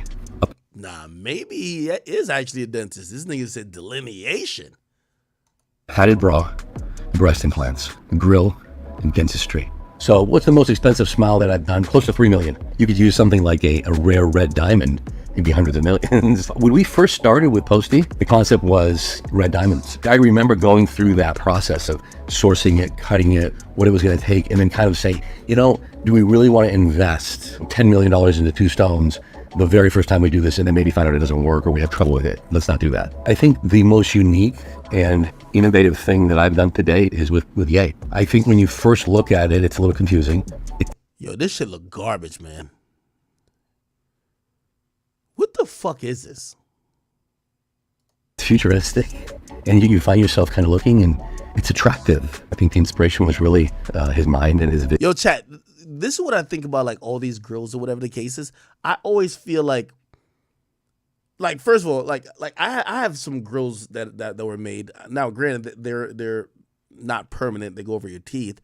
but I feel like I can't even talk. And there's like a slight drool when I wear them and try to talk too much. Are these like, are these things, do they affect your speech? Because like, I hate when anything affects my speech. Like, there's no look that I would want to have that would affect my speech and I would be cool with.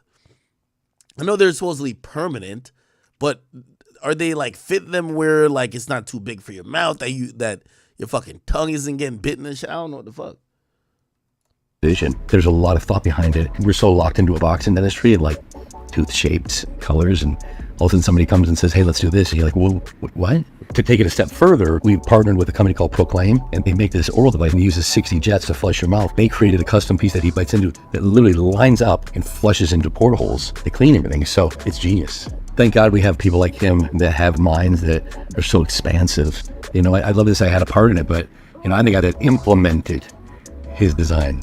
100% of it goes to him. Some people I think don't understand, and I don't expect everybody to understand that. Why do people think that I removed Yeat's teeth? The Daily Mail UK, I may be mispronouncing the name of the publication, they caught wind of something on a press release, and without verification, without anybody, they just ran to press. I think every aspect of what they wrote was inaccurate.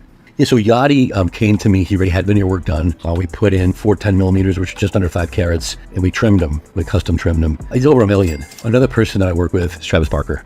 And, you know, Travis and I put together this program of tattooing bodies while doing teeth. It's kind of like a one-stop shopping where we just kind of plan everything. If they're sleeping... Hell nah. If your tattoo artist is like also plucking out your teeth, man, that sounds like some shit you could get in a Brooklyn chop shop, man. You know, them chicks go to Brooklyn, go get their hair done, their nails, their lashes, and a BBL, same spot. They don't feel anything. So we'll run 8 artists at the exact same time. So, you know, you wake up from a tattoo like that and your body's in a pretty good place. So Gunna was at the jeweler and Isaac called me on FaceTime with Gun. Can we put a P diamond in Guns too? I'm like, can you cut a P out of a diamond? And we cut it. We cut a P. Offset is an extremely smart individual. A lot of the things we have on him, I'm going to replace, you know. So, you know, the nice thing about diamonds, you take them out, sterilize them. They're brand new. It's like they're impermeable. Yeah, his stuff is electric, but you ain't seen nothing yet. Give me another year when we're really done, be popping. So OBJ's $2 million smile, his stones are flawless. You know, no inclusions, colorless, custom cut, as good as it gets. You know, up until this point, grills fit like a sports guard. So what we did was embedded magnets, and then it just fits on the outside. It literally snaps in place. All right, so now let's check out some other dentists' work. Looking at Trippy Red, I mean, this guy is just redefined what we can do with grills, the design work, the metal craftsmanship, and then Trippy just kills him with the personality and his whole aura. I love it. Looks like Drake has what I would call a rose petal cut diamond. You know, the way I look at some of these things is, you know, we do diamonds to enhance the smile. This doesn't really enhance the smile, in my opinion. It's just kind of doing something to do something. There's a lot of glue used to cement this. Diamonds don't really adhere to anything. You can't glue them. So I would imagine this has fallen out a number of times. It doesn't look bad. I think I'm kind of neutral. It is what it is. Also, my guy Quavo, again, executed well. Hats off to Johnny Dang. And, you know, Quavo wears them well. Nice work.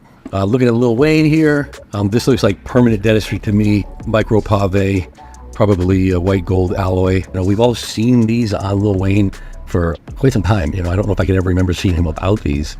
They seem a little large to me. There's something very iconic about this as well, because Lil Wayne is probably one of the first people to be mainstream with permanent dentistry that has some diamonds paved into the metal. Not super hygienic from a dental standpoint, catches a lot of plaque, catches a lot of debris. Other than that, I love Lil Wayne and I love the look because I love him.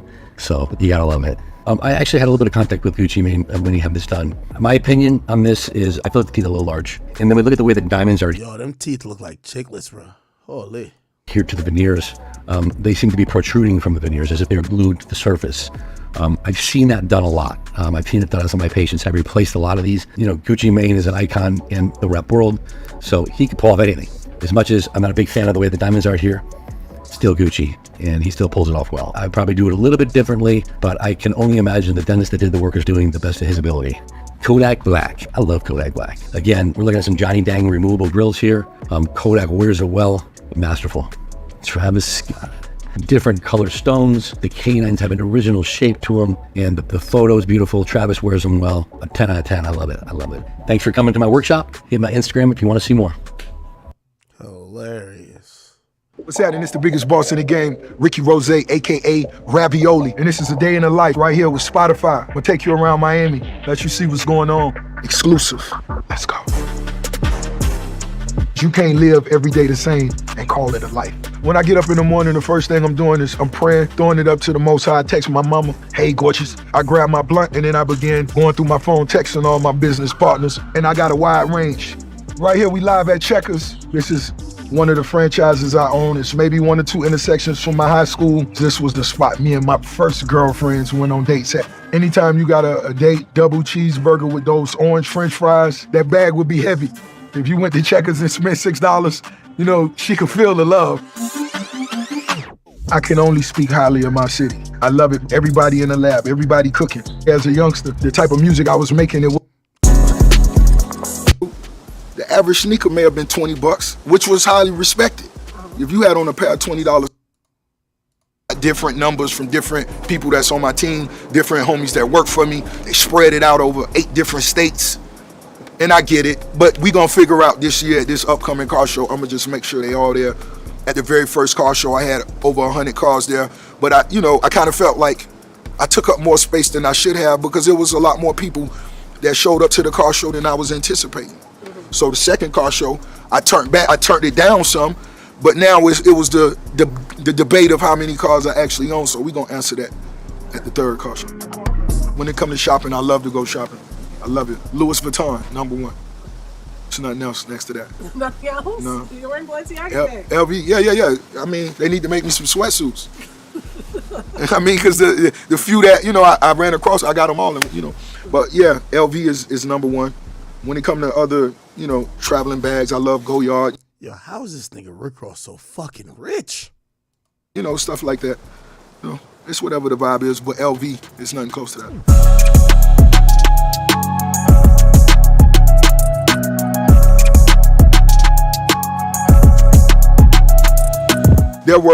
There were a few businesses before Wingstop.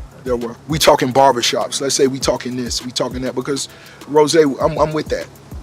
And even now, when I get approached for little things, they don't really be on the scale, but I invest in little things here and there, just different things. And really, I believe it was my infatuation with franchising, restaurants, being owning restaurants. That was just something I believe I was fascinated with as a youngster. Walking in those restaurants and walking in and walking right in the back and just picking that fried shrimp up, and so that was something I'm glad I got into. It was most definitely a positive experience. I believe it's time to take it to another level now. I want to do something different. I've always dreamed of owning. Yeah, he hasn't really fully said with Wingstop, but he don't fuck with Wingstop no more. I know that. Different businesses, and one is an NFL team, and that would be the Miami Dolphins.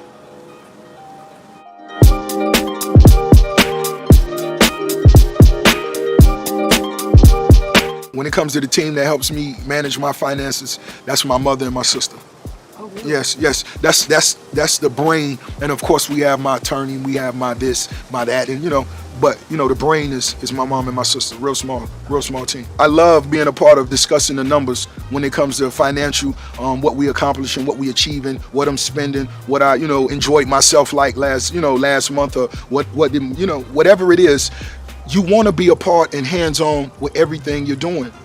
That's what it is. And if you're not doing it, if you have your mother there doing it, your sister, and if this is your team, you have to be a part of that. And I recommend that for every. All right. Anyway, real quick. Yo, remember the whole Fonnie Willis saga, right? We got Donald Trump, who's a fucking, this nigga Donald Trump is a clown. On a good way. He's a comedian. I really think he's one of the funniest personalities out there.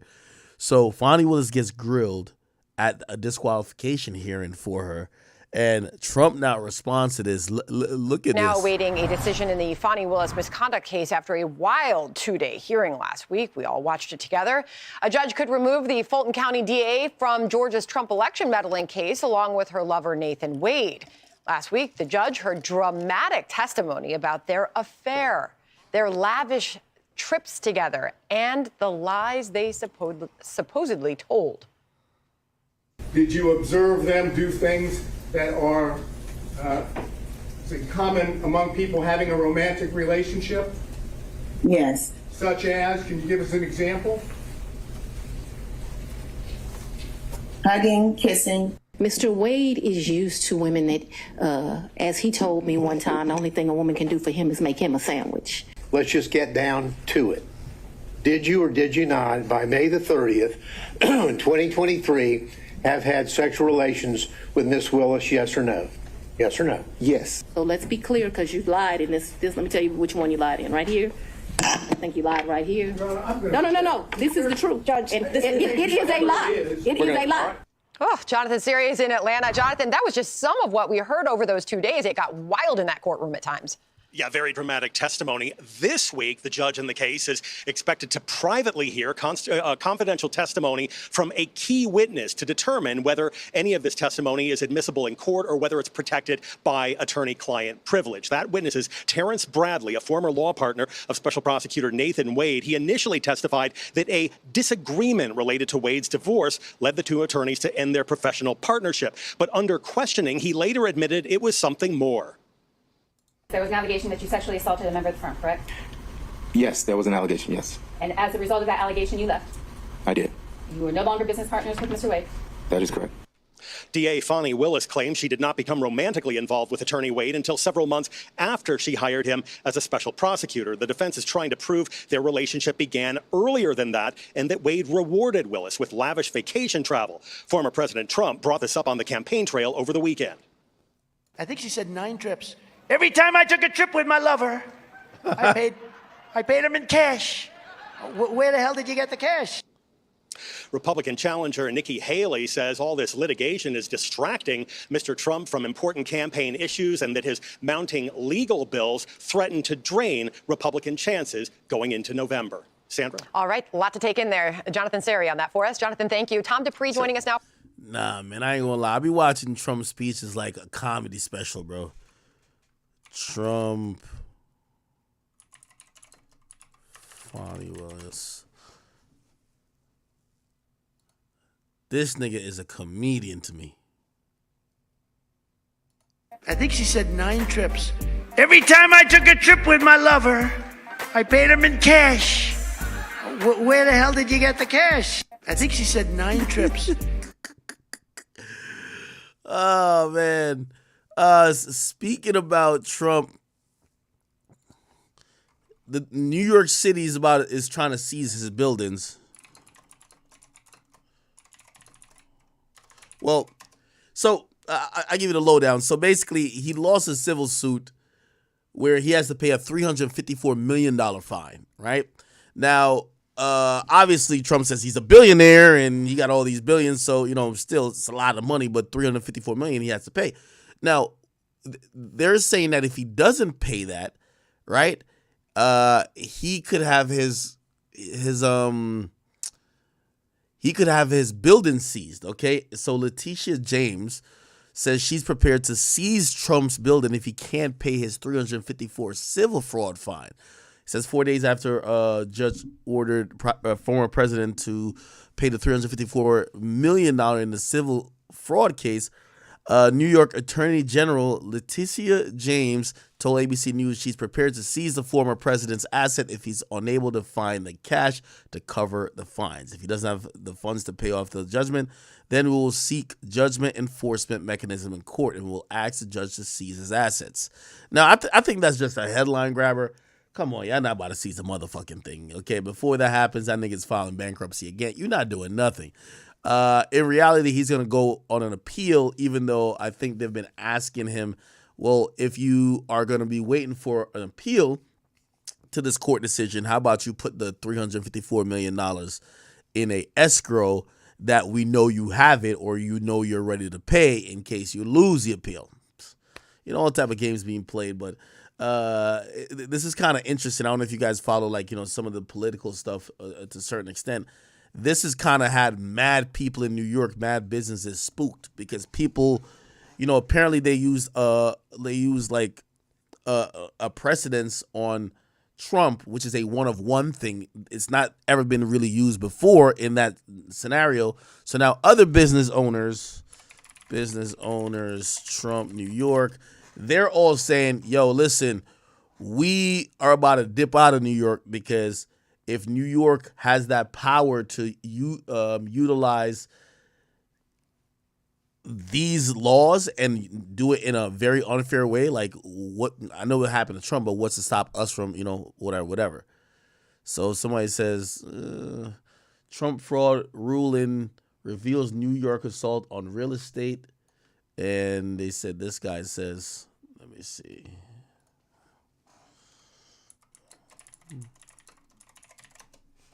That was Kevin O'Leary. Well, let's bring in the... Here's the real point that people in New York should concern themselves with. You can put your money anywhere. I'm a real estate developer. Do you think there's a chance I would ever take a chance on New York again? New York is turning itself into a flyover state. I have to build data centers now. I'm not going to go to New York. New York has power. It's got fiber optics. It's got Niagara Falls. But no, we're not even thinking about it. We're going to places that have the exact same thing, where we have rational governors that have never done this to investors. This is about New York and its people. If I were in New York today and I was living there, I would ask myself, maybe we should hire better management. Why is this happening to us? Why are we becoming a flyover state? So to give a little bit more context on the whole Trump thing, Trump was accused of basically lying about, the worth of his buildings or his net worth or whatever the case is, to get bigger loans, right? Or to get more favorable loans from the government in real estate. And apparently you're not supposed to be lying, right? Again, I could probably read into it, but apparently the way they applied this penalty is very unorthodox. And that's why you have people like even Kevin O'Leary, Mr. Wonderful. He's like saying, yo, most investors are like, wait, what the fuck? Why are investors concerned about putting their money there? But shouldn't you ask, wouldn't those people also be saying, first of all, I do wonder how many people take issue with the idea that every investor is engaged in falsifying business records, that every investor is engaged in what has been accused of Donald Trump and the Trump organization, because there's probably a lot who are saying to themselves, I've never falsified my business records. I know what a square foot looks like. I know what I can ask for and what I have the money to support. So I wonder to what extent that really is true. But on the second point, wouldn't there be many companies who would not want to do business or loan money to people like yourself or investors if they know that they can get away with fraud and there's no recourse to protect them? Excuse me, what fraud? This is not about Trump anymore. When you get a developer that builds a building and he says it's worth $400 million and he wants to borrow $200 million from a bank, which happens every day, everywhere on earth, including every American city. Every developer is an entrepreneur. They shine the light on their building and they say it's worth 400. The bank does its own due diligence, as was done in this case, because they're very good at it. The banks are very good, and they say, no, it's worth 300. We're only going to loan you 150 million. That haggling has gone on for decades. That's how it works. And then in this case, even the bank that was supposedly defrauded testified and said, we didn't lose anything. We want to do business with this guy again. We'd like to. But the judge said, no. Let's penalize this developer for 355 million. And if we're going to do that, let's penalize all the developers all across America. They've all done the same thing. All of them should go to jail, and we should stop building buildings. That's what the message is from New York. Even the governor herself is concerned about what this looks like to investors all around the world. It's not just U.S. domestic. All around the world, people are talking about what happened here. You really think people want to invest money in New York after this? How about we go somewhere else? I think there are people who would, I don't want to cut you off, but I want to converse with you instead. You just did. It's only because I want to have a conversation, Kevin, as opposed to just having you tell me. I respect you because you're a lawyer. You're a lawyer. You understand exactly what I'm talking about. I got to tell you, I'm respectable for a number of reasons, Kevin O'Leary, but being a lawyer is one of those issues. But I'll tell you, when I hear your conversation, and I do want to converse with you about this point, I understand that there are legitimate concerns that were raised during the trial and will continue to be raised about who the quote unquote, who is actually bringing the suit. It wasn't the banks who were saying that we as consumers or unsophisticated feel this way. But Letitia James, the Attorney General, and I know you want to expand beyond Trump, has suggested, well, it's about making the playing field level for those who are not the major and billionaire investors, but for those who are supposed to put business records. So that's a controversial thing. You have a bunch of business owners who are upset in New York, and you, of course, have Donald Trump, who has to supposedly pay up this rather large fine, or else, he could have his businesses, his buildings seized, and that's just one of his many legal problems. So we'll see if Uncle Trump prevails. If not, shit, we might be stuck with that Biden nigga again, man. We might be stuck with that Biden nigga once again. You get what I mean? Okay. What the fuck? Give me 1 second.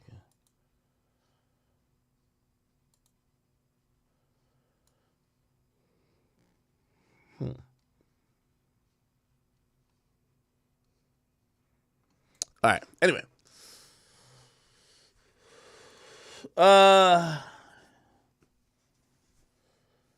Somebody says, get 6ix9ine back in hip hop and start some problems, man. We need some news to talk about. Nah, hip hop boring right now, bro. It's all good.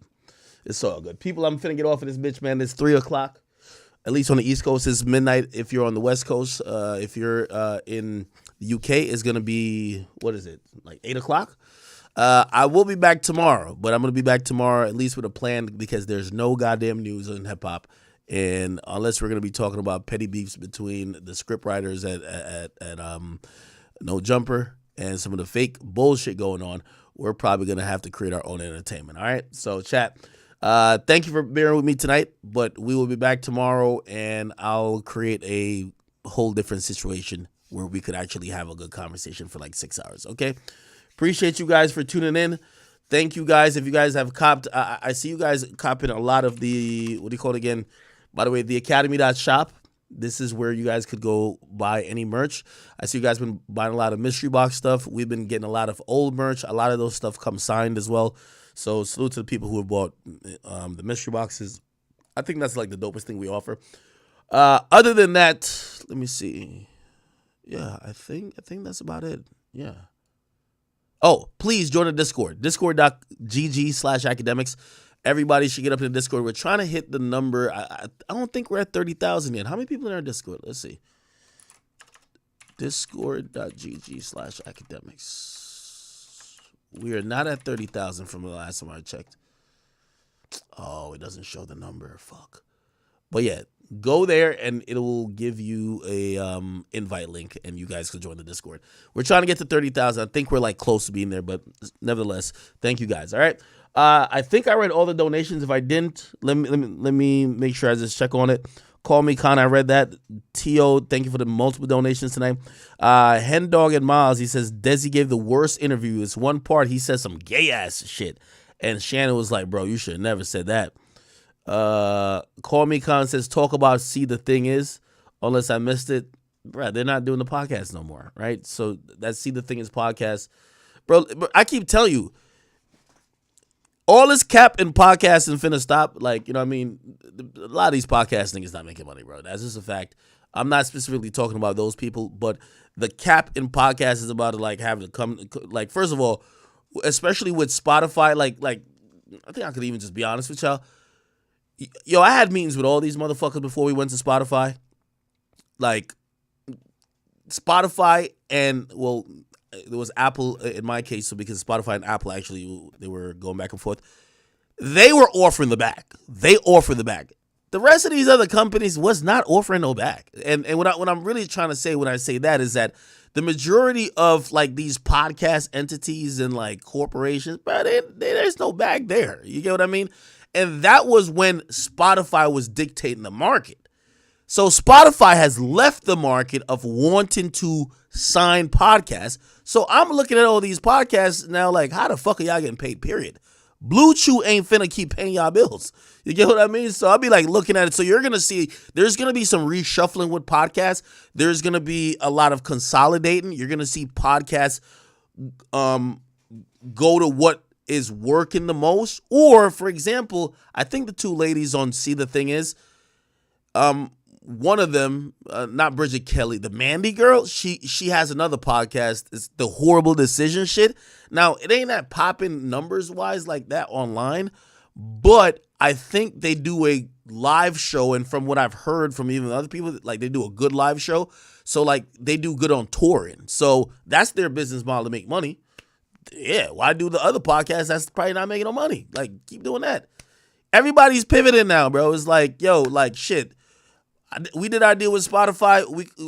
We finished it. At this point, we're like, okay, cool.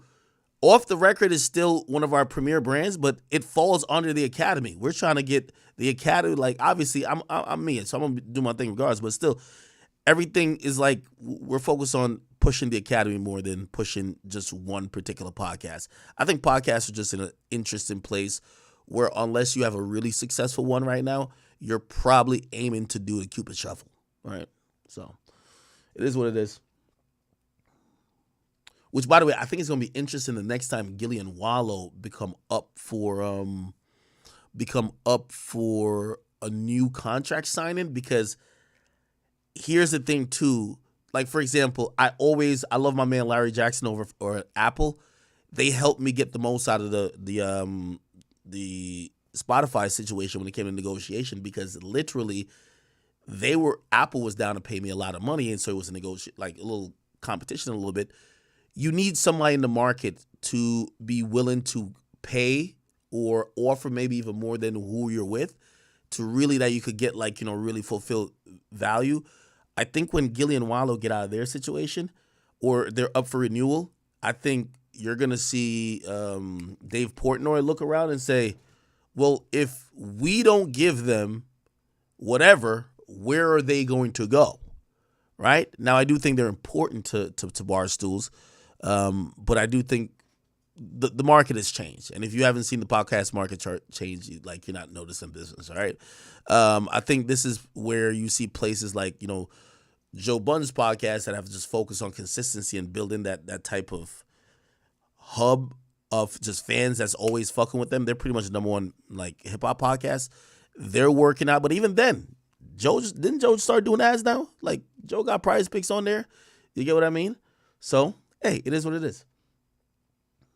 Yes, they re-signed with Barstools. I gotta think that deal is probably for 2 years, right? I can't imagine them getting a 3-year deal, especially everyone knew that there was gonna be some changes. Yes, Call Her Daddy, Joe Rogan stays at Spotify, but Spotify's done signing people. It's over. You know what I mean? Like, yo, hopefully I got y'all bread, but it's over, right? Someone said, do I think they stay with Barstools? Well, it depends on the deals, right? Like, for example, Spotify still, let me actually correct that. Spotify will offer deals, but they're not offering the deals they used to do. Like, they used to give you a deal to say, this is money guaranteed. Now they're on some shit like, oh, we'll serve ads and we'll give, it's just a very different deal that you now almost say, well, would I, and by the way, Spotify don't even want exclusivity no more, right? They already hit their margins and they fucking have their listenership for podcasts. They don't even want that. That's why Joe Rogan show's about to come out. But that's what I was saying, having a deal with Spotify at this point, unless you're Joe Rogan or whatever, that's still a primary value pusher for the app. You might just want to be independent, right? Because now you could come to the table with multiple things. Think about Joe Budden. If you do that deal with Spotify in their new terms of how they're signing people, they're just a broker for you, right? So they're brokering your shit. Right now they're brokering it for Joe Rogan, but Joe Rogan's Joe Rogan. So for example, that Price Pick deal that motherfucking Joe got, that shit got to get broken down with Spotify if you get the new deal with Spotify, right? So they might be taking their little 30% or 35%, right? While now you operate independently, you go get the whole deal for yourself. So again, the podcast game has just changed. And I warn everybody, I think the streaming game is going to change in 2 years too. That's a fact.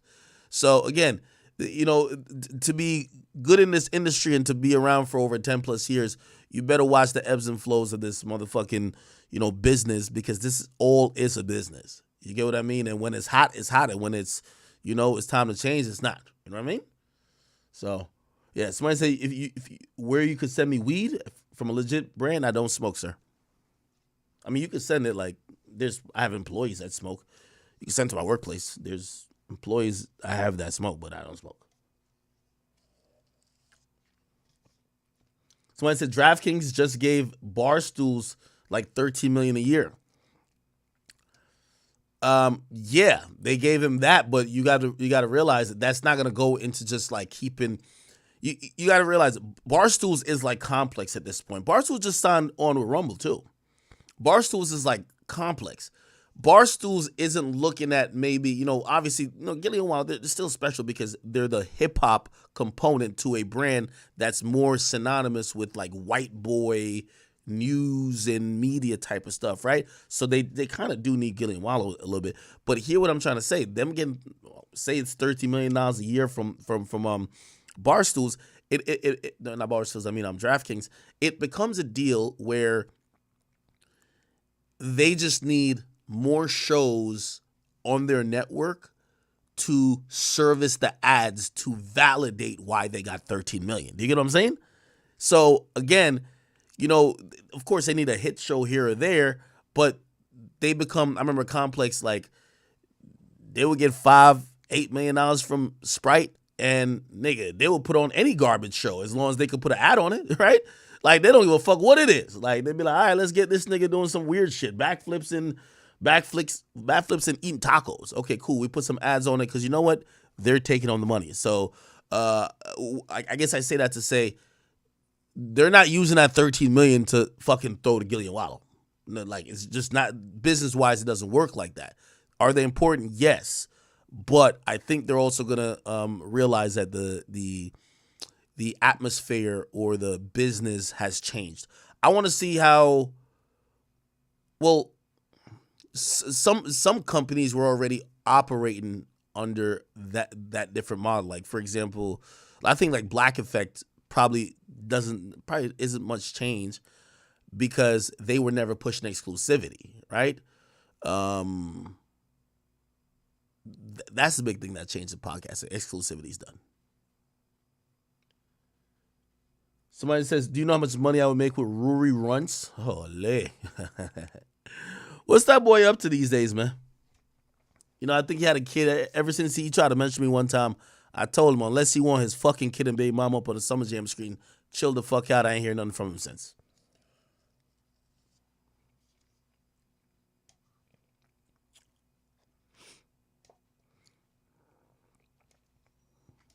Rari VR, thank you, brother. He says, yo, Ack, when you streaming, bro, I always got tapping. I appreciate you. I'm actually surprised that it's like 3 a.m. and we still got a couple thousand people up in this bitch, right?